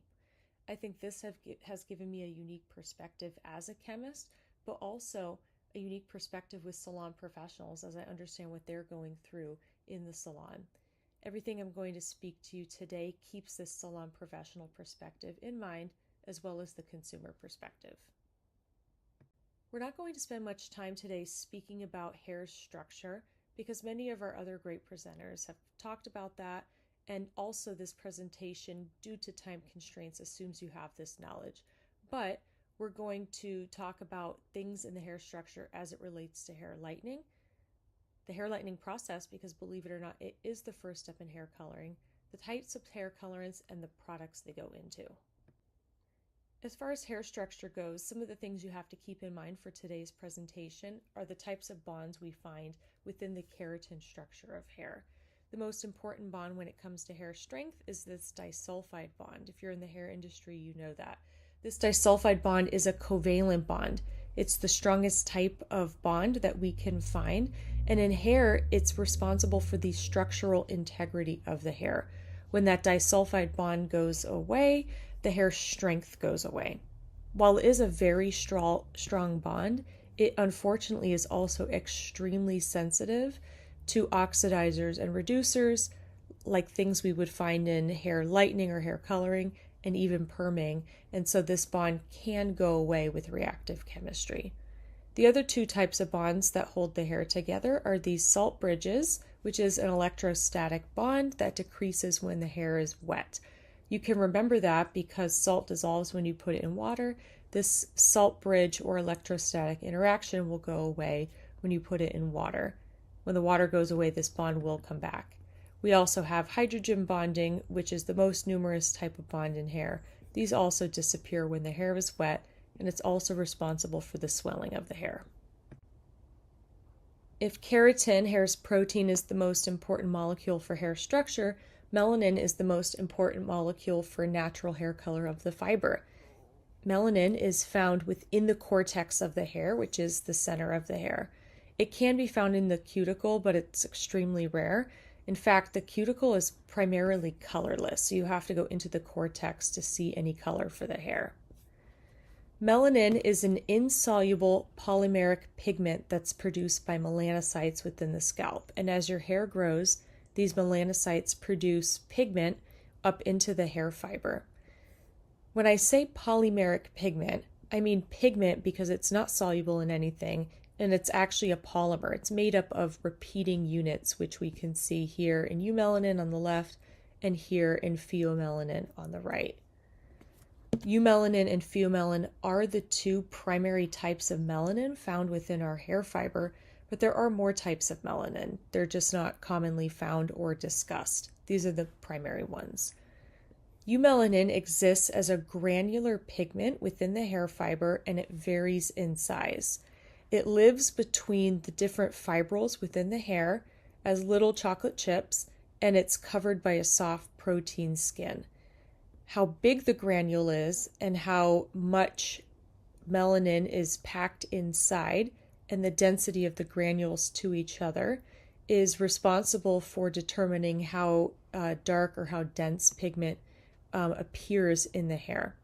Eumelanin is responsible for black to very dark red colors. Pheomelanin, on the other hand, is similar in structure, but it has some differences. We see this sulfur group right here.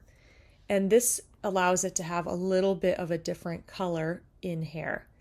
Pheomelanin is responsible for the yellowish to red color that we see in the hair fiber. It's synthesized similarly as eumelanin by the melanocytes, but there are some structural differences, and it packs into the hair and is distributed a little bit differently within the hair fiber.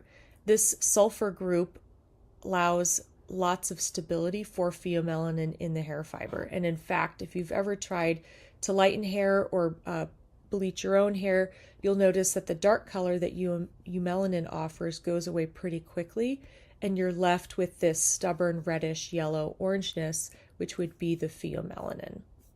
It's just very stable. Here's an actual picture to show you what these melanin granules would look like. Here we can see the layers of the cuticle in this SEM photograph, and we can see these dark blobs within the hair fiber. These are actually melanin granules, likely eumelanin granules due to their shape. And so we can see that it's not evenly distributed throughout the hair fiber, but exists in these little chocolate chip types throughout the cortex. If someone has more pheomelanin than eumelanin, they would have reddish hair color. If they have more eumelanin than pheomelanin, they would have brown to black hair color. It's important to note that almost all hair types have, with the exception of albinos, have both of these pigments present. It's just the ratios and the quantities that determine the hair color. We've talked briefly about the biology of hair, and you've learned about it from some of the other presenters, but I do want to talk about the chemistry of hair. People say hair is biologically dead, but it's actually, yes, it is. It's chemically alive. And as a chemist, we take advantage of this chemistry, of these bonds on the hair fiber to get our hair coloring products to work.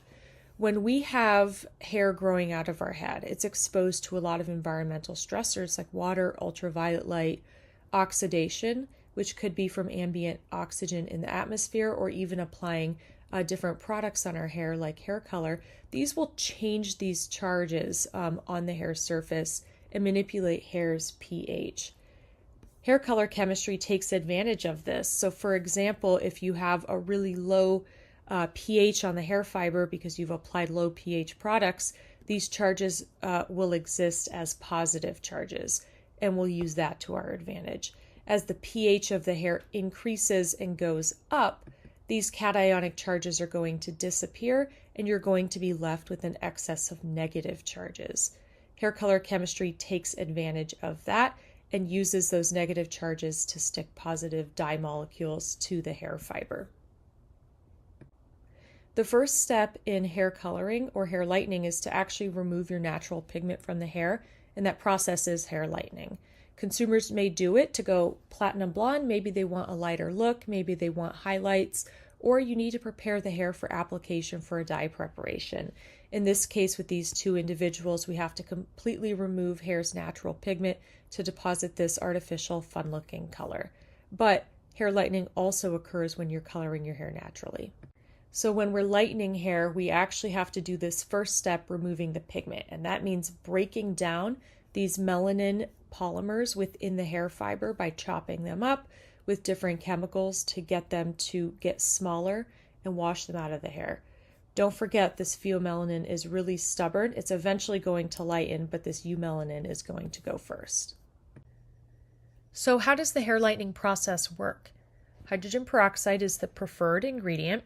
Now, I'm sure you know someone, maybe it was you, who found a bottle, that brown bottle of hydrogen peroxide under your bathroom sink, and you used it to give yourself some highlights, and the end result didn't look nice. Well, hydrogen peroxide has been used since about 1860 to lighten hair, so it's been used quite a long time. A British chemist and a London hairdresser created a lotion containing 3% hydrogen peroxide, which is a 10-volume solution, and they found it lightened the hair pretty well. Not only was their method very popular for the time, but it's still the basis of bleaching away existing pigment today. So they discovered something really great that works, and 160 years later, we're using it. Although today we're not using it alone unless you're using it as a sun-in or something to give yourself sneaky highlights, but we usually use it together today with ammonia or with persulfate salts in bleach or hair lightener. So how does it work? The exact mechanism is not agreed upon or clear, but hydrogen peroxide is an oxidizer. And we know that melanin is a polymer. Remember, I said it was a polymeric pigment. It's going to oxidize the polymer, break it down. The components become more soluble and eventually wash out of the hair. So this melanin molecule basically degrades. Melanin is stable in the presence of reducing agents, so like perms, for example, but it's not going to do well in situations where oxidation can occur. And hydrogen peroxide is just a really great oxidizer. When we are working with hydrogen peroxide, we're actually going to work with it in a developer solution. So it's not 100% hydrogen peroxide, it is a solution. And here are the common solutions that we find in the consumer and salon professional world. The percentage of hydrogen peroxide present in the solution is on the left. And in the United States, we typically speak to hydrogen peroxide in volumes, which is the number of liters of oxygen and gaseous form released. So we talk about it in volumes here, but these are the equivalents. And so it's purchased in a solution. It's generally a liquid or a cream, and the pH is very low, 2 to 3.5. Hydrogen peroxide is an active molecule, and when it's on the shelf in a bottle, we want to keep it inactive. And so we do that by keeping the pH very low of these solutions. When we deploy hydrogen peroxide, we want to raise the pH. Raising the pH is going to make it very active, and it's going to help decolorize that melanin in the hair. One thing I do want to note is a developer formula will typically have stabilizers present to keep the pH low, and it's also going to have chelating agents because hydrogen peroxide is very reactive to metals, either in solution or in the hair fiber. And so we don't want it to be reactive to those metals. We need to use a chelating agent. I mentioned that hydrogen peroxide is not super effective alone. Yes, we discovered it in the 1860s. We've been using it since then, but we've been slowly using it since then. And so in today's time, no one has 2 to 3 days for their hair to be weakly lightened. We need it to work very quickly. And the preferred vehicle for that is through adding hydrogen peroxide to bleach or hair lightener. We're going to use those terms interchangeably. We take this low pH hydrogen peroxide solution, add it to the alkaline pH lightener, and we're going to get this really fast lightening reaction on the hair. Bleach is typically a powder format, and the main ingredients are persulfates. These persulfates react with water, which is why it has to come in a powder format. And when it reacts with water, the persulfate is going to dissociate away from the counter ion and be ready to party with hydrogen peroxide and bleach melanin from the hair fiber. Notice the word ammonium here. That looks like the word ammonia. When the ammonium persulfate hits that water from the developer, it's going to release the persulfate and it's going to release free ammonia. So we're going to get an extra high pH party. When that 2 to 3.5 pH developer is mixed with lightener, we're actually going to get a final pH of 10 to 11. That's pretty high, and hydrogen peroxide loves to work at that pH level. When we're truly bleaching hair, like to really get it platinum, we want to use a 30 or 40 volume hydrogen peroxide. That's a 9 to 12% solution in order to really get the melanin deep down in the hair fiber removed from it. The application time does take 50 minutes. I know people want to move faster than that, but the reality is this bleach paste that you've created has to diffuse into the hair fiber, and you need time in order to do that. When we're employing a bleach or lightener, hair can be lifted up to 7 levels. And what I mean by this is hair is typically designated in a level system. So a black is a level 1, a platinum blonde may be a level 10 or 12, depending on who you're talking to. So theoretically, if you are a level 5, you can get to a level 12 using lightener. Notice I put my legal eagle hat on and I wrote up to 7 levels because I don't know if bleach can really do that, but we'll see. So the lightening process sounds pretty easy. We take this low pH hydrogen peroxide developer, we mix it with our bleach powder, it forms a paste, we put it on the hair, it decolorizes the melanin, we rinse it off, and all of a sudden we're walking out the door platinum blonde. That's great. Unfortunately, it's not as easy as that. You just don't leave the bleaching process at the door. In fact, you may walk out with a little bit more damage than you walked in with. And this is because when we apply these lightening mixtures on the hair, the molecules that we're using are not intelligent. They're not selective for the melanin. They're really looking for anything that they can react with. This includes hydrogen bonds, salt bridges, disulfide bonds, different amino acid groups, hydroxyl groups, polypeptide chains. Anything structural in the hair, they're going to react with.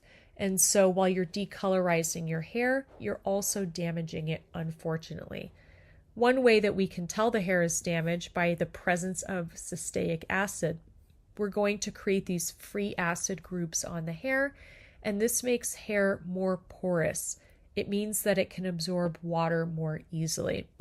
One speaker I once listened to told me you can't wet a healthy hair because healthy hair is naturally hydrophobic. It hates water. When you bleach your hair, you increase the cysteic acid groups. That means increased water solubility. Or in the salon professional world, we say increased porosity.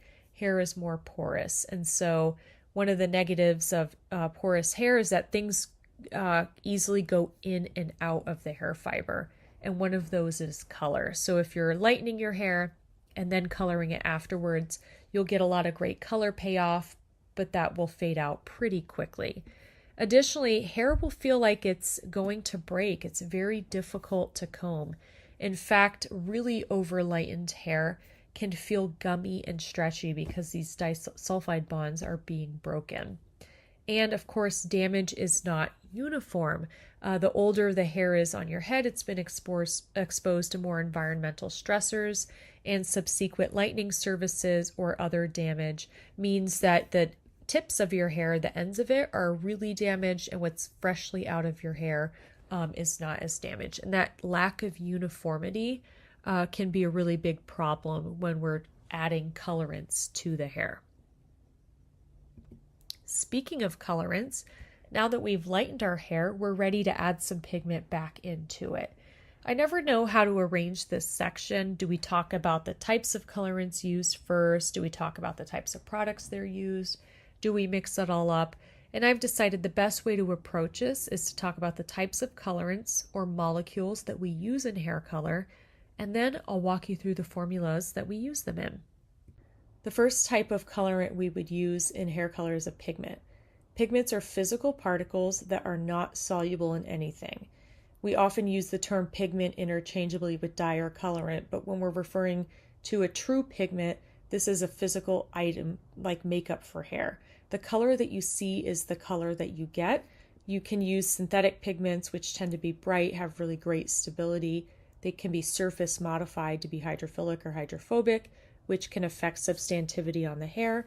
And then we also have iron oxides, which are also used in color cosmetics. These can create brown, red, yellow, and other nude shades, like in a root touch-up spray. We don't really use these, so I'm not going to spend a whole lot of time on them. Acid dyes are different from pigments because they're soluble in something. They're actually soluble in water. And so, although we may use the term pigment and colorants interchangeably, these are truly actually dyes. We also call acid dyes direct dyes because we can directly see the color of the powder is going to translate to the hair. So you'll see this term as well. Acid dyes are very large in size. We can see that they have many, many molecules, much like melanin. This large size gives them a high molecular weight, and they also have a negative charge, although you can't see that within the photograph here. So these would be considered anionic. Acid dyes really stain, and unfortunately they don't only stain the hair, they do stain the skin. And in fact, they stain the skin more than hair because skin is more basic in charge than hair, so the dyes are preferentially binding there due to their anionic character. When we are working with acid dyes, the dyeing effect is a function of pH, and the pH works best between 2 to 4. Because of their size, they really just attach to the exterior of the hair. They can't penetrate very well, and so we have to swell the hair fiber and get these dyes to penetrate in. The good news is once they're in, they're difficult to get out, unless you hate the color, and then that's bad news. The more you use these dyes, the more the color intensifies over time. You'll notice that we have Acid Violet 43 here and a purple shampoo. Acid Violet 43 is the acid dye that's responsible for that secret behind your salon professional's chair. Purple, although we're not going to get into color theory here, helps neutralize yellow tones in the hair and make hair appear more platinum than it really is. The more you would use a purple shampoo, the more you're going to get that color intensity. Basic dyes are also considered direct dyes, and they are not anionic or negatively charged in character, but they're positively charged in character, so opposite of acid dyes. They also are used at a different pH range of 4 to 9, which is a more natural pH for hair coloring products. They're not as bright or vivid necessarily as acid dyes, so basic dyes are really good for when you want natural hair coloring situations. They're very big molecules, so they have a high molecular weight. Again, they're not going to penetrate very far into the hair, but we don't need them to because they are positively charged, and for the most part, hair is almost always negatively charged due to its isoelectric point of 3.6. We are going to employ that chemistry to get it to stick to the hair fiber. Nitro dyes are the last category of direct dyes that we use, and nitro dyes are just that. They have to have a nitro group. They have no ionic charge. They're considered non-ionic, so we have to rely on their small size to penetrate into the hair fiber. They're just simply not going to attach to the outside. You'll notice all of these dyes have that nitro group in the molecule because that's the requirement to be nitro. Because they're non-ionic and they have no ionic charge, they generally have poor water solubility. So we really have to do some tricks as formulators to get them to penetrate into our dye solution. Again, because of their size, they're affinitive for hair. They're not affinitive for hair based on charge. Although these have a very simple molecular structure, they actually have a lot of variation in color. We can see that even though they both have this nitro ring here, these little different substituents really shift the color in different directions. For example, let's take HC Blue 2 and HC Yellow 2. Nitro dyes are primary yellows, reds, and orange, but we do have this blue dye right here, which is very structurally similar to the HC Yellow 2, except HC Blue 2 has this amine group pendant sticking off. This functional group alone shifts the dye away from this yellow and makes it a really beautiful, warm-looking blue. Likewise, with HC Yellow 2 and HC Yellow 4, the addition of this ethoxy chain right here shifts this yellow 2 dye from being a nice warm yellow to a really nice cool yellow. One last thing I love about nitro dyes is they don't really stain the skin. That's one of the other benefits to them. But also, one negative to using these is their size. We've talked about those advantages. They can go into the hair very easily because they're small, but they'll also fall out very easily. Oxidative dyes are the fun category of dyes, and we would consider these dyes to be permanent, and they're typically used in permanent and demi-permanent hair color. Oxidative dyes don't have this lightening effect themselves on the hair fiber, but the catch is they go in formulas that do have a lightening effect. Because oxidative dyes generally don't have a color, there's no intrinsic color to the powder, this means the color that you see is not the color you get. You actually have to react these dyes together and with an oxidizer, and oxidizer is required in order to form the color. In fact, 2 dyes are required to make 1 color, and we call these dyes bases or primaries, couplers or secondaries. These dyes are small on their own. We'll take a look at the molecular structure in a moment, but because they react together to make a bigger molecule, they're going to stay in the hair for quite a long time. So these dyes are very long lasting. Let's revisit my statement that oxidative dyes don't have an intrinsic color that imparts color itself to the hair. Here's a couple oxidative dyes for you to look at that are colorless. Okay, so the crystal has a little bit of color. We can see that this one's a light grayish purple. We can see that this one's a sparkly gold, a light orangey peach. This one's pretty white. This isn't the color that they impart to the hair fiber, although the lower left one would be pretty cool. This is just the natural color of the crystal. That doesn't mean it's going to do that for the hair. And so we have to react these together through oxidation with hydrogen peroxide, which is why they're called oxidative dyes, in order to get that color.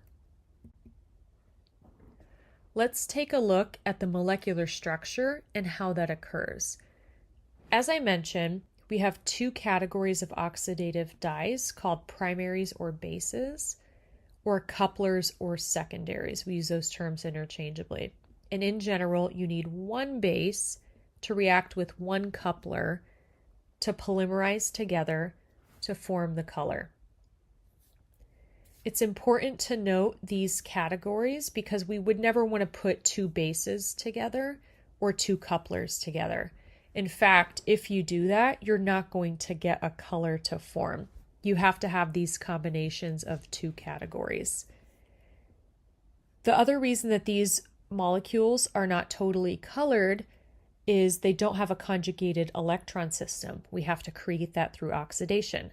If you remember the acid dyes, the basic dyes, the nitro dyes, they already have a conjugated electron system. Here they do not. We have a ring with the double bonds, but that's not the same as a conjugated electron system. So we're going to do that in just a moment. I'm going to walk you through the combinations that I would make with a coupler like meta-aminophenol with these 2 different bases. So we'll react meta-aminophenol with p-phenylene-diamine. We'll react meta-aminophenol with this really long one I call WP5. And likewise, we'll do 4-amino-2-hydroxytoluene with PPD and WP5 and show you the different results that occur from that combination. So the first coupler we want to react with the 2 different primaries is meta-aminophenol.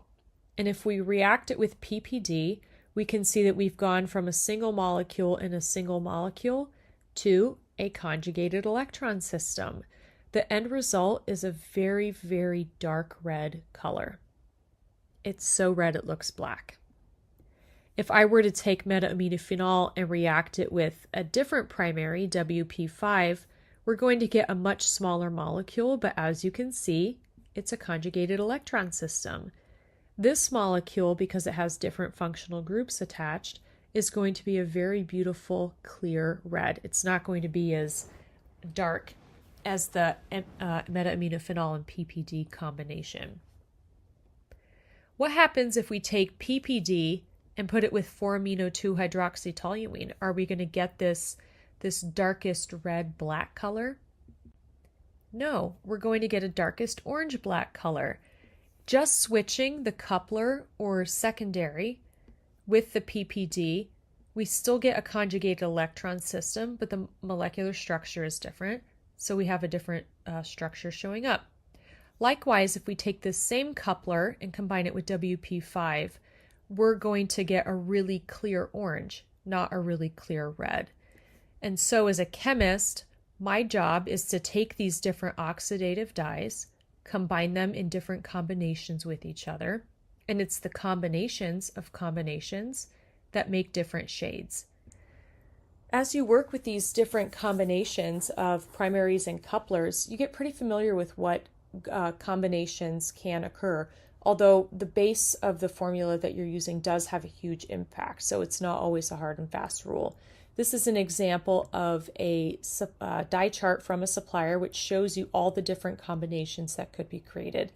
These are not finished hair color products. These are simply combinations of the individual primaries and couplers to give you an understanding of what color possibilities can be created. With oxidative colorants, we do need other ingredients. I've reiterated over and over, on their own, oxidative dyes don't have a color. We need to react them together for a color to form. And here are some of the other ingredients required in that chemical reaction. Let's go through them. We need an alkalizer. We have to create this high pH environment for hydrogen peroxide to be effective. Don't forget, when we have a hydrogen peroxide solution, it has a very low pH. It doesn't work at that low pH, and so we need to raise the pH for the hydrogen peroxide to work and oxidize the dyes together. We also need this high pH in order to swell the hair fiber. These molecules are very big. The reactions are happening very fast, and we have to not only get hydrogen peroxide in the hair to decolorize melanin and to assemble the oxidative dyes together, but we have to be able to get these huge dyes that are already formed in the hair fiber. And the alkalizer that we use to create this pH environment of 9 to 10.5 for hair color is ammonia, MEA, or aminopropanol. Ammonia is the most effective. It swells the hair at low levels, is very synergistic with hydrogen peroxide for accelerating the bleaching of melanin. They like to party together. The downside is ammonia smells. It is a gas, so we definitely notice when it's present. But the good thing is it's a gas, so it leaves the hair. It doesn't stay inside. It keeps the pH party high, does its job, gets the heck out of there. MEA is monoethanolamine. It's a liquid, so it doesn't smell. But unfortunately, it stays in the hair and reactivates continuously. It's very hard to get all the way out of the hair fiber. There was a May 2014 journal study that showed monoethanolamine use over use is as damaging or more damaging to hair compared to ammonia. A lot of people think monoethanolamine is more safe because you can't smell it, but it actually is worse for your hair, and it causes contact dermatitis. It's also way less efficient than ammonia, so you have to use several times the quantity, and you still don't get the same lightning effect because I guess it doesn't like to party as much with hydrogen peroxide as ammonia does. Aminopropanol is not really an alkalizer, but you can use it to swell the hair a little bit in demi-permanent hair color. Of course, we have to have hydrogen peroxide. As we mentioned, oxidative dyes require oxidation. You get that from an oxidizer like hydrogen peroxide. In hair color, we typically only find 5, 10, or 20 volume. The goal is not to bleach the hair, it's to lightly decolorize the existing melanin and deposit dyes into the hair fiber. Also, if you use more than 20 volume, you can actually end up oxidizing some of your dyes away, which is counterintuitive. We have to have an antioxidant. We need to protect dyes from oxidizing prematurely in the formula. We don't want the tube of hair color to react when it's on the shelf or in your back bar at a salon. We want it to react on the head, and so that means putting antioxidants into the product. Chelators. I mentioned in the lighteners section that heavy metals are horrible with hydrogen peroxide. They catalyze it like crazy, and so we need to remove metals from solution. And then, of course, we need hair. People always laugh when I say this, but you have to have hair to put these ingredients on. And in fact, if you were to mix a bowl of hair color together and mix it up, it would be very slow to react. You put a swatch of hair in it, boom, reacts very quickly. So now that we know the types of colorants, let's go through the types of products they go through. So temporary hair color is a category of hair color that's like makeup for hair.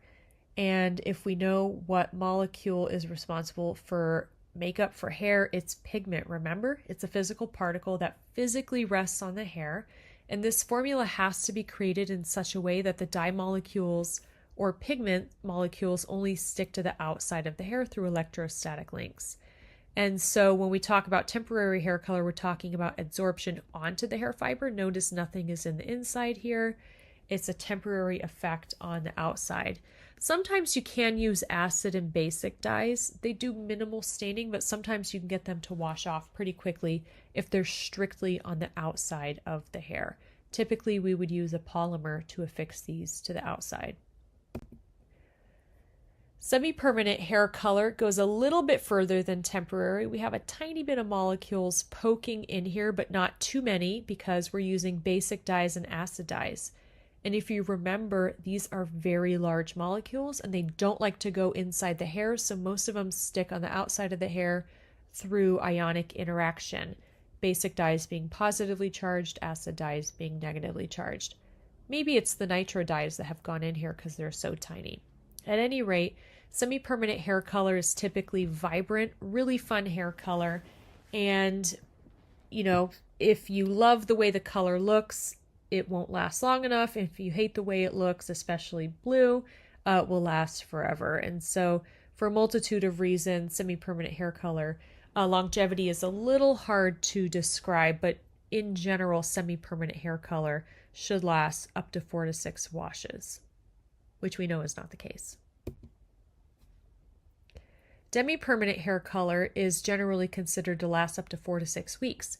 And this is because we get lots of absorption into the hair fiber as well as adsorption on. And this is because we're using all sorts of dyes here. We're using a little bit of oxidative color in addition to nitro dyes and basic dyes to give a really beautiful dimensional look. I love demi-permanent color because it takes advantage of the natural hair color that you have and enhances it with a little bit of a stained glass type look. Here is the demi, which is a product line I formulated. So I love demi-permanent hair color. Because we have oxidative dyes, we have to have all of these other items present, which is why I listed them here. And perhaps you didn't notice additional ingredients in semi-permanent color or temporary hair color. That's because these ingredients have to be present for the oxidative dyes to work. Finally, we have permanent hair color. Permanent hair color uses strictly oxidative dyes. We rarely use other types of colorants within permanent hair color, although you can for a multitude of reasons, but we're primarily using oxidative dyes. And in permanent hair color, we want all of the dyes to penetrate. We want the hair color to last forever. So we want absorption as much as possible. Oxidative dyes are the ticket to that. And this is because you can use an alkalizer with them. Typically, we use ammonia. It's the best working one. You can use MEA. This is going to swell those hydrogen bonds in the hair and allow the color to penetrate and diffuse into the hair fiber. Of course, we have our other hero ingredients that make oxidative hair color work. We'll find those in the formula as well. You'll notice here I have a box of hair color that you would get at a mass market store and a tube of Salon Professional hair color. I'm very sorry to folks in the audience who work in the Salon Professional community and have been told that box hair color is horrible for hair. They use the exact same ingredients. It's the exact same chemistry. And the only difference that we would find is the way the shades are nuanced together, maybe the level of ammonia or MEA, maybe the level of hydrogen peroxide that's used. But from a chemical perspective, they're the exact same thing. I typically go over this in my soapbox section. We just don't have time for that today. But from a chemical perspective, a hair color that you would get in a box called box hair color is the same as a tube of Salon Professional hair color as a chemist putting them together. Speaking of soapbox, I would like to get one out and climb on it now. When it comes to hair color, there are many things that push my buttons, and we'll go through a couple of them today because we're running out of time. I wish I could go through all of them. My first soapbox topic is PPD. You may remember PPD from a few slides ago when I was showing you the reaction in which a primary reacts with a coupler. We reacted PPD with meta-aminophenol and PPD with 4-amino-2-hydroxytoluene. We formed that darkest red-brown and the darkest orange, respectively. That's what's great about PPD is you can use it in small quantities to form these really dark colors. When I was going through that reaction with you, I was very specific to mention that you always have to use a primary with a coupler. You would never want to use couplers alone because you won't get color, and you would never want to use primaries alone. You would never want to use a primary alone because a primary is so electron hungry, it's searching for these couplers in the molecule. And when it can't find any, it's going to say, well, I have to react with myself. And in the case of PPD, it's going to react with itself through this reaction to form a molecule called Bandrovsky's base. Bandrovsky's base is a very dangerous molecule. PPD itself isn't dangerous, Bandrovsky's base is. And unfortunately, people confuse the two. Bandrovsky's base is allergenic. It's what elicits that PPD allergy, and also is genotoxic. People think PPD and Bandrovsky's base are carcinogenic. That's actually not the case. It's just allergenic and genotoxic. So when we're formulating with PPD or other primaries for that matter, it's very important we're using the appropriate amount of coupler with it. PPD gets a bad rap because of this, but there's other molecules that this happens to. They're just not as infamous. You may be wondering why PPD is an issue when we've been using it since 1862 or 1863. In fact, L'Oreal's been using it since 1909 in their hair color, and it's just now getting this really bad rap. What's going on with it? PPD and black henna tattoos, that's what's happening.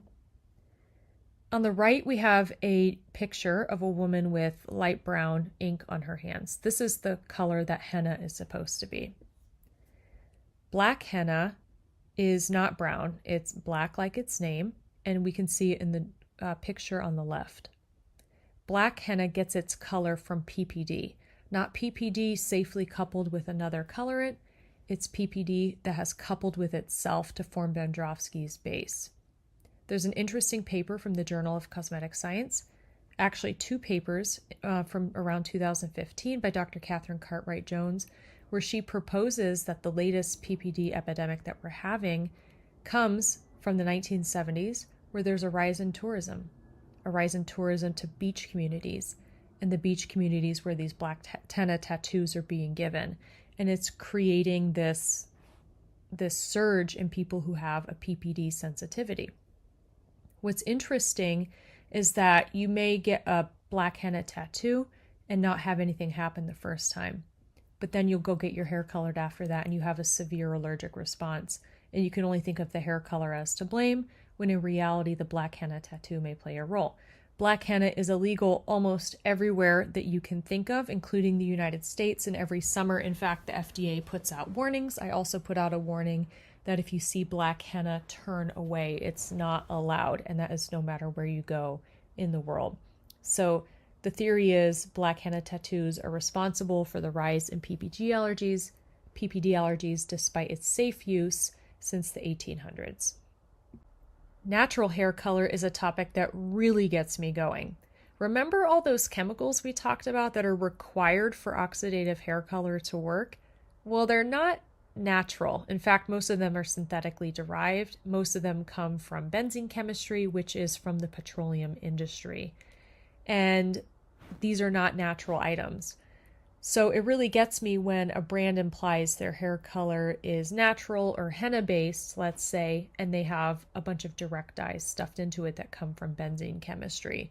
Or even salon brands saying, this hair color is healthier for your hair, healthier for you, because it's more natural. Well, at the end of the day, all of the hair color companies are using the exact same chemistry. And so when you imply something is natural, we've been trained for years to think that natural must be safer or better for us somehow, when the fact is we're really using the exact same chemistry as everyone else. I really just don't like that. The only natural hair color is henna. Henna is a natural colorant. Lawsone is the active ingredient. People can also use other plant compounds like indigo or chamomile to color the hair. You have to use combinations of them. They require a long time to penetrate into the hair fiber because the molecules are so large. Often the color palettes are unpredictable, they can be weak, and because they are plants, they can have lots of heavy metal contamination. And heavy metals are not good if you ever want to go back to coloring your hair another way. Also, there's often no way to remove these colorants from the hair, so you either have to cut the hair off to remove them. Even heavy bleaching won't work. However, there are a lot of merits to using henna-based hair color.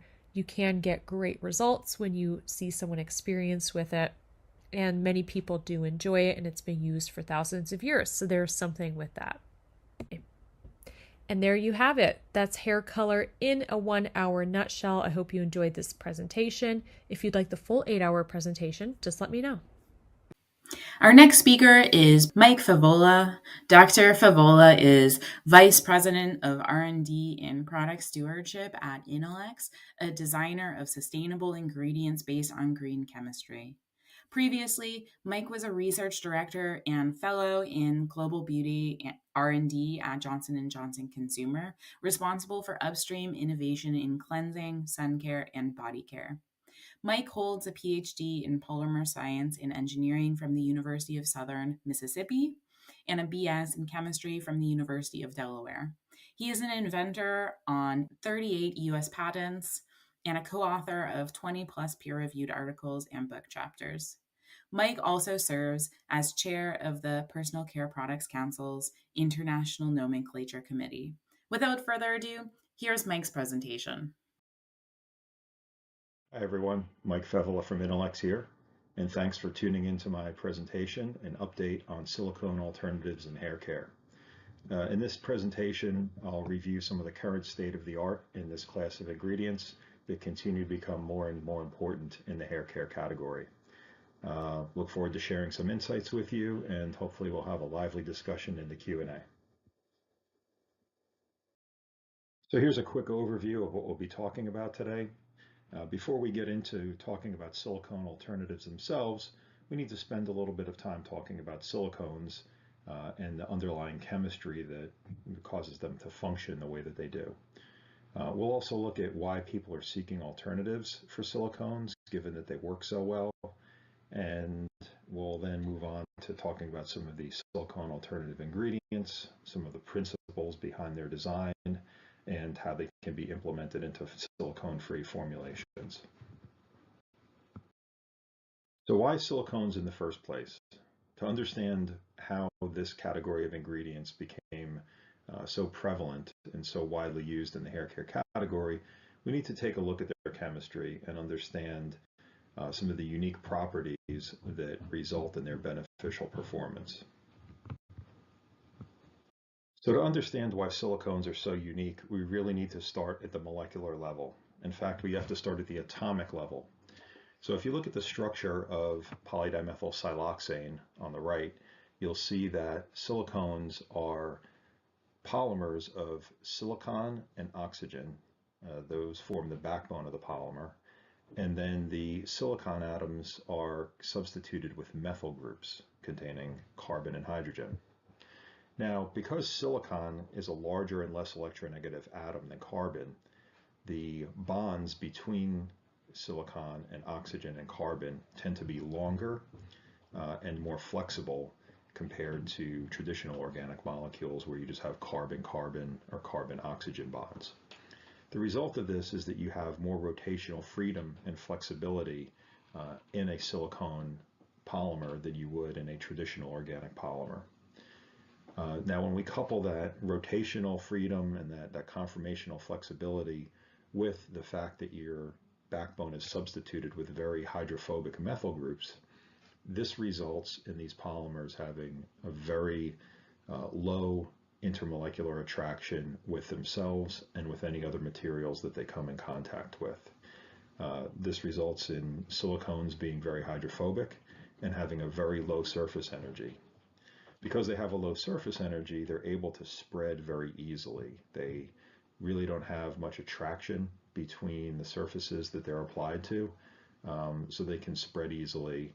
And because they have that molecular rotational freedom and conformational freedom, it makes it even easier for them to slide past one another and spread on surfaces. Now, another consequence of that weak intermolecular attraction between the silicone polymers is the fact that films formed by silicones have very high permeability. It's very easy for gases like oxygen and water vapor to diffuse through a film of silicone because they can just, easily wiggle through these very flexible polymer chains.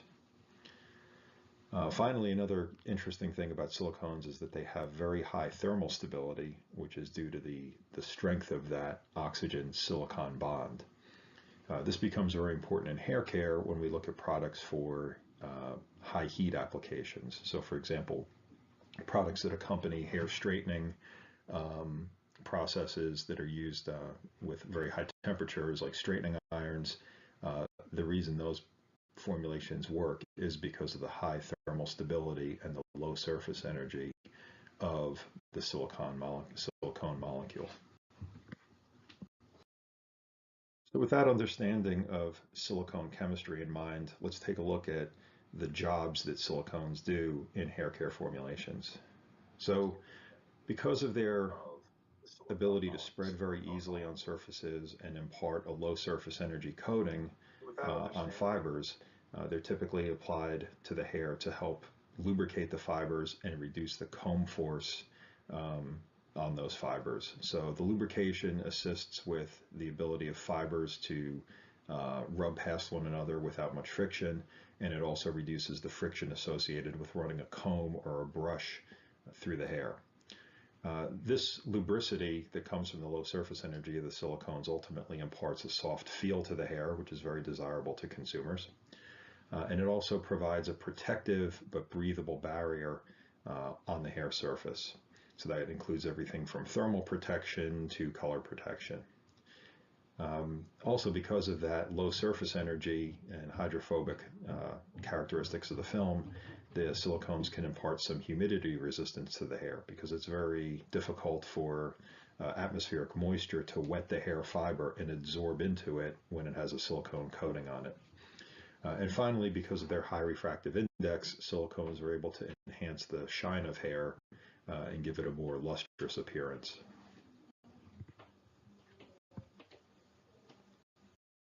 So if silicones are such wonderfully functional ingredients and impart all of these consumer desirable benefits to products, it begs the question, why are so many products attempting to go silicone free? Why are there so many products being introduced into the market with silicone free claims? And to give you an example of what I'm talking about, there's some data here from the Mintel Global New Products Database that just shows the dramatic rise over the past 2 decades in the number of products that are being launched with a silicone-free claim. So this move away from silicones really comes down to 3 interrelated factors that are environmentally oriented, consumer oriented, and regulatory oriented.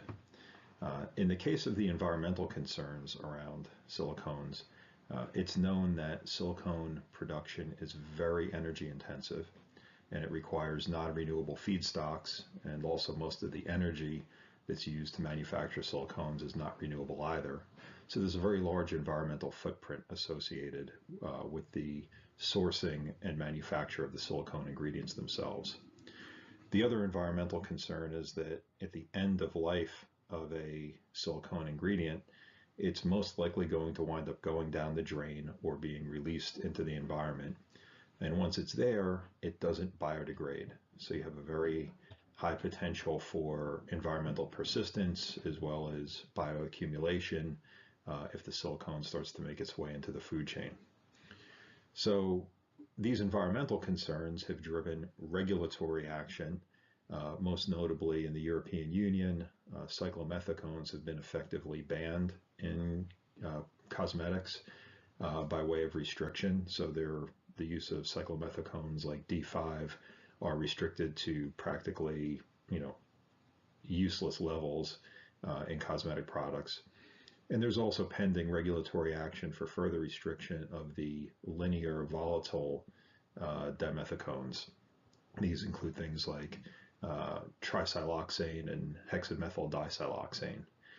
And in response to that, retailers are also beginning to ban certain silicones on their shelves, particularly the dimethacones that are the cyclomethacones that are prohibited by regulation.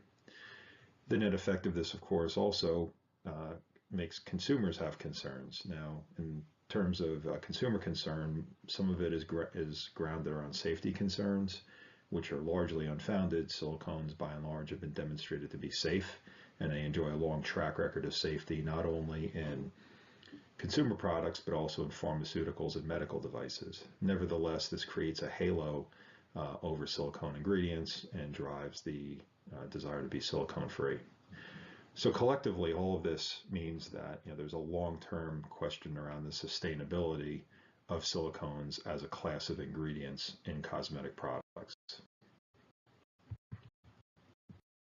In response to these concerns around silicones and a desire to go silicone-free, we see formulators increasingly adopting silicone alternative ingredients. Now, by definition, if something isn't a silicone, then it can be an alternative, but it doesn't necessarily mean it's going to be a good one. So what we'll do in the next section is take a look at what makes a silicone alternative a good one. Give you a feel for the breadth of ingredients that are being deployed as silicone alternatives today. We can take a look at the list here. Naturally occurring oils, of course, are very popular because they're kind of directly isolated from plants. So things like coconut oil have been positioned as silicone alternatives. Emollient fluids, whether they're hydrocarbons or esters, have become very popular. Again, because these have some physical properties that make them very amenable to silicone substitution. And of course, mixtures of any of the fluids shown here have been also deployed as silicone alternatives.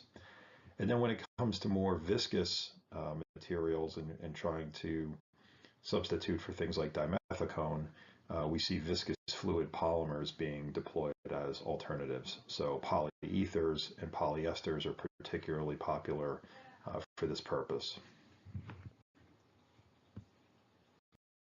So in order to develop a successful silicone alternative, you really need to approximate the physical properties of the silicone that you're trying to replace.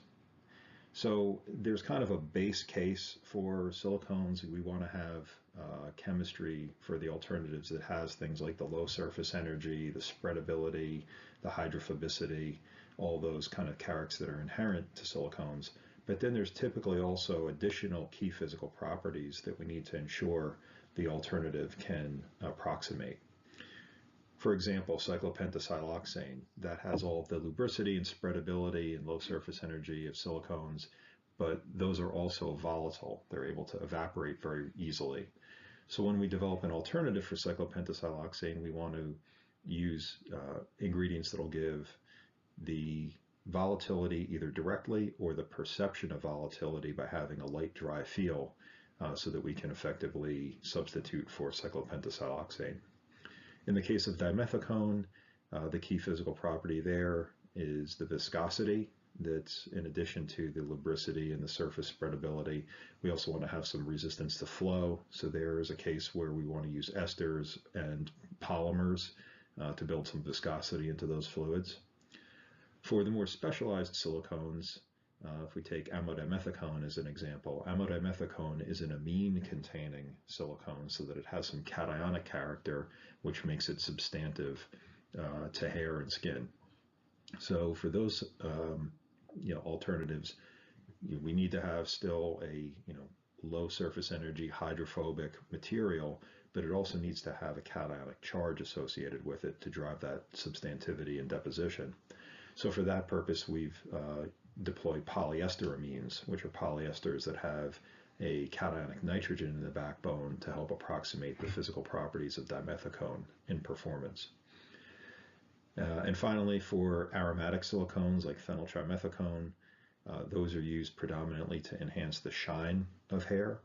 And that physical property that's at work there is their high refractive index. So when we develop substitutes that will also have that shine benefit, we're looking for high refractive index organic fluids, and in this case we typically use aromatic esters such as propylene glycol dibenzoate.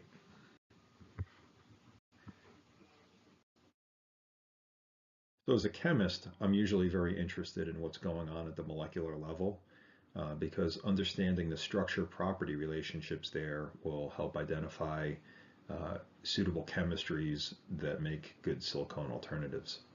So if we take the case of cyclopentasiloxane, we have a very flexible ring-like silicone that's decorated with many methyl groups.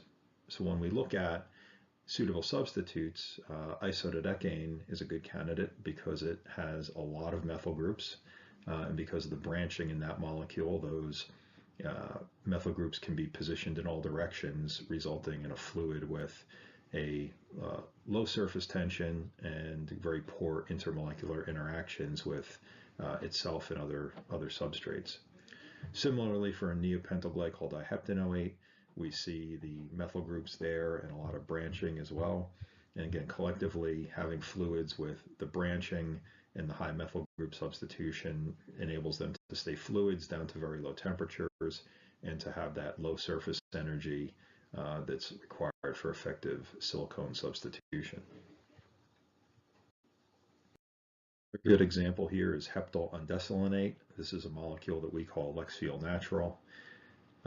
If we draw the structure of heptyl undesolinate, most people would draw the straight stick figure that you see here. But if we think about the conformation that this molecule actually adopts in its fluid state, it's probably more like the quasi-cyclic structure I've shown at the bottom. Heptyl undesolinate has a terminal alkene group that's very electron rich, and that electron-rich group can then interact with the electron-deficient carbon of the ester carbonyl and form this quasi-cyclic structure.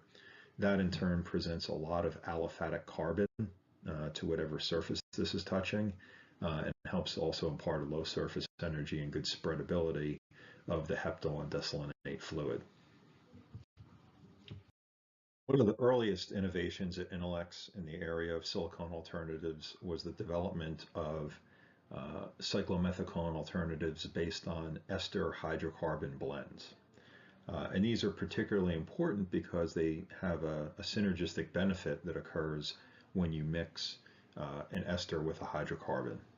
So if you take a look at the table here, you can see I've listed several esters, hydrocarbons, and then the blends. And if we look at the column where we have surface tension listed, you'll see that the esters generally have higher surface tension values than the hydrocarbons.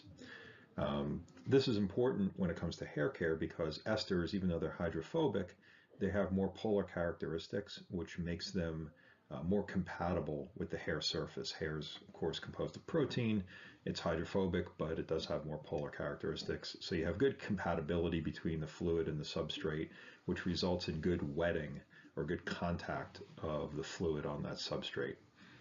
In contrast, if we look at the hydrocarbons, they have lower surface tensions, which is great for spreading because you have those very weak intermolecular interactions that allow the fluid to spread very readily. However, there's very poor compatibility or wetting between hydrocarbons and the hair surface. So by combining an ester and a hydrocarbon, you can synergistically improve the ability of the resulting fluid to both wet the hair but still provide a low surface energy as measured by surface tension. Another benefit of combining esters and hydrocarbons is that the resulting fluids have a lower interfacial tension with water compared to the hydrocarbon by itself. So this helps improve emulsion stability. Basically, your emulsifier isn't going to have to work as hard to hold that emulsion together because of the interfacial tension reduction by the ester. And finally, by having hydrocarbons as a component of these fluids, you're still able to get some of that volatility that's characteristic of something like D5 cyclopentasiloxane. Nevertheless, once that hydrocarbon flashes off, you still have a light dry ester left behind that'll give a good perception of volatility by having a light dry feel. So the first generation of products that we introduced were based on petro-derived ingredients, neopentyl glycol diheptanoate and isododecane. More recently, we've been able to develop 100% bio-based hydrocarbon ester mixtures. So those bio-based hydrocarbon ester mixtures are sold under our Lexfeel Wow name. The hero product there, Lexfeel Wow, is a combination of the ester triheptanoin, which is derived from castor-based feedstocks, with a fermentation-derived hydrocarbon C13-16 isoalkane. And now, by going this route, we've replaced the petro content with what we believe is a more sustainable alternative, and still retain the benefits of the ester hydrocarbon blend, which give it equivalent performance to cyclopentasiloxane. To demonstrate the suitability of the Lexfeel Wow ester hydrocarbon mixture as an alternative to cyclopentasiloxane, we've examined its performance in several different applications areas. Probably the most rigorous was the examination of the Wow product in a hair serum formulation.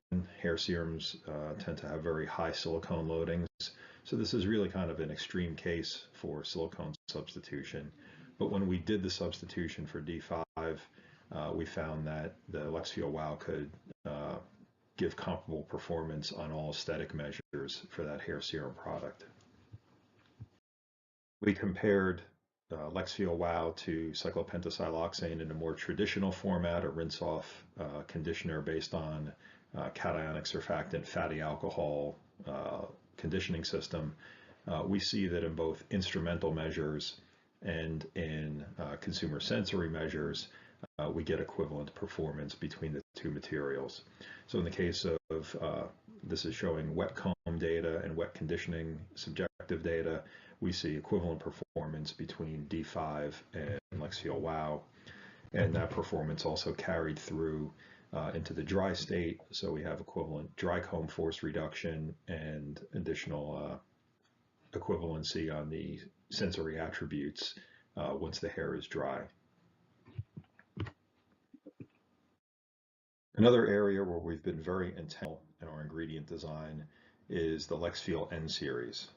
Lexfeel N is a series of 100% bio-based dimethicone alternatives that we obtain by combination of a low molecular weight ester, diheptylsuccinate, with a higher molecular weight biodegradable polyester, capryloyl glycerin sebacic acid copolymer.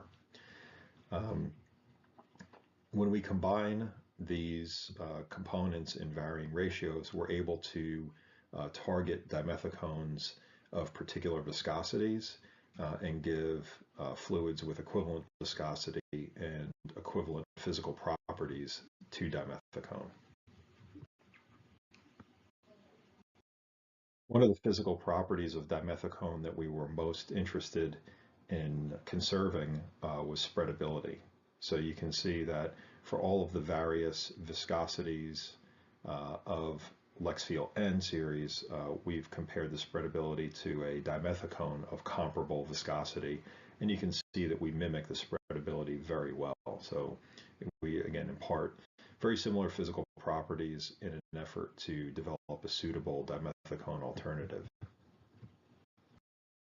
And when we have those similar physical properties, we're able to achieve comparable performance. So in this case, we evaluated Lexfeel N350 in a traditional rinse-off hair conditioner, and what we saw is that we had equivalent wet combing performance to a dimethicone of equal viscosity.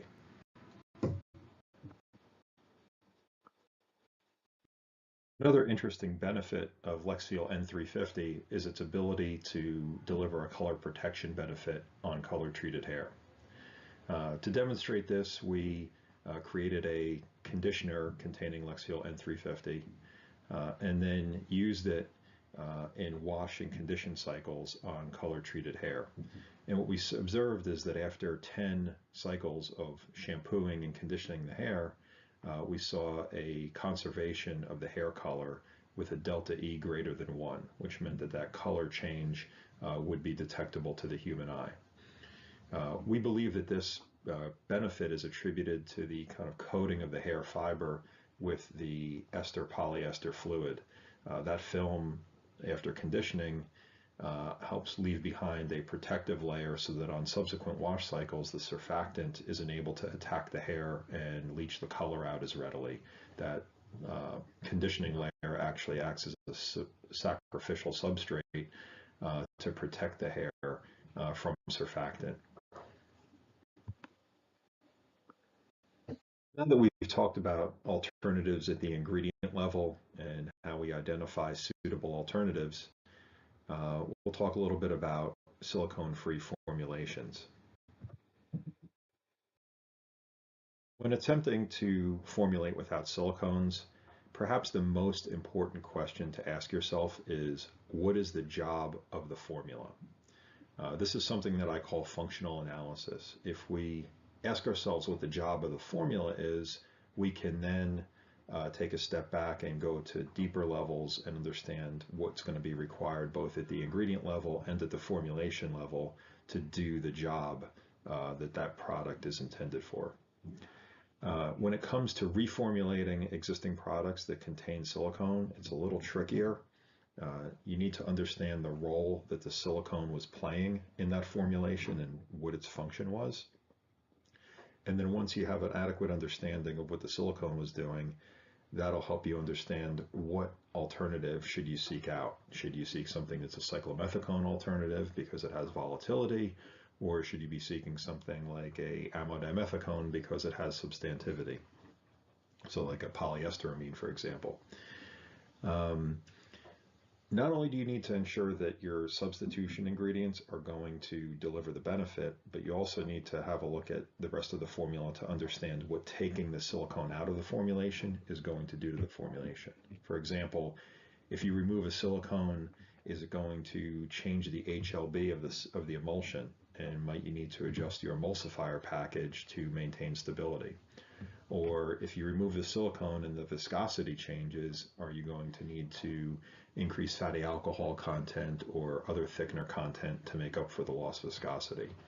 So pulling a silicone out of an existing formulation is probably a little trickier than just developing a silicone-free formulation from scratch. In the latter case, you're a little better off because you're starting with a blank sheet of paper, and there you just still need to ask yourself, what's the job of the formula? And then understand what are the mechanisms of action that are you going to deploy to get that job done. And that'll help you identify which ingredients to select for that purpose. So I'll use detangling sprays as a simple example of kind of this functional analysis approach. Detangling sprays are very thin fluids that are typically sprayed onto wet hair to make for easier combing.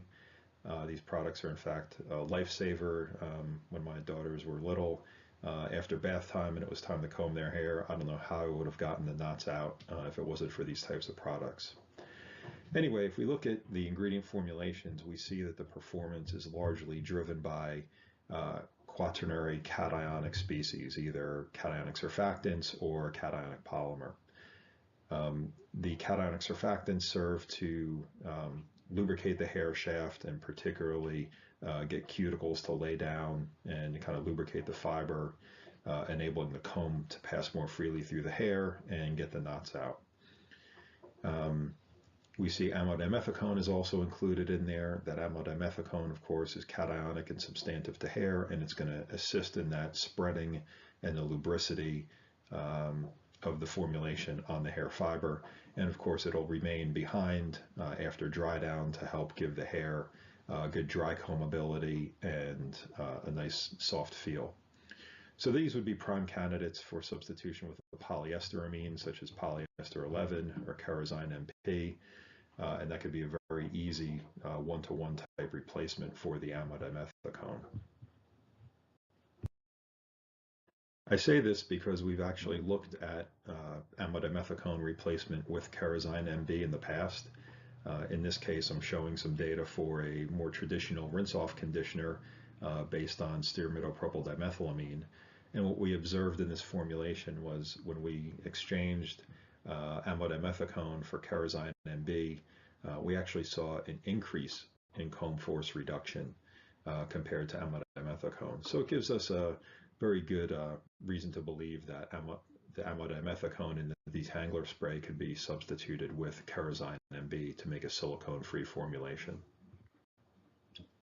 So more recently, our formulation team developed a silicone-free detangling spray based on our aminolipid technology. So here was a case where it wasn't a reformulation they could develop from the ground up, and they chose to deploy two mechanisms of action in this formulation. They used the lubricity of a high molecular weight water-soluble polymer, and they coupled that with a low viscosity cationic liquid crystal dispersion based on our AminoSensile SC product. So basically the way this formula works, when it's sprayed on hair, you have a very lubricious polymer solution based on hydroxypropyl guar that gives you some very good wet comb force reduction that enables the cationic liquid crystal dispersion to be spread on the hair fiber. Now, as that dispersion is spread, those lamellar crystals basically lay out as lamellar sheets of the cationic aminolipid onto the hair fiber. They provide additional lubricity in the wet state, and then upon dry down, they remain there.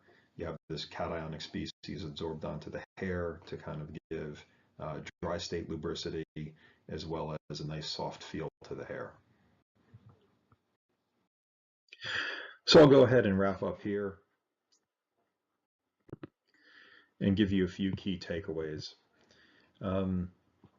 I think we're going to continue to see silicones become less desirable in hair care formulations and more generally in the personal care industry, just because of some of those sustainability concerns as well as the negative perception of safety around these ingredients. As a result of that, the silicone alternatives will continue to become more important. Remember, deploying silicone alternatives requires the use of this functional analysis approach where we ask what's the job to be done. Whether it's in a reformulation or in a ground up new product development, really having a good understanding of what you're asking the ingredients to do and the benefit that you're attempting to provide will help enable successful development when going silicone free. I will say it's now been easier than ever to develop silicone free formulations.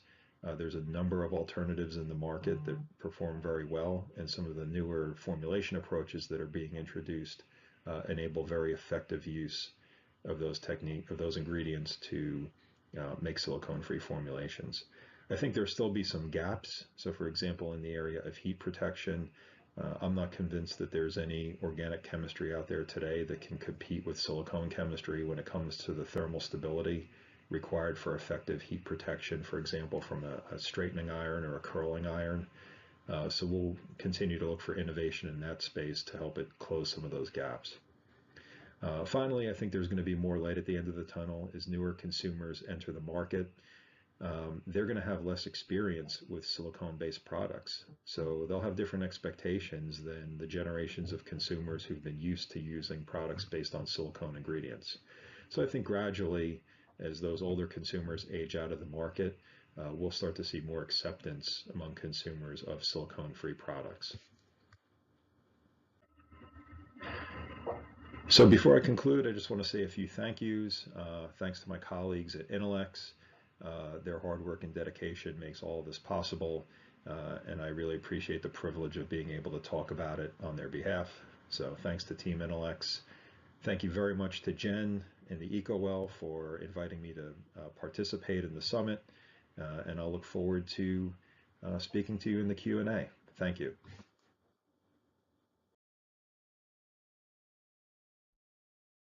And bear with me as I bring Mike on for the Q&A. Mike, would you mind just muting yourself for a sec? And we had so many questions. That was a really informative presentation. Okay, so I'm going to get started with one of the first questions we had on this topic. It came earlier in the conference at 9, right at the start. And this was from Aga, who asked, what's your opinion on the recent cyclopentasiloxane proposed ban in the EU and others, but this one was particularly regarding hair? I don't know that I necessarily have a formal opinion on it. I think it is what it is based on environmental data, and its classification is a VP, VT, or a very biopersistent, very bioaccumulative molecule. So with that in mind, I think, our approach has been to just say, okay, how would we develop ingredients that could substitute for that and still enable formulators to provide the benefits associated with cyclopentasiloxane if they're going away. This was also question from this is also it's obviously been a long day so far. Sorry about that. No longer making sense. From Christine, and the question was, so silicones are good for the hair but bad for the environment? Is that safe to say? It's I mean that's a very short way of trying to encapsulate some very complex issues. I mean, generally speaking, I mean, silicones, if they didn't perform so well for hair care, they wouldn't have enjoyed decades of popularity and application for hair care products. And they do a lot of wonderful things for hair.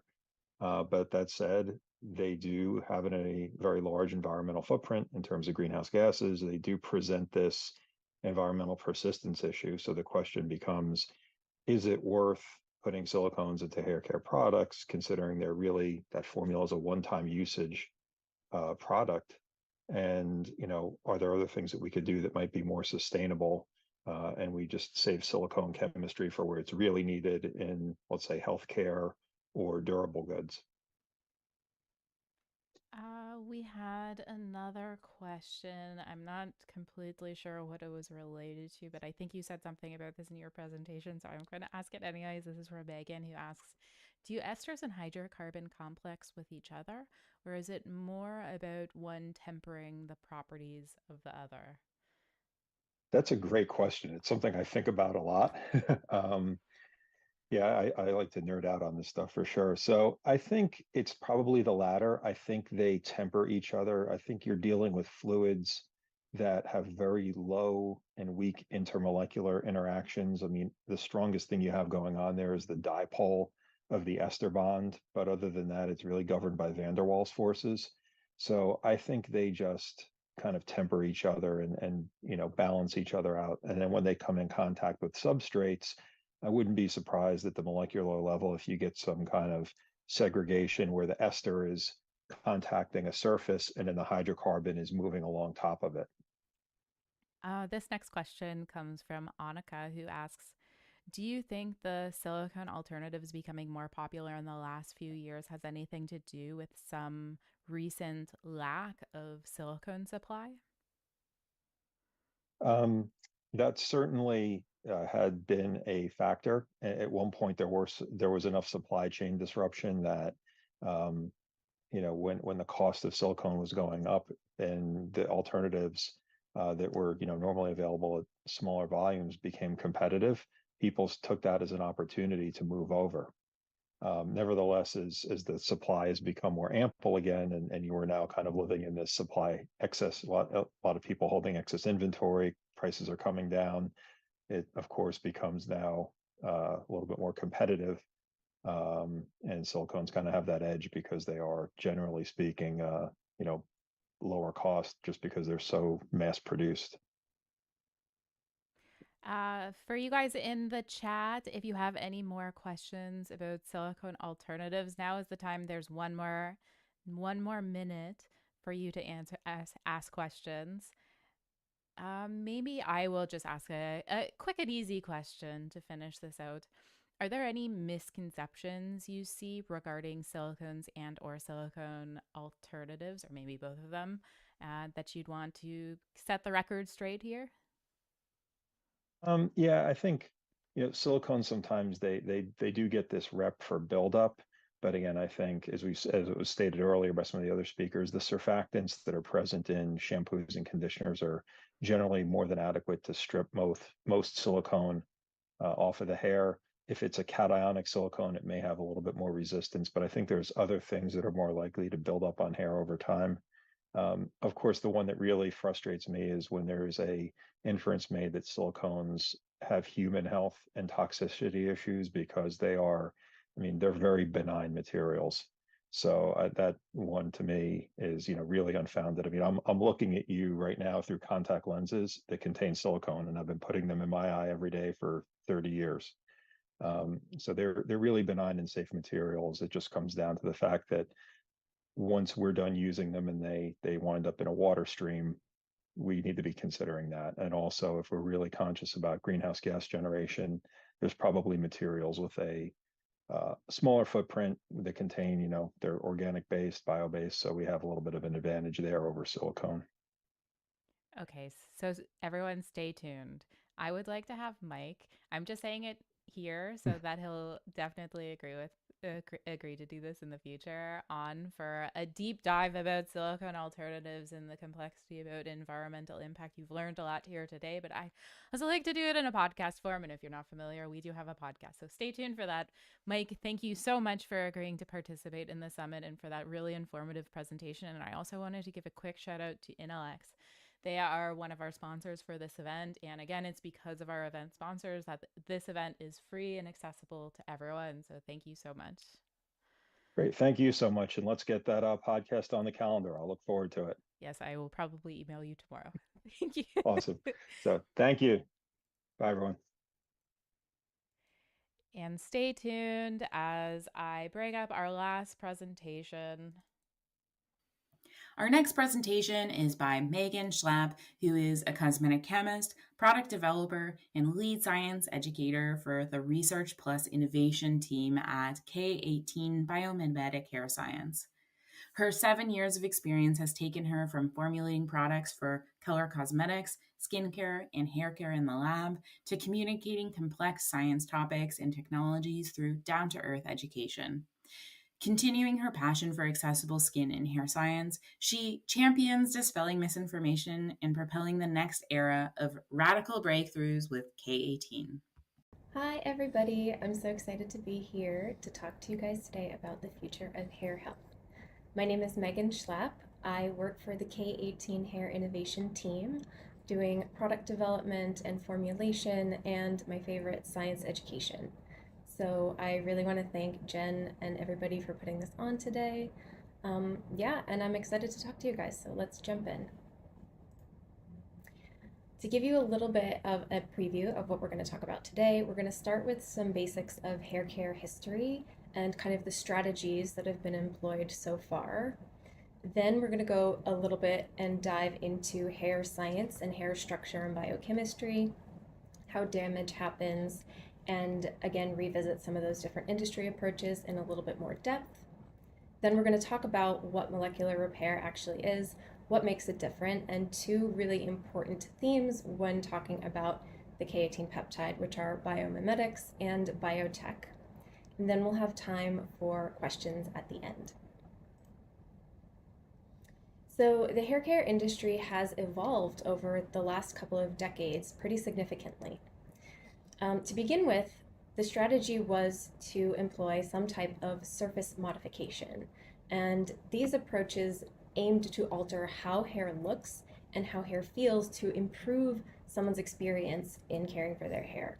But it doesn't address the underlying causes of some of the things that somebody might be seeking to alter.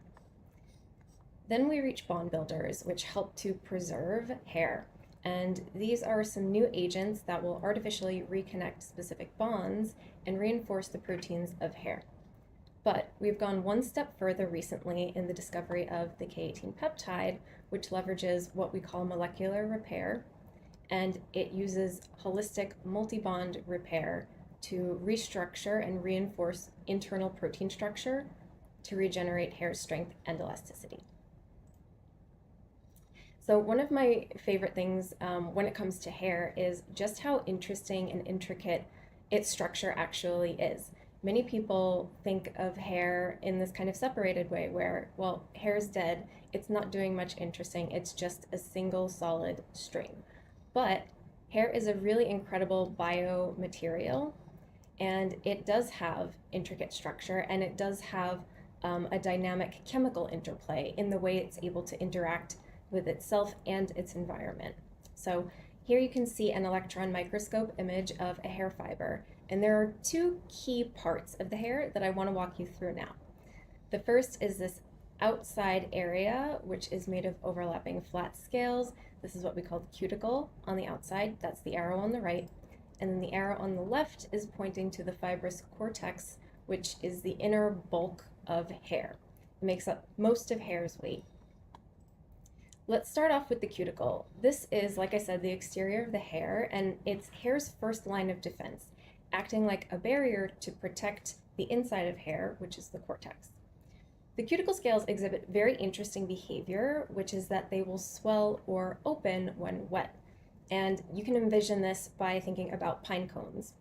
My pine cone on the left here is a closed, this is what hair, when it's dry and in a relatively undamaged state, will look like. This cuticle scales lay flat, and once the hair has been exposed to moisture, whether that is humidity or submersion in water, the cuticle starts to swell and those scales kind of stick out and you see more spaces in between.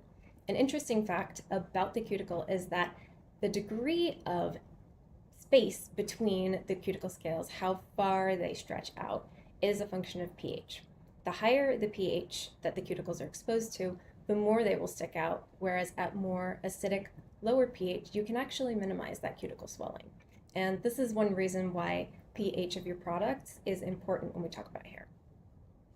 But the most important function of the cuticle is that it's protecting the inner cortex, which is structured a lot like a rope. It's formed of long intertwining fibrous proteins like keratin. And if you think about a rope, it's made not of one solid bulk or even a few strands woven together. It's made of many, many, many smaller fibers that come together and twist together and intertwine, and they all combine to create lots of strength. And this is one reason why hair is a really strong material for what it is, actually. And the cortex, these strong proteins on the inside of hair, are what gives it its mechanical properties. And by mechanical properties, what I mean is strength and elasticity. So strength being how much force does it take before a hair fiber breaks. Elasticity is how much it can stretch and then go back to its form without altering or warping or breaking. Now, when we talk about hair, its structure is very key to the properties that it has. So hair is made up primarily of proteins. Keratin is one of the most infamous. It makes up most of hair proteins, and people are really familiar with this term now. But hair does have other proteins, including keratin-associated proteins, and a few other things going on, like including lipids, also are important to hair. But the primary architecture of your hair structure is made up of protein. And bonds work together to stabilize those proteins. So the bonds are holding together that structure. And when we talk about hair, it's really important to understand that structure so that we know how we can alter it and how we can help it to improve the general health of hair. So amino acids are the molecules that serve as the building blocks of proteins, which are even bigger molecules. Now, these individual amino acid building blocks are linked by peptide bonds, as you can see here, two individual amino acids joined together, and this is the beginning of a peptide or a protein. You can think of proteins like beads on a string, meaning that when you link together individual proteins, you can create a larger and larger chain. Now, the individual chains, as you can see here, are further stabilized by what we call cross-link bonds. So in this image, all the way on the right, there are two distinct chains of proteins, and you can see that there are different kinds of bonds that help those different chains interact, and these really stabilize the structure of proteins. So when you think back to that image that I showed you of the hair, right, you have this cuticle on the outside, you have that fibrous cortex on the inside, and all of these are made up of protein. So making sure that those proteins remain in a healthy and intact state is really key when you think about other properties of hair. And hair kind of goes through a lot. So we are constantly putting that protein structure up against different kinds of aggressors, and then it becomes compromised and it can break. Once again, these are more electron images of a hair fiber. This one shows a cut across, and you can actually see those different bulky fibrous rope-like proteins on the cortex and this different overlapping scales of the cuticle. And again, you can see that the cortex really does look like a rope. So when we're thinking about hair and we're thinking about hair breakage, imagine a rope. And if you would want to climb a rope that's intact versus something that's looking a little shabby. Now we understand a little bit about the structure of hair, but something else that's important to understand when you're approaching different ways to maintain the health of hair is what makes different hair types different and what makes them the same.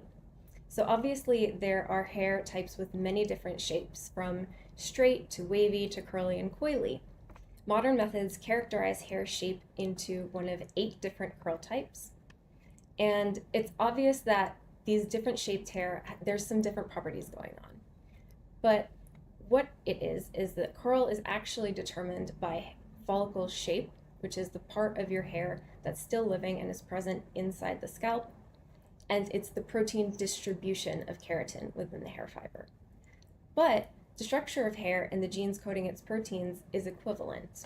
So it's believed that hair keratin accounts for 11 out of 25 type 1 keratins, 6 of the 26 type 2 keratins, and many more keratin-associated proteins.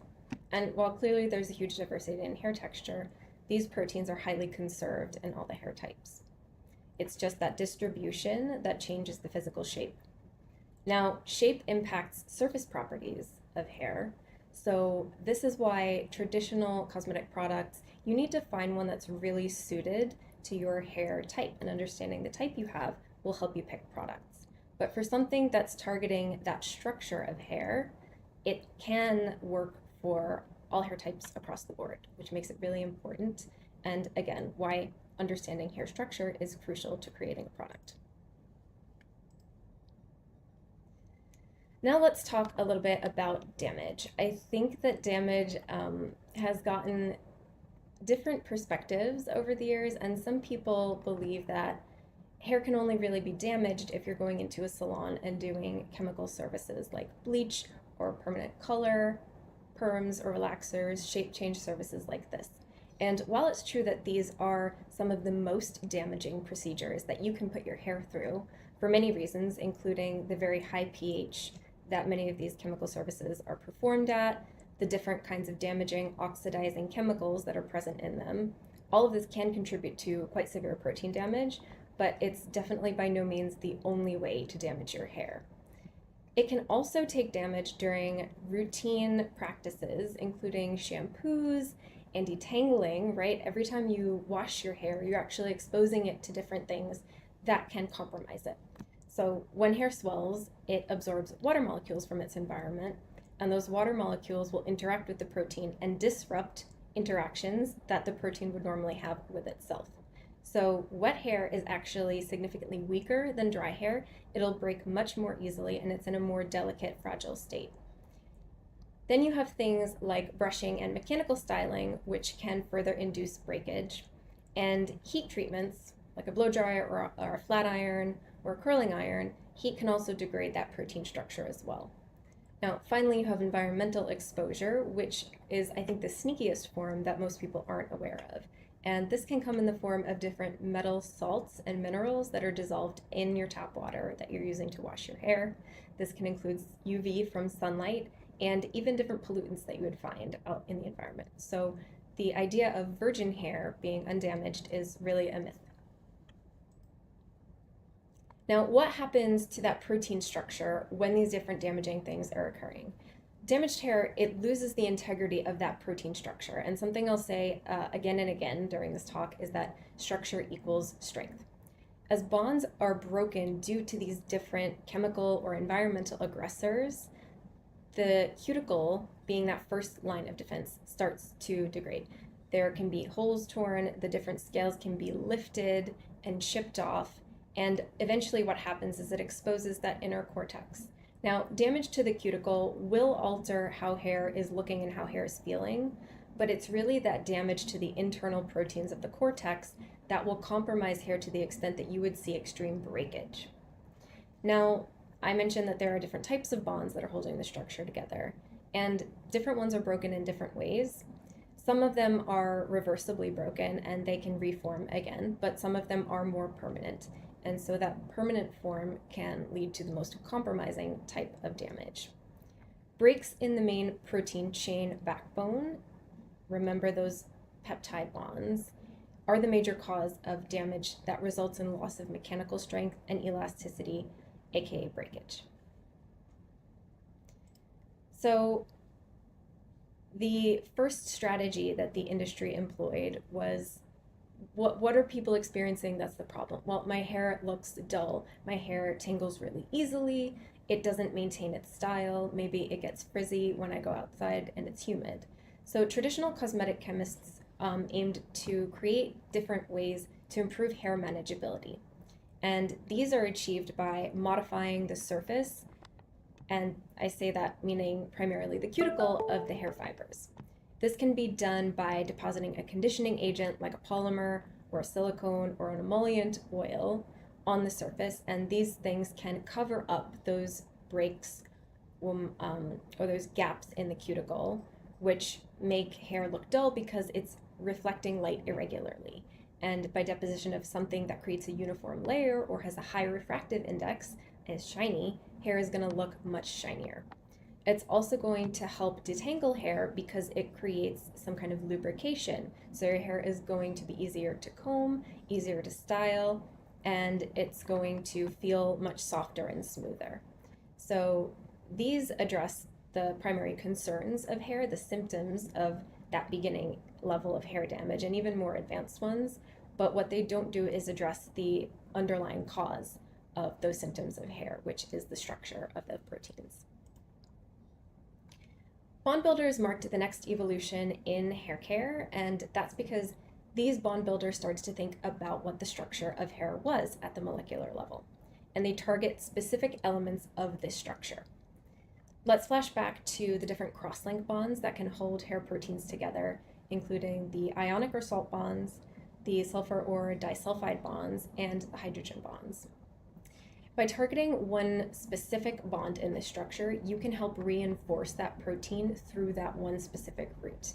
But the problem is these different bonds can be affected by different things. For example, the hydrogen bonds are most interrupted by humidity and presence of water. Salt bonds are most affected by fluctuations in pH, and the disulfide bonds, being one of the more long-lasting covalent types of bonds, can be disrupted by oxidizing reactions, which can happen either in the environment or in the salon. But if you target just one of these bonds and you enter a situation where that bond is compromised in your hair, you'll lose the benefit of the bond builder. So this helped to really protect and preserve hair structure, but we could do a little bit better. And that brings me to a molecular repair. Now, a reminder that structure equals strength. So what molecular repair understands is that the molecules in hair, those proteins, are held together in a network of many, many different types of bonds. And this protein, or the peptide that does this molecular repair, is able to form a network of different bonds to stitch broken proteins back together, reconnecting breaks in structure, which allows you to restore those lost mechanical properties, strength and elasticity. And we've talked a lot about hair protein structure, and I'm going to explain about the discovery process of this peptide, which is what allowed scientists to really optimize it from our biology. So a reminder and a refresher of the different structure of hair proteins. Amino acids are the basic building blocks. Short chains of amino acids create peptides, and longer chains that have a specific secondary structure are what we call proteins. Now, there are many products that employ peptides, and actually an increasing number that use peptides or different kinds of proteins in hair care, but the protein's structure, right, that order, that number, and that composition of the amino acids that make it up will dramatically change the peptide or the protein's properties.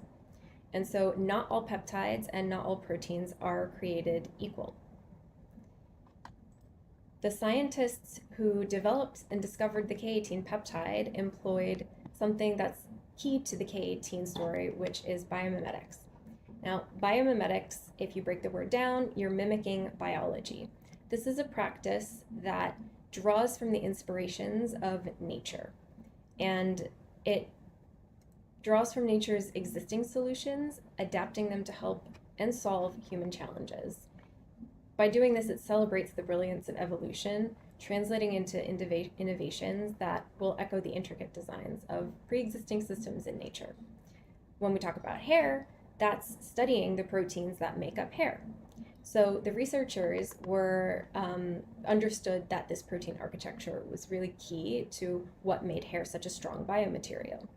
And they looked at every single protein that's coded for in human genes in the human hair proteome that ends up in our hair. And they broke these up into small proteins, into different little peptides, and scanned every single sequence for its ability to bind human hair proteins, to integrate with them and remain on them. And the peptides that performed the best in this were further screened for their ability to recover hair's mechanical properties, right? Its strength and elasticity. And the protein sequence that performed the best in all of these tests was the K18 peptide.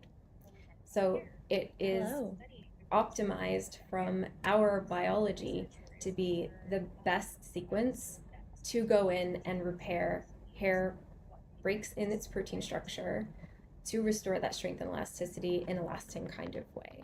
And this is quite different from applying different kinds of proteins, and it's even quite different from applying extracted human hair keratin to your hair. There's many products that will also employ something like this, maybe a plant-based protein or an extract of hydrolyzed keratin.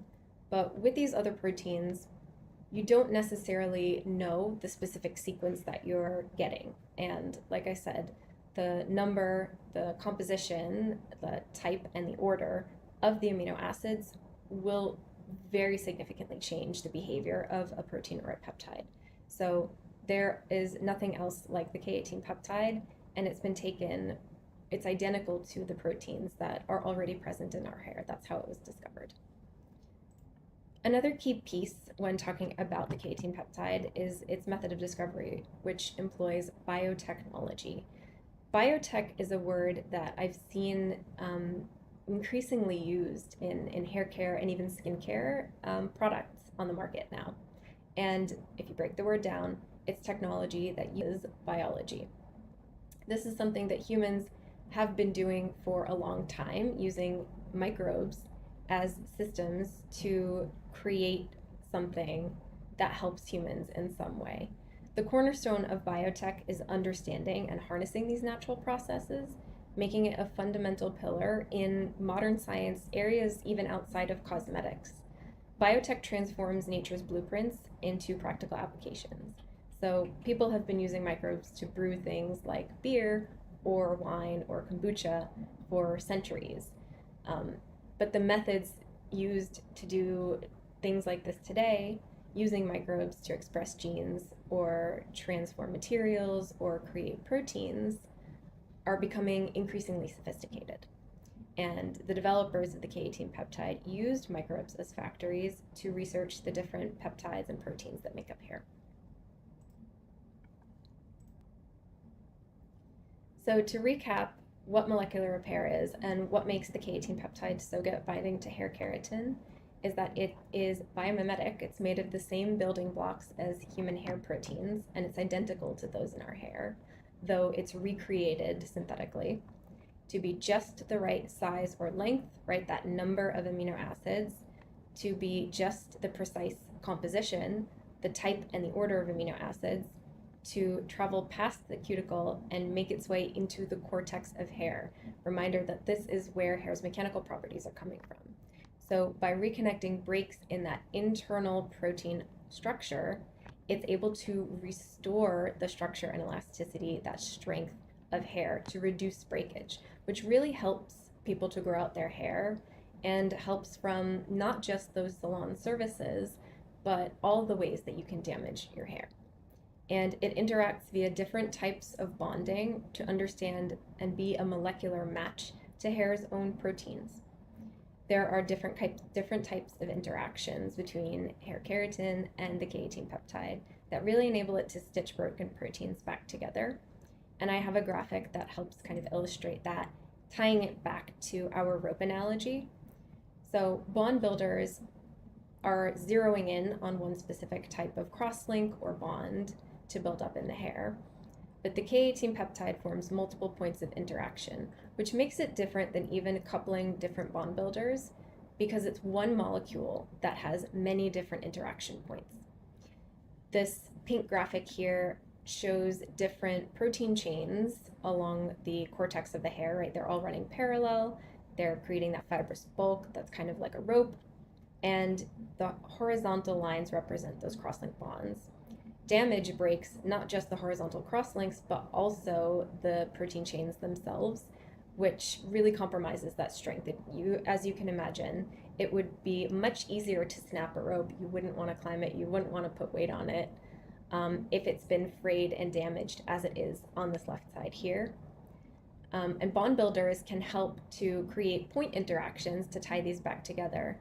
But the K18 peptide, having all those different points of interaction along that one continuous molecule, really serves to stitch those fibers back together. So you would be much more comfortable climbing a rope. You could understand that it'd be way more strong and resistant to external aggressors if you actually took the thread, the fiber that the rope is made of, the biomimetic peptide that your hair is made of, to stitch those fibers back together and really reinforce that structure from the inside out. So to recap, the biomimetic K18 peptide exhibits molecular repair to reconnect and repair hair proteins from the inside out. It's different than cosmetic chemistry and even bond builder approaches because it's not covering up damage to improve hair properties or protect hair, but it's really able to restore hair that's been severely compromised, which is protein structure has been quite damaged. And it's a very unique sequence that is capable of such a high level of repair. It's been optimized from our biology. It interacts through numerous kinds of bonds with hair proteins to reconnect those structural breaks, and it reinforces strength in all dimensions for the healthiest hair from the inside out.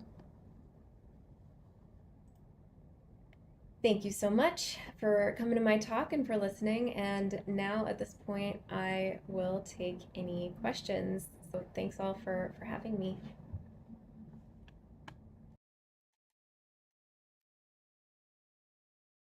Okay, bear with me as I get Meg's Zoom up, and also you'll see me shortly in the Discord as well.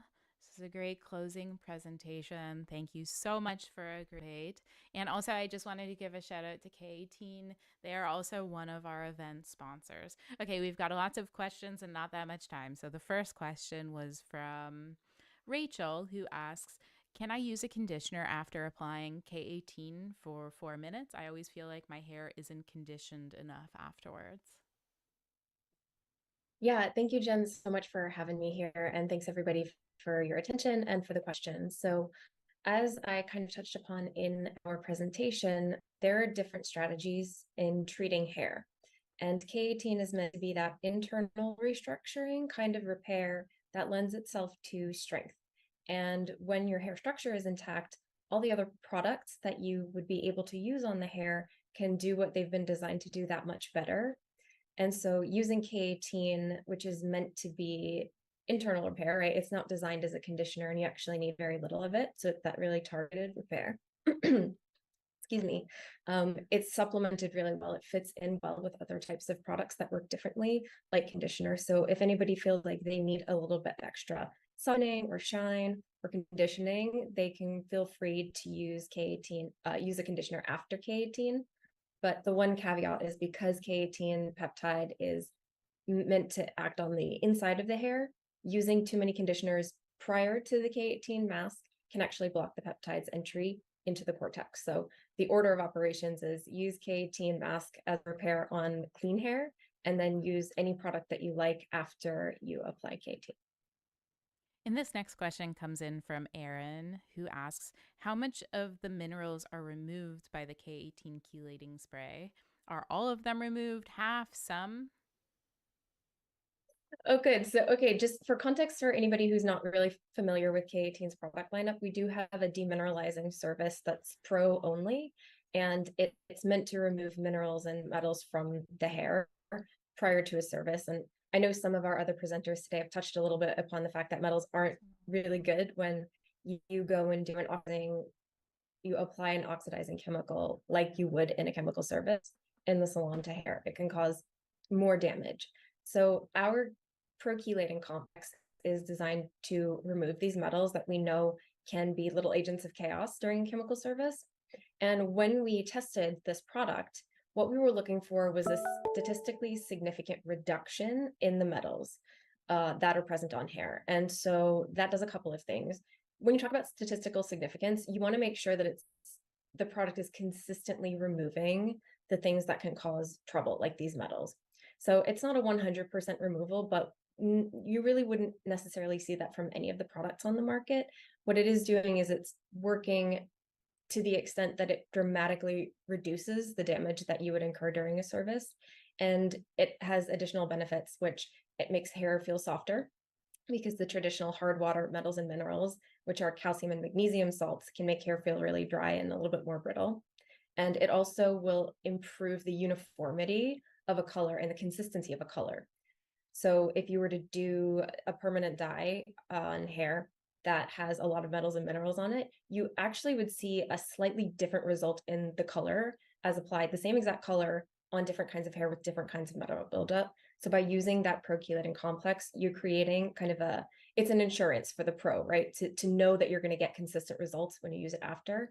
And our internal tests also showed that it helped make hair results of a perm look better too. So everything that you do can be improved when you're removing these potentially harmful metals and minerals from the hair.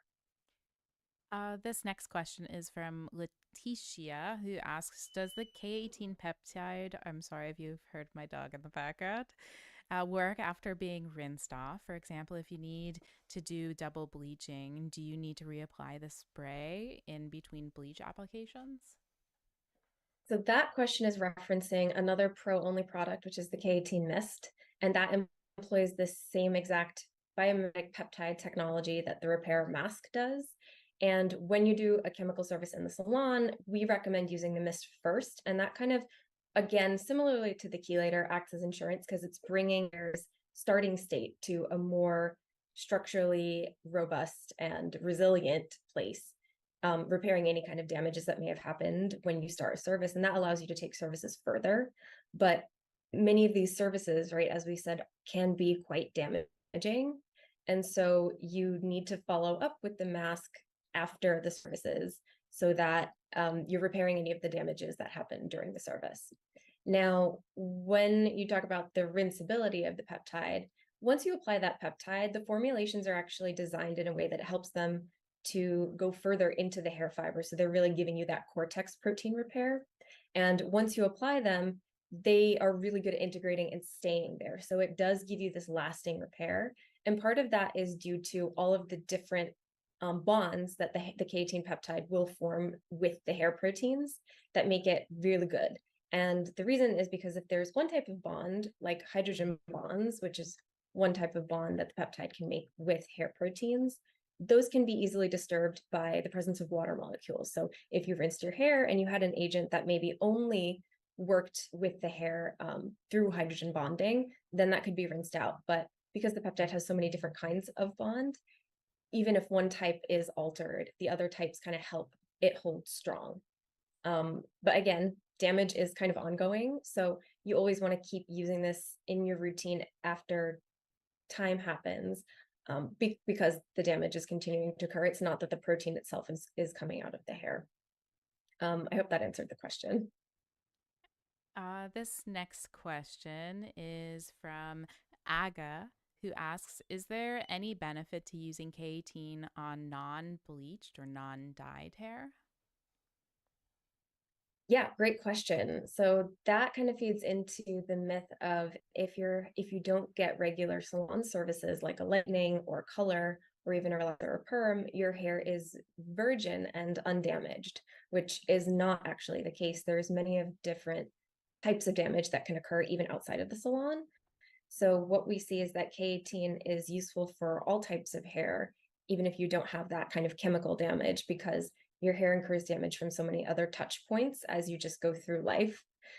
So K18 will also be really useful for hair types that aren't getting a lightening or a salon service quite as much. I don't get that. I actually don't lighten or color my hair, but I still see the benefits of K18 and that it helps just keep the hair in a better state.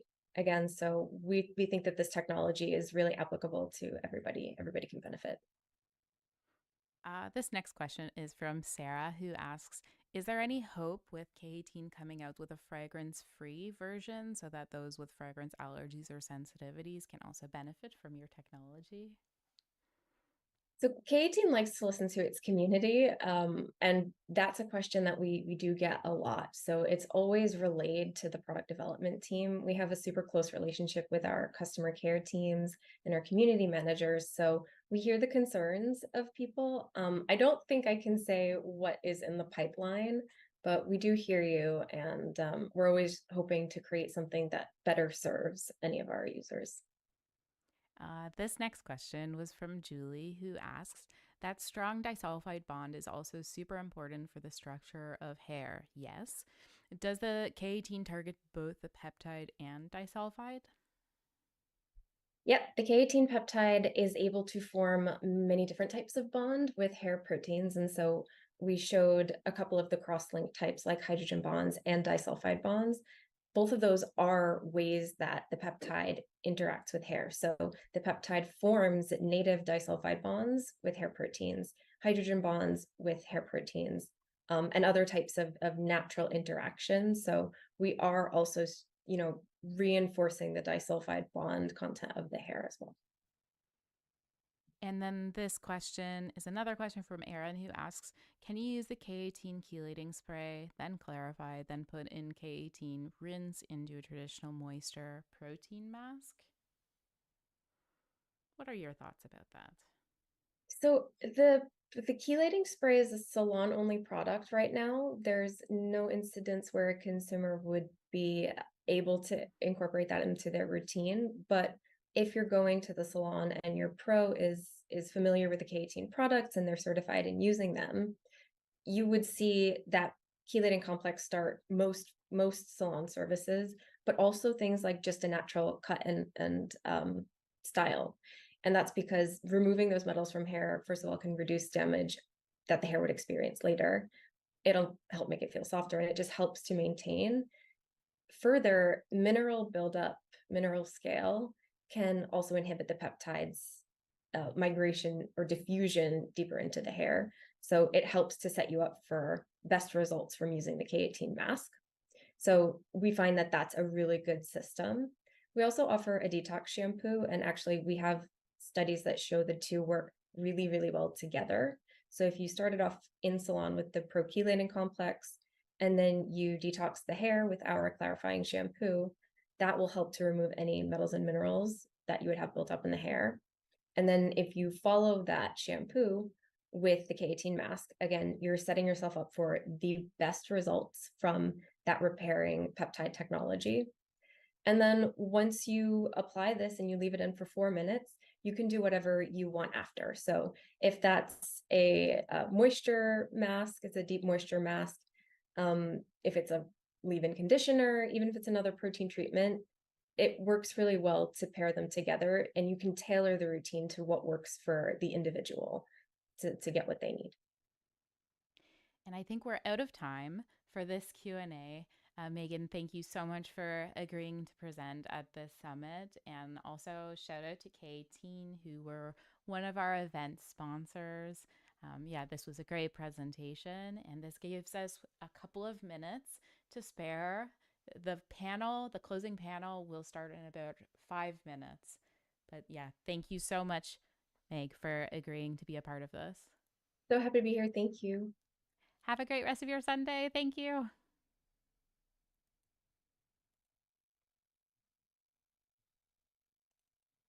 And we'll be right back with our closing panel. You've already been introduced to Trefor and Crystal, who are panelists here.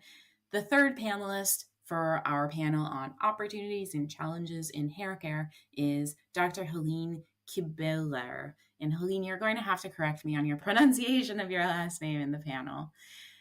She's a cosmetic scientist and science communicator behind the platform at Science Meets Cosmetics.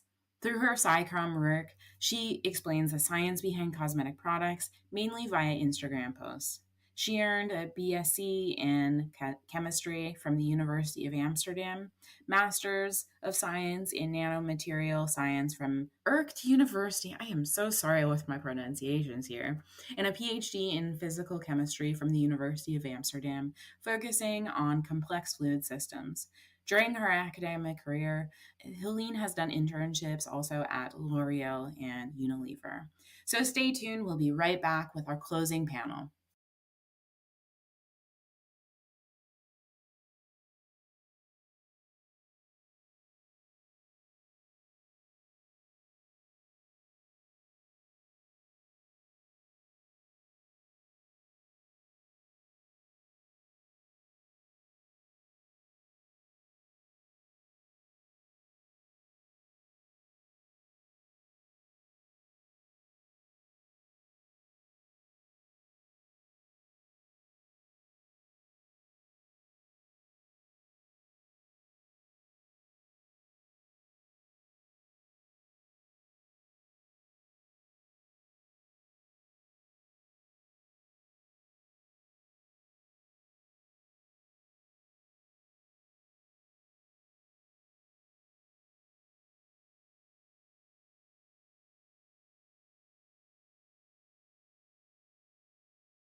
Hello to everyone on YouTube. We're back.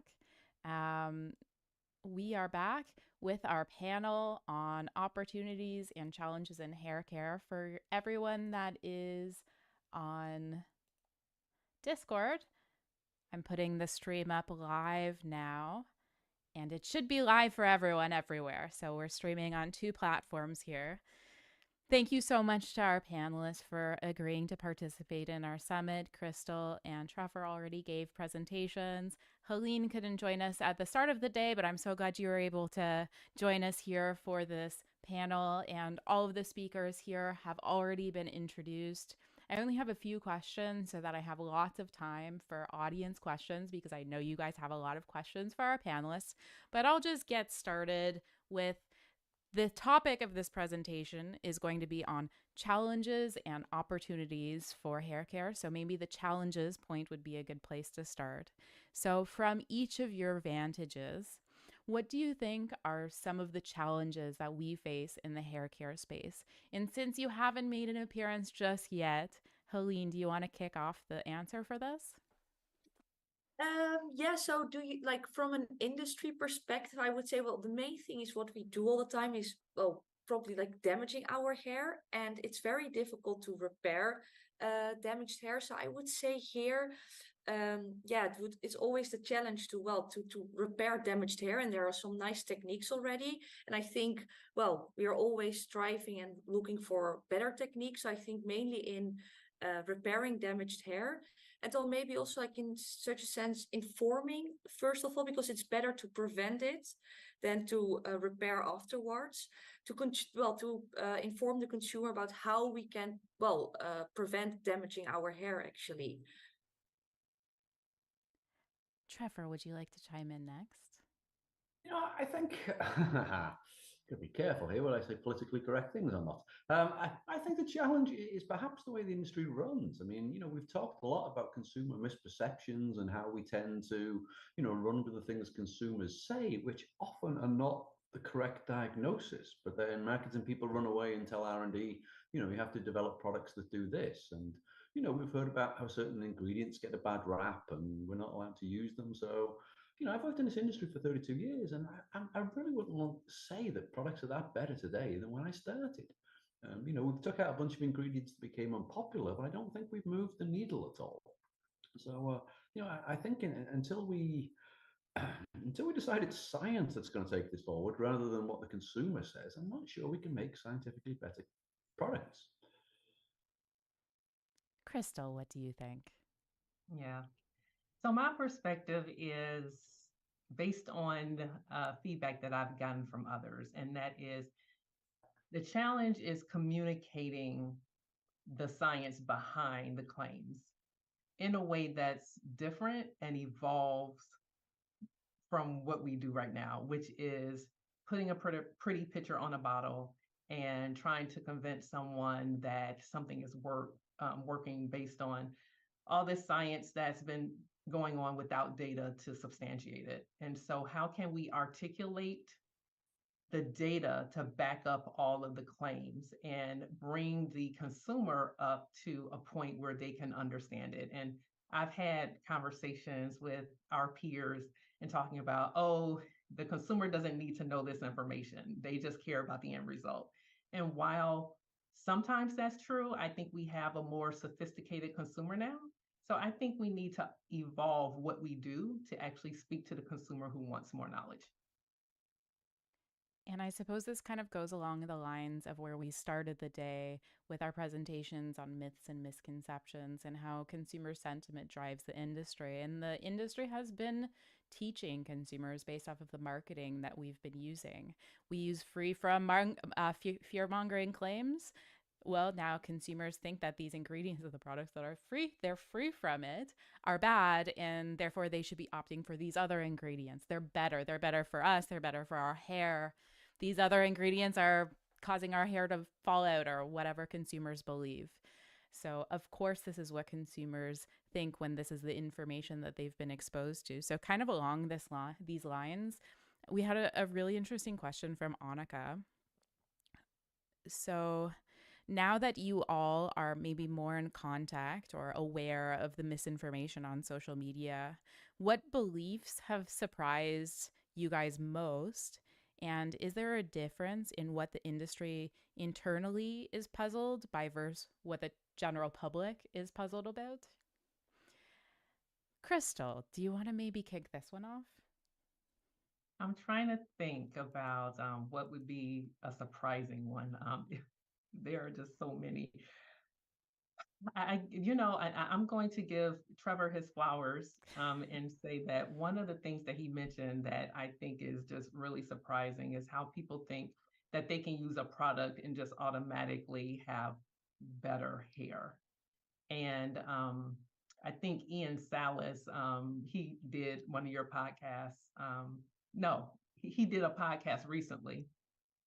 And he was talking about, he gave the analogy of fabrics, how you can say, okay, I want to preserve this particular fabric and I'm going to put it in the washing machine and it's going to come out like new. And you can't just with regular maintenance and cleansing or conditioning or adding fabric softeners, you just can't have that repair. So I think people thinking that these products are going to magically do something and they believe it without having data, that is something that's really surprising to me.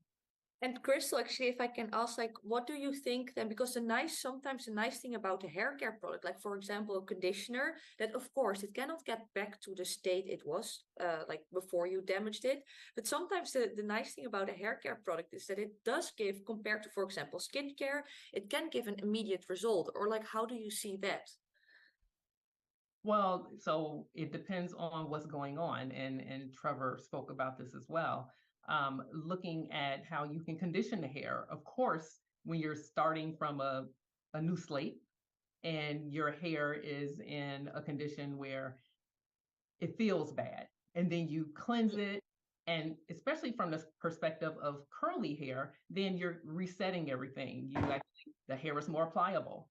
But then as time goes on, it can go back to where it was, depending upon the environment in which that is in. So that is my perspective from that standpoint. You can use a conditioner, but depending upon the insults that you put up on it, it can change. Yeah, I guess, if I can have my 2 cents, I really believe that products work really well. As I said, shampoos are supposed to clean your hair. That's what they do. Most shampoos clean your hair spectacularly well. Conditioners are supposed to make your hair feel good. Most conditioners do that really, really well. But because all shampoos and all conditioners do that, we need new stories. And that's where some of these marketing messages come along about, repair and this, that, and the other. And everywhere gets a bit murky. I mentioned mine. We never say this dishwashing detergent cleans my plates but doesn't mend them.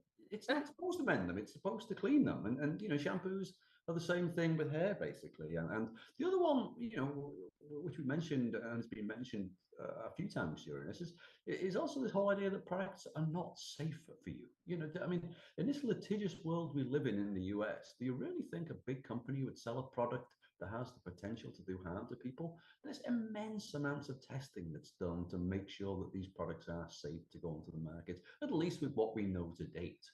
So I think those are probably the two things that sort of surprise me. And Trevor, here actually what you just mentioned about, well, that all shampoos are able like to cleanse well, but and that we should look for like more, well, then improved shampoos or like which are different. But interestingly, there are also sometimes shampoos coming on the market which don't cleanse as well, which are, for example, saying, well, surfactant free. And then I always wonder, like, okay, well, if you're going to sell this, and some people really need a good cleanser, like a surfactant which is able to cleanse their hair. So that's also sometimes a downside, that like brands are upcoming which don't even include like a surfactant and then selling it as a shampoo. And so, yeah, we're looking for like then better, but sometimes the downside is now also that sometimes brands are coming up which don't sell then, a shampoo which is able to clean our scalp actually. Yeah, we've all seen chemical free, right? That's the one that makes us all chuckle the most. Or surfactant free. There's there's real science behind these products work. Shampoos work because you use surfactants to create micelles. You can use a whole bunch of different surfactants, but you still have to create micelles. Without micelles, you don't get any cleansing. So, it's a very simple science, which sometimes we just want to take to very complicated levels and start talking about, repair and all sorts of other things. So I think what's fairly simple often gets really, really turned into something that is perceived to be difficult and muddies the waters. Heleen, I don't know if you want to add anything before I move to my. You've already added a few bits, but I'll give you a chance now to add a little bit more if you would like. Well, I think one thing which is still interesting, and I've posted a lot about this on Instagram, and I don't know, or it's that in the end, for the consumer, this misconception about hydrating hair, actually, like that is one of the things which is often put on a packaging, that hydrates and condition, or well, it hydrates or adds moisture to the hair. Well, this is like, I think, a big misconception, that the whole thing that those conditioning ingredients, they add, well, they are just conditioning agents actually, which form like a film around the hair, which are then sold as a hydrating ingredient. So that's something which we say, or that can mislead the consumer actually about what the ingredient really does. Which then gives the perception that indeed it's good to add like moisturizing agents to the hair. Well, in the end, it's like conditioning agents which are doing the job actually, but we sort of translate it as moisturizing, hydrating ingredients. So yeah, is that something we should change, or does it matter that it's, well, written like that on the label? I don't know what Trevor and Crystal think about that. Yeah, I mean, it's well known down to the relative humidity, and it's not something that's readily changed by products, but it's what consumers say, and so marketers say it back to try and sell products, and it becomes this vicious cycle. So they're saying it because consumers say they want it, basically. But again, it's one of those things that technically isn't correct. I agree.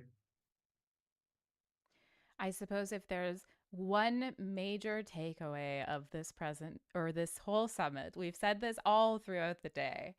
Hydration is not what you want in your hair at the end of the day. It's just not.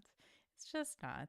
Well, I don't know about that. I Well, mean, at the end it of the depends. day, past that initial phase, and you express, okay, please correct me, Crystal. I'm so sorry. Please correct me. No, I mean, hydration could be what you want if you want your hair to be plasticized, but you have to just be aware. So you just have to have that asterisk on there to say be careful when it's wet, because some hair is more manageable when it's wet. That is a fact. But then after it's dry, would you say that you want hydration in your hair? After it's dry, you may want hydration for the feel, because if you want softer looking hair, yes, but know the consequences. Okay, so some nuance to this comment. So I'm There is. sorry for my unnuanced statement. Okay, so now moving on. So we've talked about a lot on misinformation, misconceptions from consumers. Now, on the technical side, for things that are actually happening in the industry from like a technical development side, what are the 3 biggest technical challenges in hair science? This is a question that I thought was an interesting spin on what I initially asked from hair care scientist. Trevor, would you like to kick this one off? I'm still thinking. 3 of them. Wow, I'm still trying to think of one. Well, I just now, like, Jen, if I can think of one, like also to find substitutes for silicones, I think that's a very big challenge here. Because, well, silicones they work so well. And in the end, for some silicones, it's questionable, like what's their impact on the environment. And so it's something, well, we looking for substitutes. And I think there's still a very big challenge in substitutes for silicones there. Yeah, I think sustainability is a good one. I mean, it is a buzzword, and it's not just marketing; it is for the good of the planet. So, how to do all this stuff without messing up the planet is a good one. And again, we have to be careful about what we just turn into marketing hyperbole versus what is science. But I think certainly we know those stories about palm oil and cutting forests down and all that kind of stuff. It's important stuff. Okay, now I'm thinking for number 2.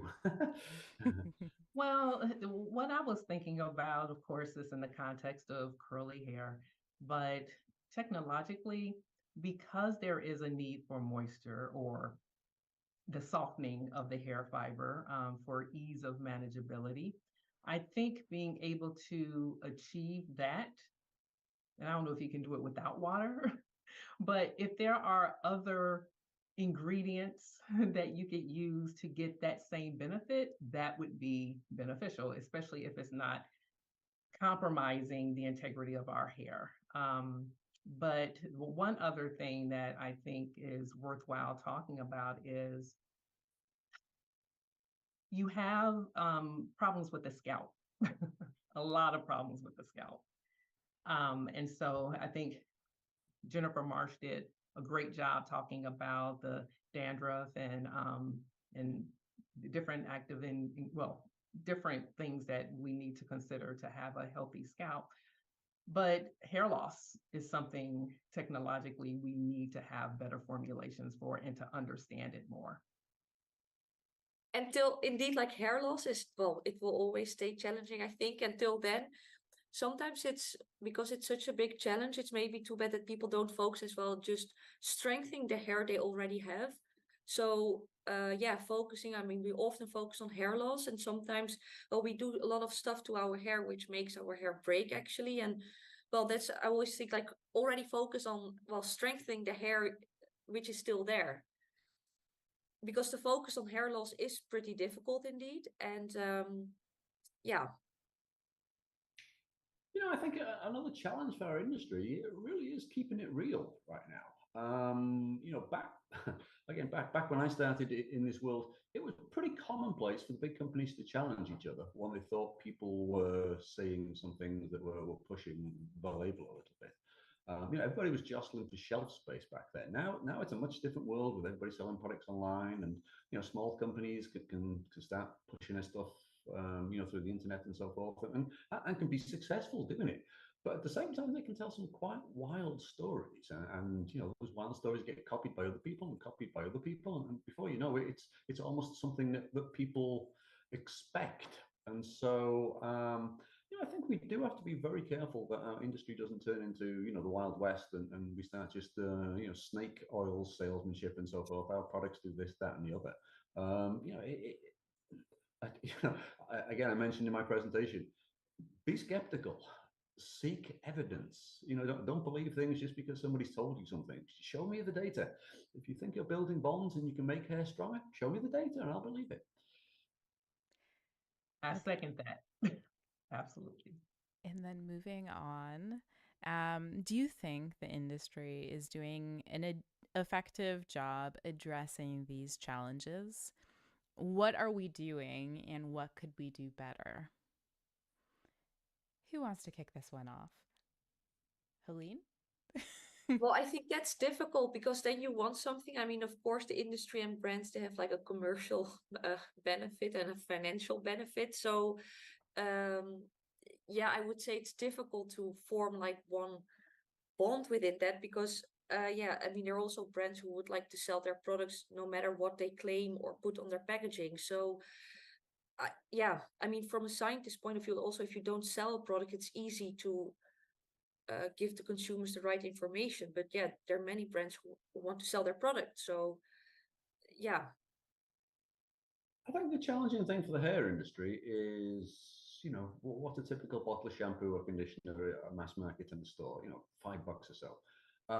So, to make these breakthroughs, you need to do a good amount of research, and you have these companies have to recuperate their investments. And so, skincare, where you might spend $30 for a little bottle of something, it can spend more money justifying that research. But in hair care, it's not so easy to justify, and perhaps there isn't as much research going on now as there was in the industry, a couple of decades ago. So, from what I can see, there is this one brand, and I talk about this brand a lot because I'm really impressed. I'm not going to name the company by name, but I think that there is one company who is doing it right in terms of the model of not trying to do everything themselves, but to leverage the expertise of others in the industry. So, for example, collaborating with dermatologists, making sure that you have feedback from a number of cosmetologists, but really pushing the status or moving the needle from the typical status quo to doing something really quite innovative. And so I'm always talking about collaboration. And I think that there is an example of a company who is doing it right with collaborating and asking others to join in so that they can get a fuller, the breadth of the understanding is better, and they're able to take that and then utilize it for advancing some of the knowledge. So what some people or some companies are doing is good, but others are really lacking. So I would say collaboration is definitely the direction to move in to get things faster, and to also involve other perspectives. Well, and maybe it's also for like, I mean, there's so many small brands who, put a hair care line on, and it's very difficult to be innovative. I mean, if you have like the most innovative products which came on the market like these last years, there's lots of research behind it, and so you need like to have the capabilities to do that actually. So, if you want to have innovative hair care, I mean, it takes a lot of money and research, and not always like you don't think so that here, Crystal, that here? I don't know. So I would have believed that when I was, well, 10 years ago, I probably would think that. But I have gotten a lot of insight from speaking with people who are in the industry who are actually touching hair. And at first, you're like, I don't know if I believe that. But then the more you're around it, you see, and you see for yourself that there are some questions that need to be answered. And even though it's anecdotal, it may be something to this. So when you explore what people are already observing, then I think that gives rise to innovation that you may not have been able to see otherwise. So I think me being away from corporate America has opened up my eyes to other opportunities. And it's just a matter of exploring these opportunities that I think a lot of the corporations are missing because we're used to doing the things the same way we've always done it. So I think that there's a cheaper way to do it. I just don't think that companies are open or even aware of doing it differently. Mm. Yeah, I see your point here, what you mean there, that sometimes indeed to get out of the box or think out of the box here is yeah. Okay, so I had one final question of my own before I only ask questions from the audience. There's lots of questions still. And this was more of a positive question, which is what are some opportunities that you see for the hair care space? And or maybe you can shift your answer to what is the future if it's positive? If the future is bleak, then maybe answer the first question. The future of hair care. Who wants to kick this one off? Crystal, do you want to start? I will. So I am amazed at all of the breakthroughs that are happening in terms of knowledge when it comes to what's going on with the body itself. So the environment or the impact of the environment or lifestyle on your health, that's out there. And most of it supports what we've always known, don't drink too much alcohol, don't overindulge in like things like smoking cigarettes. I mean, so all of that is fine. But what is really fascinating is there are those sometimes you have examples where someone is doing all the wrong things and it's not impacting their health. And so that is, I'm going to turn this to hair because sometimes people can have all the heat treatments so they can color their hair platinum blonde, use heat processing, and do a number of things, and their hair is able to withstand it. So, what is it about that particular individual that makes that hair be able to withstand all of that? So, it's looking at the exceptions and trying to understand why these hair fibers are responding or not responding in a particular way and learning from that perspective and then innovating from there. So it's a little twist, but I think the knowledge that is coming out and the technological advancements and the instruments that are used to detect what's going on, that's getting better. So I think there can be a breakthrough in the understanding, and that will help to fuel innovation. Yeah, I was going to sort of say the same thing. We are in the information age. We have more information now than we've ever had. It's so easy to get our fingers on it that, you would imagine that if ever we were going to develop new products, now would be the case. And I was just going to say what Crystal said. As a guy who makes his living, taking measurements and doing research, today's equipment can do what we used to do years and years ago, in a few hours versus a few days. So you can generate information that much more quickly now. So all the tools are there. I just think we've got to get our ducks in a row. And last but not least, Heleen, what do you think? Well, here, I just like what I mentioned with the silicones here. I think like the whole, which might be very challenging for industry. This is not only for hair care or for cosmetics. I think for many other industry, the sustainability challenge to seek for ingredients and products which are more sustainable with the same sensorial perceptions and with the same efficacy actually. So I think very challenging in yeah. Okay, now on to audience questions. You guys sent me some good ones. So I will This was more of a provocative question, again from Annika. Is hair damage really a big deal? Is it worth losing sleep over? Use a conditioner and call it a day? What do you think? Absolutely. There's a lot of truth to that. I mean, if all you do is not change the color of your hair and not heat straighten your hair and not do this, where's the fun in that? You want to have some fun with this, and you can mask all manner of ills with a really, really good conditioning product. So I would totally agree. Don't get too hung up on, oh, I shouldn't be doing this, I shouldn't be doing that, I shouldn't be doing this. Hey, you can always cut it off and start again, and conditioners mask all sorts of ills. Hey, thank God there is a conditioner, right? Like one of the tips I always give, just like use a conditioner. And then people are looking for all these do-it-yourself treatments as like apple cider vinegar, rice protein water. And then there's just this simple, well, it's not simple, but like this product which you can buy in many stores. And that's like the conditioner which is tested on its safety and on its efficacy. So yeah, well, heads up to the conditioner, I would say. Yeah. Well, I would say yes, damage is a huge deal. And the reason why I say it is, and I think Trevor can definitely appreciate this, because when you have hair fibers that you can't just put any conditioner on it. At least for my hair, I can't just use any conditioner and say, oh, this has solved all my problems. And if I want my hair to look a particular way, then I have to do more than just condition my hair. I need to be able to manage it and manage it in a way. So with curlier hair, it's even more involved to try to decrease breakage. And so when I am trying to style it and making sure that I keep my scalp health intact, and then I'm trying to also make sure that I can elongate the curl so that when I do manipulate it, that I'm not breaking it off. I mean, it's so many things that you have to go through. And so, yes, I think damage is a big deal. And I don't want to cut my hair all off at this time and start all over. So we need to do more.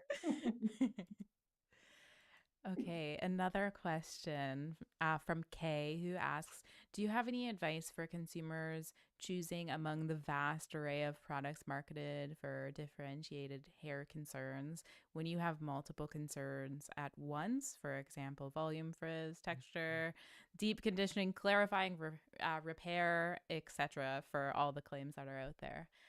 Any tips?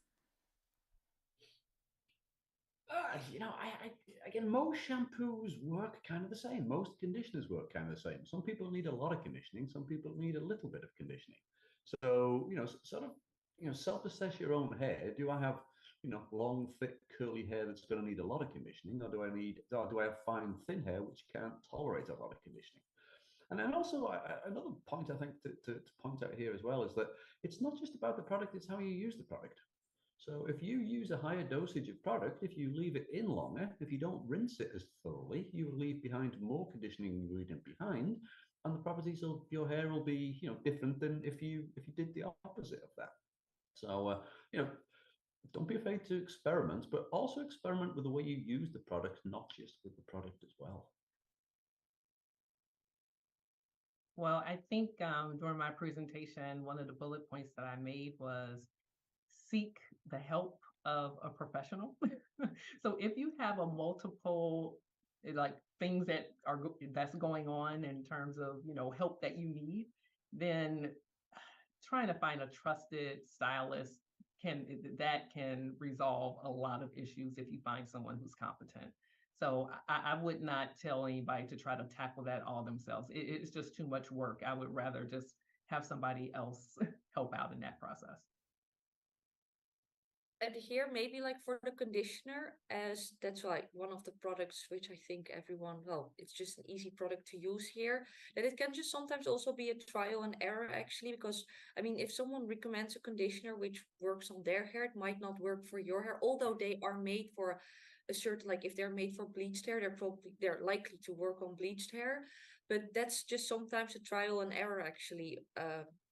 Just to try different conditioner, which one works for you. And if it doesn't give like immediate smoothness to your hair, well, then probably there's not, it's not the perfect one for your hair type.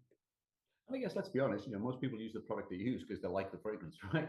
That is such a major driver in which product you use. So people will tell you that a product works better, even though it's basically the same product. It just has a better fragrance, and that fragrance halos everything and makes everybody think it is better. So let's not forget the importance of fragrance as well. But if it doesn't detangle your hair, I mean, I think then likely to pass it on because, well, you cannot comb through your hair or, yeah. Yeah, there has to be a performance, level of entry. It has to meet a certain amount of performance to be acceptable. But once you've done that, I think most people are going to pick the one that smells nice over one that doesn't. Okay, and now moving on to the next question. And for everyone in the audience, ask your questions and I will ask the panel. This one comes in from Noga. I'm sorry, I've probably mispronounced your name. So they say, you have said that drugstore shampoos are formulated pretty much the same, and we heard a lot about why cheaper surfactants are not inferior. But what about pH? So maybe we can debunk a misconception here. Do drugstore shampoos have optimal pH? Is there an optimal pH? What are your thoughts about looking for a certain pH as a consumer for your hair care? What do you think? I think a huge red herring. pH can have effects on hair in the extremes. So, as has been mentioned in a number of presentations, if you crank up the pH, the hair fibers will swell. You can get chemical treatments in there more efficiently. But the hair swelling profile is pretty much flat between about pH 3 all the way up to about pH 9. So, in that range, pH really doesn't do anything to change the swelling properties of your hair. Most hair care products tend to be formulated around pH 5 for the simple reason is they use deionized water. And by using deionized water, the deionization process lowers the pH somewhat from the neutral state.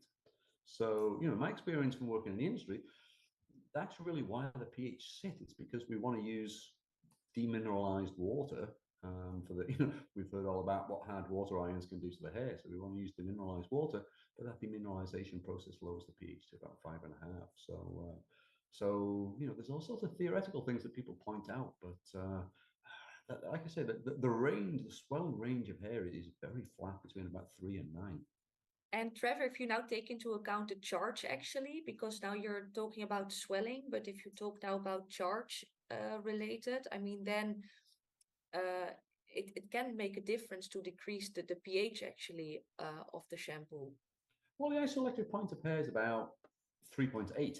So, so long as your pH doesn't drop below 3.8, which none of them will, then, there's no issues. So you'd have to have a very unusual product to have a, pH down below the isoelectric point.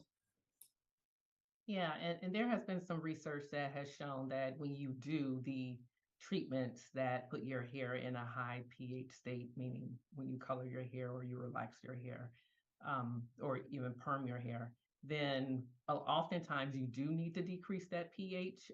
But believe it or not, the dialysis, which is just putting your hair in water and letting, all of the anionic chemical ions seep out, that is a good way to get your hair back to its normal pH. And so that is accepted. And I'm not sure that having a shampoo that is particularly most of them, like you said, Trefor, are low enough, where it's going to have the hair be the way it needs to. So I agree with you, Trefor. And here it might be like for the consumer that often like shampoos are like labeled as pH neutral. Then it's difficult, like what do they mean with pH neutral? Because I think many people perceive pH neutral as pH 7, which you don't want the shampoo to be. So it's difficult, I think, to put something on the pH for the consumer, because it's already creating a lot of misperception about what is meant actually. So I always say, like, in general, they don't. I mean, of course, as a formulator, you will optimize the pH because it will give better results. So it doesn't make sense to go well to make a shampoo with pH higher than 7. So, but yeah, it can be difficult for the consumer to guess what the brand means with pH neutral, or yeah. So I suppose suffice to say, this is probably not something that you need to worry about. There's all these like pH balancing claims that, I mean, they just confuse people because you know what? The pH in your products are balanced. Like, what does that even mean? So, probably Yeah. don't have to stress out about this. Yeah. I thought this was an interesting question, and maybe I will direct this first to Crystal because I know you are doing some work here. So, this is from Aaron, who asks, is there any outreach happening to stylists, hair schools, salon educators to minimize the spread of misinformation or maybe to better inform them about what's going on in the world of hair care? What do you think? I think that there's definitely not enough movement to educate the stylists. That's something that I have found necessary for those who feel that they want to learn more about science and research, because I am on my soapbox again saying that I do believe that the best way, the most efficient way to advance not only the push towards debunking all the myths out there, but also a drive towards making sure that we make advancements in science is to work with the hair practitioners. But the hair practitioners don't have the necessary education that's needed for real impact to be made. Is there a push? Not nearly enough. There's the desire. You're But working on some cool stuff that feel free everyone's to just give a shout out to. yeah. So I do have the Association of Professional Trichologists, which is a way for practitioners to get information that is based on science and to elevate the industry. And so thank you for that opportunity to talk about that. And it's for all key stakeholders in the industry, not just hair practitioners. It's for those who want to really be a part of getting the right information out. And where can people find that? Yes, go to trichology.association.org. Trichology.association.org. Thank you. Heleen and Trefor, I don't know. Do you guys want to add anything to this question? I think a lot of big companies will have people who have the title educators, and they will go out and tell stories to the people in the salon. But really, they tend to be marketing messages, promoting the sort of benefits behind the products that they are trying to sell. Back when I used to have hair, I used to go and get my hair cut across the road from where I was, and the women who worked there, knowing what I did, would bring out all the products that the salespeople had been and told them all about, during the week, and ask me, to debunk what they were saying, kind of thing. So, it's a great idea, but I've heard many, many times over the years, why don't we educate the customer? Why don't we educate the consumer? But that would be telling the consumer, no, you're wrong. This is the way it is. And you generally don't want to do that because you're trying to sell them a product. So normally a consumer says, okay, I want a moisturizing product. Rather than explaining the science of them, you just say, here you go, here's a moisturizing product. Thank you very much. So that, again, that's sort of the mentality of our industry, for better or for worse. Heleen, do you have anything to add before I move on to the next question?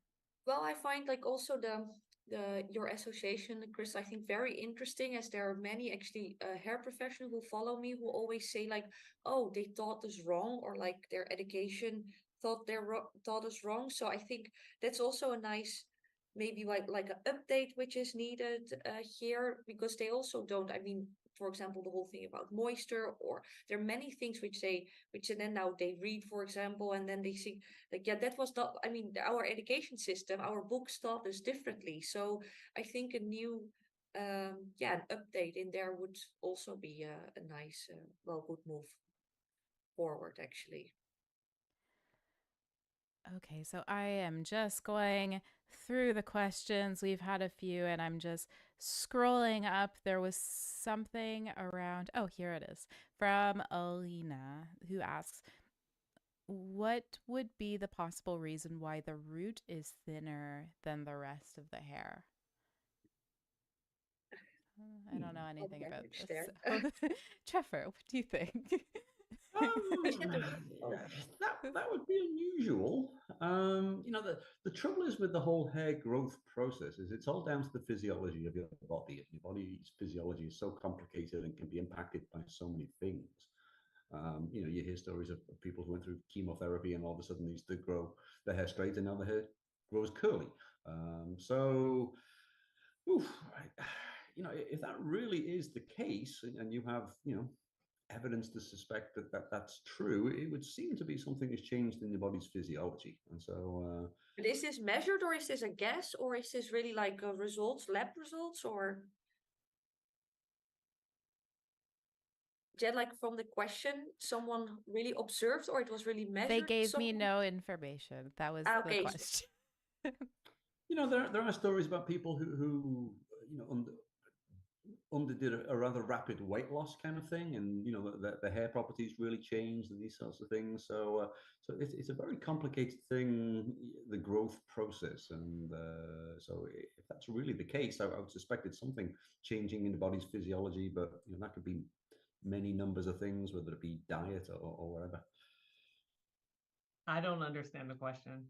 That the hair being thinner in the root. I don't understand. So Okay, well then, moving on to the next question. So this is from Tropic Gal Naturals, who asks how to explain to customers that hair products based on curl types is just marketing. Do you agree with that statement? I have several family members with a range of hair types from straight to coily and many different hair thicknesses and porosities. Are able to use, if not all, the same products and have all the great results.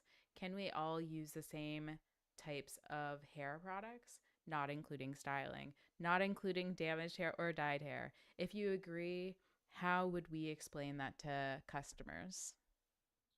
Thanks.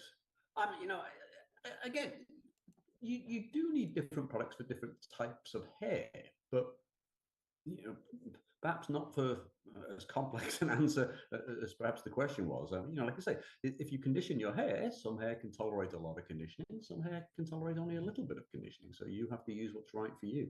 A product for somebody with fine, thin hair is not going to be the same thing as a product for somebody with very thick hair. But to think that you want a product for somebody with very thick hair versus, well, kind of thick hair, then not so much. So the extremes, that there's certainly the need, but I think our industry tends to make things a bit more complicated and tends to chop all that stuff into pigeonholes that are a bit too small. And I think it also depends upon expectation. So the hair history will dictate the condition of your hair. So what do you use? How often do you use it? What problems do you perceive that you have, if any? And then trying to understand what you're ultimately trying to achieve. Because someone who's trying to achieve a hairstyle that is, you want it to stay intact. So if the wind blows, you don't want it to mess up. Then the products that you would use for that scenario is different than if you have a product where you want it free flowing and the body, so you want it to move a particular way. That product or whatever series of products that you use would be different for that particular outcome. So it's all dependent upon expectations. So it's very difficult to answer that without having the whole context of what the consumer wants. Now, I have quite a few brands who are probably tuning in. And so I wonder if you guys have any suggestions for them as they think about hair care, as they think about product development, their marketing. Could even talk to like ingredient suppliers selling to the brands, but any suggestions or insights for brands who are operating in the hair care space? Well, sorry, go ahead. No, go ahead. Yeah, I think one is, I mentioned the litigious world in the US particularly. I mean, there are a lot of small companies that have gone out there and said some quite aggressive things and have ended up being sued. So it's not like big companies sue each other like it used to be. The people who seem to be doing the policing these days are the lawyers. And we can think of a bunch of examples of people who have get in trouble is perhaps the wrong word. Sometimes, as was mentioned in one of those presentations, that people got in trouble for things that they didn't do anything wrong. But it is a world where the law is becoming more and more litigious, and so whatever you are saying, I think you really need to have data to back that up, and have data yourself to back that up. Sometimes you hear these small companies saying, well, the vendor told me that this ingredient did that. You need that information yourself. You're putting your hands in that vendor's credibility at that particular point. And if I was launching a product saying all those things, I'd want that data myself for my product, not just because a vendor said it. So be very careful in this litigious environment we're now starting to live in. Well, what I wanted to say really relates to what Trevor is saying, that also if you talk to a supplier, which will supply you any ingredients, that often they want these fancy new ingredients with a nice name, or which are known from the skin industry. But in the end, for example, ingredients which will be really effective are not always the ingredients with with a trendy name actually. So I would here definitely also ask the supplier, do you have data to support these ingredients? And maybe you want this ingredient in your product, which has this fancy name you can put on the packaging. But sometimes these ingredients which will be very powerful, which have a long name and which you will probably not put on the packaging. So look or ask for the data that they will sell this new ingredient maybe to you, but that's not always the most effective. Or so I would really ask the supplier for, do you have any new data about that new ingredient, and does it work better than another very known conditioning ingredient? Now, I think the message to indie brands would be a little bit different than the message to the bigger brands. So starting with the bigger brands have a lot of resources. The message that I would say is to think out of the box in terms of, as I said, getting to understand what people with the product in hand are saying, and less about the consumers themselves, but more about the professionals who can have more context of what's going on and may be able to articulate it a little bit better. Sometimes not, but sometimes they are experiencing things. I would say make sure that you don't forget about the stylist, because I've seen a trend where a lot of people are doing it themselves. And so a lot of the larger brands are going directly to the consumer when they are just saying, okay, we need educators to disseminate the information or the message that we want for this particular brand. And like Trevor said, it's basically marketing. So thinking out of the box and to work with stylists to get more information to get that innovation, I think is important. For the indie brands, I'm going to support what Trevor said in terms of, getting data for the finished product. And while a lot of times it can be expensive, there are ways that you can get the data that there are shortcut ways that you can do it in terms of with other stylists and research scientists such as myself, and let's brainstorm on how we can get that information for you, because it's very important, and it appeals to the more, what I say, the sophisticated consumer that exists right now. They want to know more. I think your brand message, it is the identity of the brand, and so if that brand message gets challenged and shut down, that's, I won't say the end of your brand, but it's a huge, so many years of building a brand can be shut down instantly by just not having the right piece of data here and there. And so I think making sure you dot your I's and cross all your T's is immensely important. Yeah, I suppose this is a theme that has come up at all of our conferences, from skincare, safety, sustainability to hair care. If you make a claim on your label, you better be prepared to prove it. Yep. The next question I thought was really good, from Aga, who asks how to approach cases in which scientists or professionals have different standpoints. For example, washing hair twice and keeping it lathered for 5 minutes before rinsing. For numerous trichologists, this is religion. As far as I know, Heleen is a strong proponent for shampooing the hair once. I will also say something that I recently was exposed to, and Crystal, you blew my mind with this factoid. Stay tuned. We're going to have next week. Our podcast is returning, and it's going to launch the season with an episode with Crystal on curly hair. So if you didn't get enough here, then tune into that. But you brought this up because it came up on my social media, this idea about texture. So I had no idea that cosmetologists they had a different definition for what texture means. So when I think of texture, I think about what the dictionary tells me texture means, which is like the coarseness of a material, like how it's different along a material, okay? And then what they refer to it, which I was very surprised by, is was it's the size is correct me thickness. So I just didn't expect that because that is not in the dictionary. So anyhow, I'll leave my question there. What do you think? So wait, I don't know if I followed the question. Can you repeat the first part of the question? The question again, yeah. Oh, I ended on this like this, I think this, and then these other people think this. But the question was, to bring it back, how to approach cases in which scientists and professionals have different standpoints. Wow. That happens a lot. And what I always say is people share information based on their vantage points and their experiences. And so when you do experimental design, for an example, you are looking at the experimental design from the vantage point in which you know and what your knowledge is, what your experience is, what people have told you, and you move forward in that direction.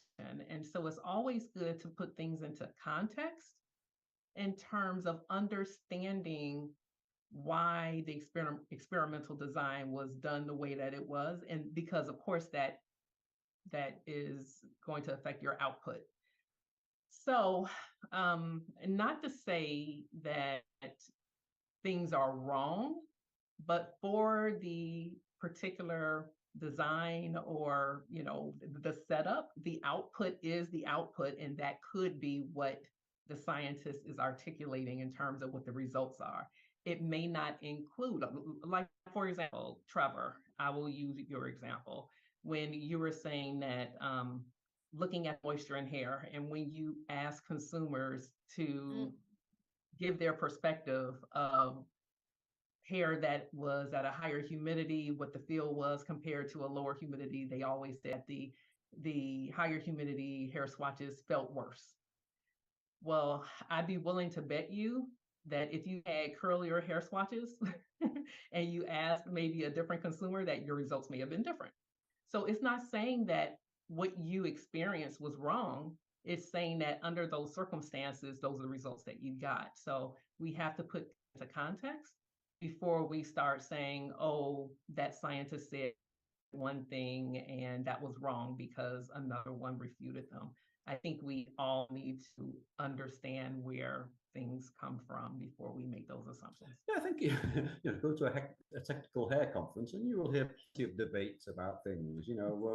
People don't understand everything. There's still lots of stuff we don't know.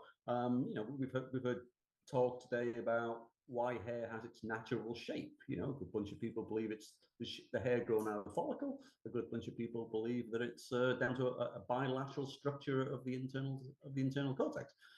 These are the sort of debates that break out in conferences. So, science is an evolving subject as we generate more data, our knowledge changes. But, as Crystal said, it is right. Different things can hold for different hair types.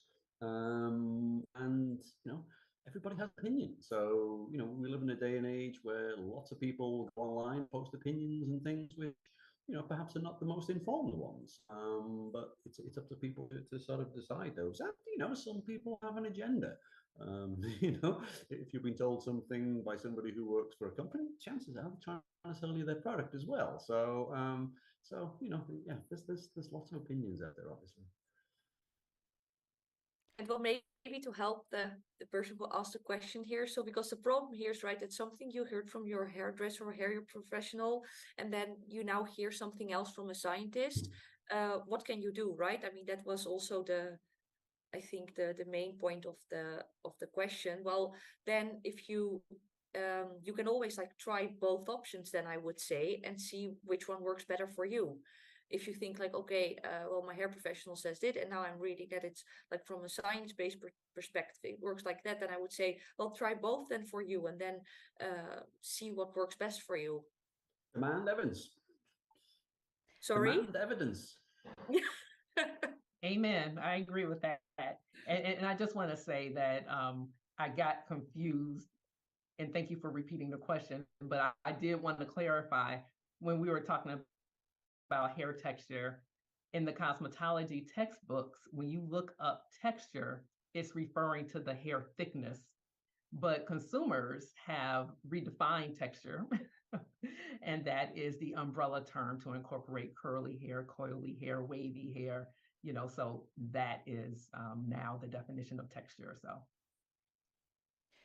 Okay, so now we are coming towards the end of the panel, and I will just ask one more question, which is, do you have any final take-homes that you'd want to leave our audience with? And or is there any pieces of information that we haven't had a chance to cover that you want to get out there?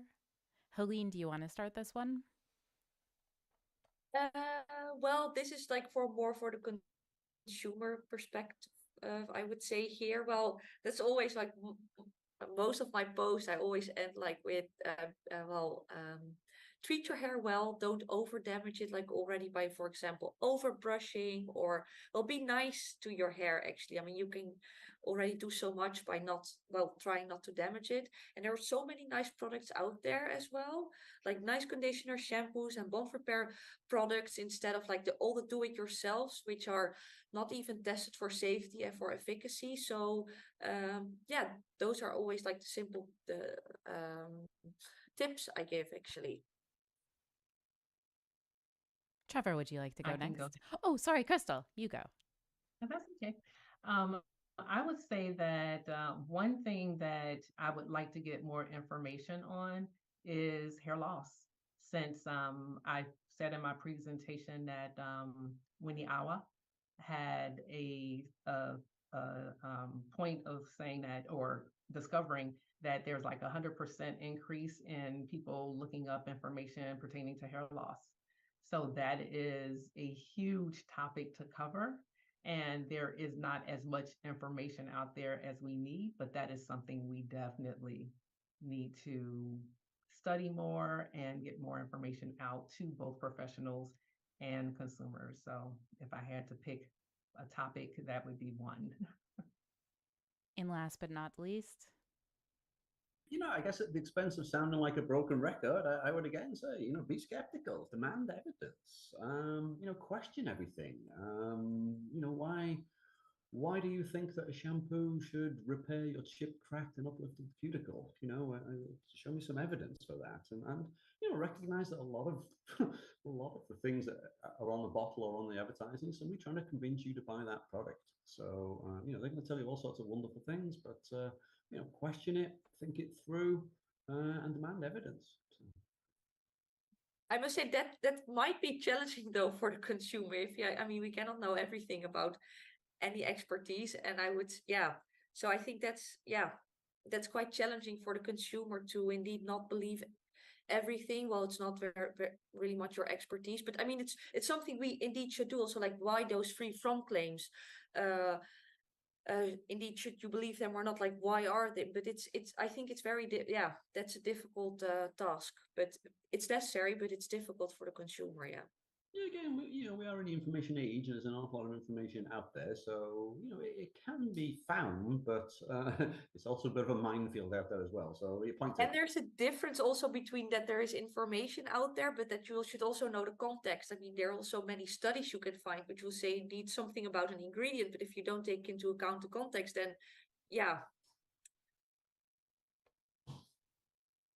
Well, that concludes the Hair Summit. Thank you so much. Thank you so much to our panelists here for agreeing to be a part of this panel and closing the day. Thank you to our speakers all throughout the day for donating your time and expertise. Obviously, this event would not be possible without you sharing. Thank you to Julia Ruby, who is based in Australia, stayed up all night because it's in the middle of the night for her to manage our Discord because I can't do everything. So thank you so much. Thank you so much. And also for setting up the Discord for us. Be sure to follow her on social media at Ruby's Resource. Yes, there will be a replay. You will get a link to your inbox tomorrow. And I also recorded this panel, so that will also be separate in the replay this time. Massive thank you to our sponsors. It's because of you that we were able to keep this event free for anyone to attend. This is something that I'm really passionate about because as a young professional, I went to a lot of conferences that were very expensive for me to attend. Now, I know Trefor does a lot of work on this for making accessible hair care conferences. So look into the work that he does for hair care. This was my only one, probably one and only ever conference on hair care. I'll probably move on. So if you want more, then these are the people to go and look to for more information. And Heleen is so active on Instagram, lots of information there. And as mentioned, Crystal's doing a lot of advocacy, connecting the dots between I mean, you guys all are, but through the work that she shared, but also through TRI Institute with Trefor, and yeah, at Science Meets Cosmetics with Heleen. Anyhow, thank you to our sponsors. Just a shout out again to our silver sponsors who were Pantene and Geltor, our bronze sponsors who were Clariant and Inolex, and our general sponsor, K18. Thank you. Thank you to our attendees for signing up and spending 8 hours with us today. So you're obviously very into hair care, and I so appreciate all the engagement in the Discord, which is where the panel or the whole all the presentations happened. Yeah, I'll leave it there. Oh, actually, I do have one more note. We have another conference planned. The next one is going to be at the start of December. And it's going to be So You Want to Start a Beauty Brand, diving into all the need to knows for prospective beauty brands that you'll have to know to do it right. From working with contract manufacturers, formulation development, regulation, legal, marketing. So stay tuned. I'll be announcing more details soon, and I will leave it there. Thank you so much again for attending the Hair Science E-Summit.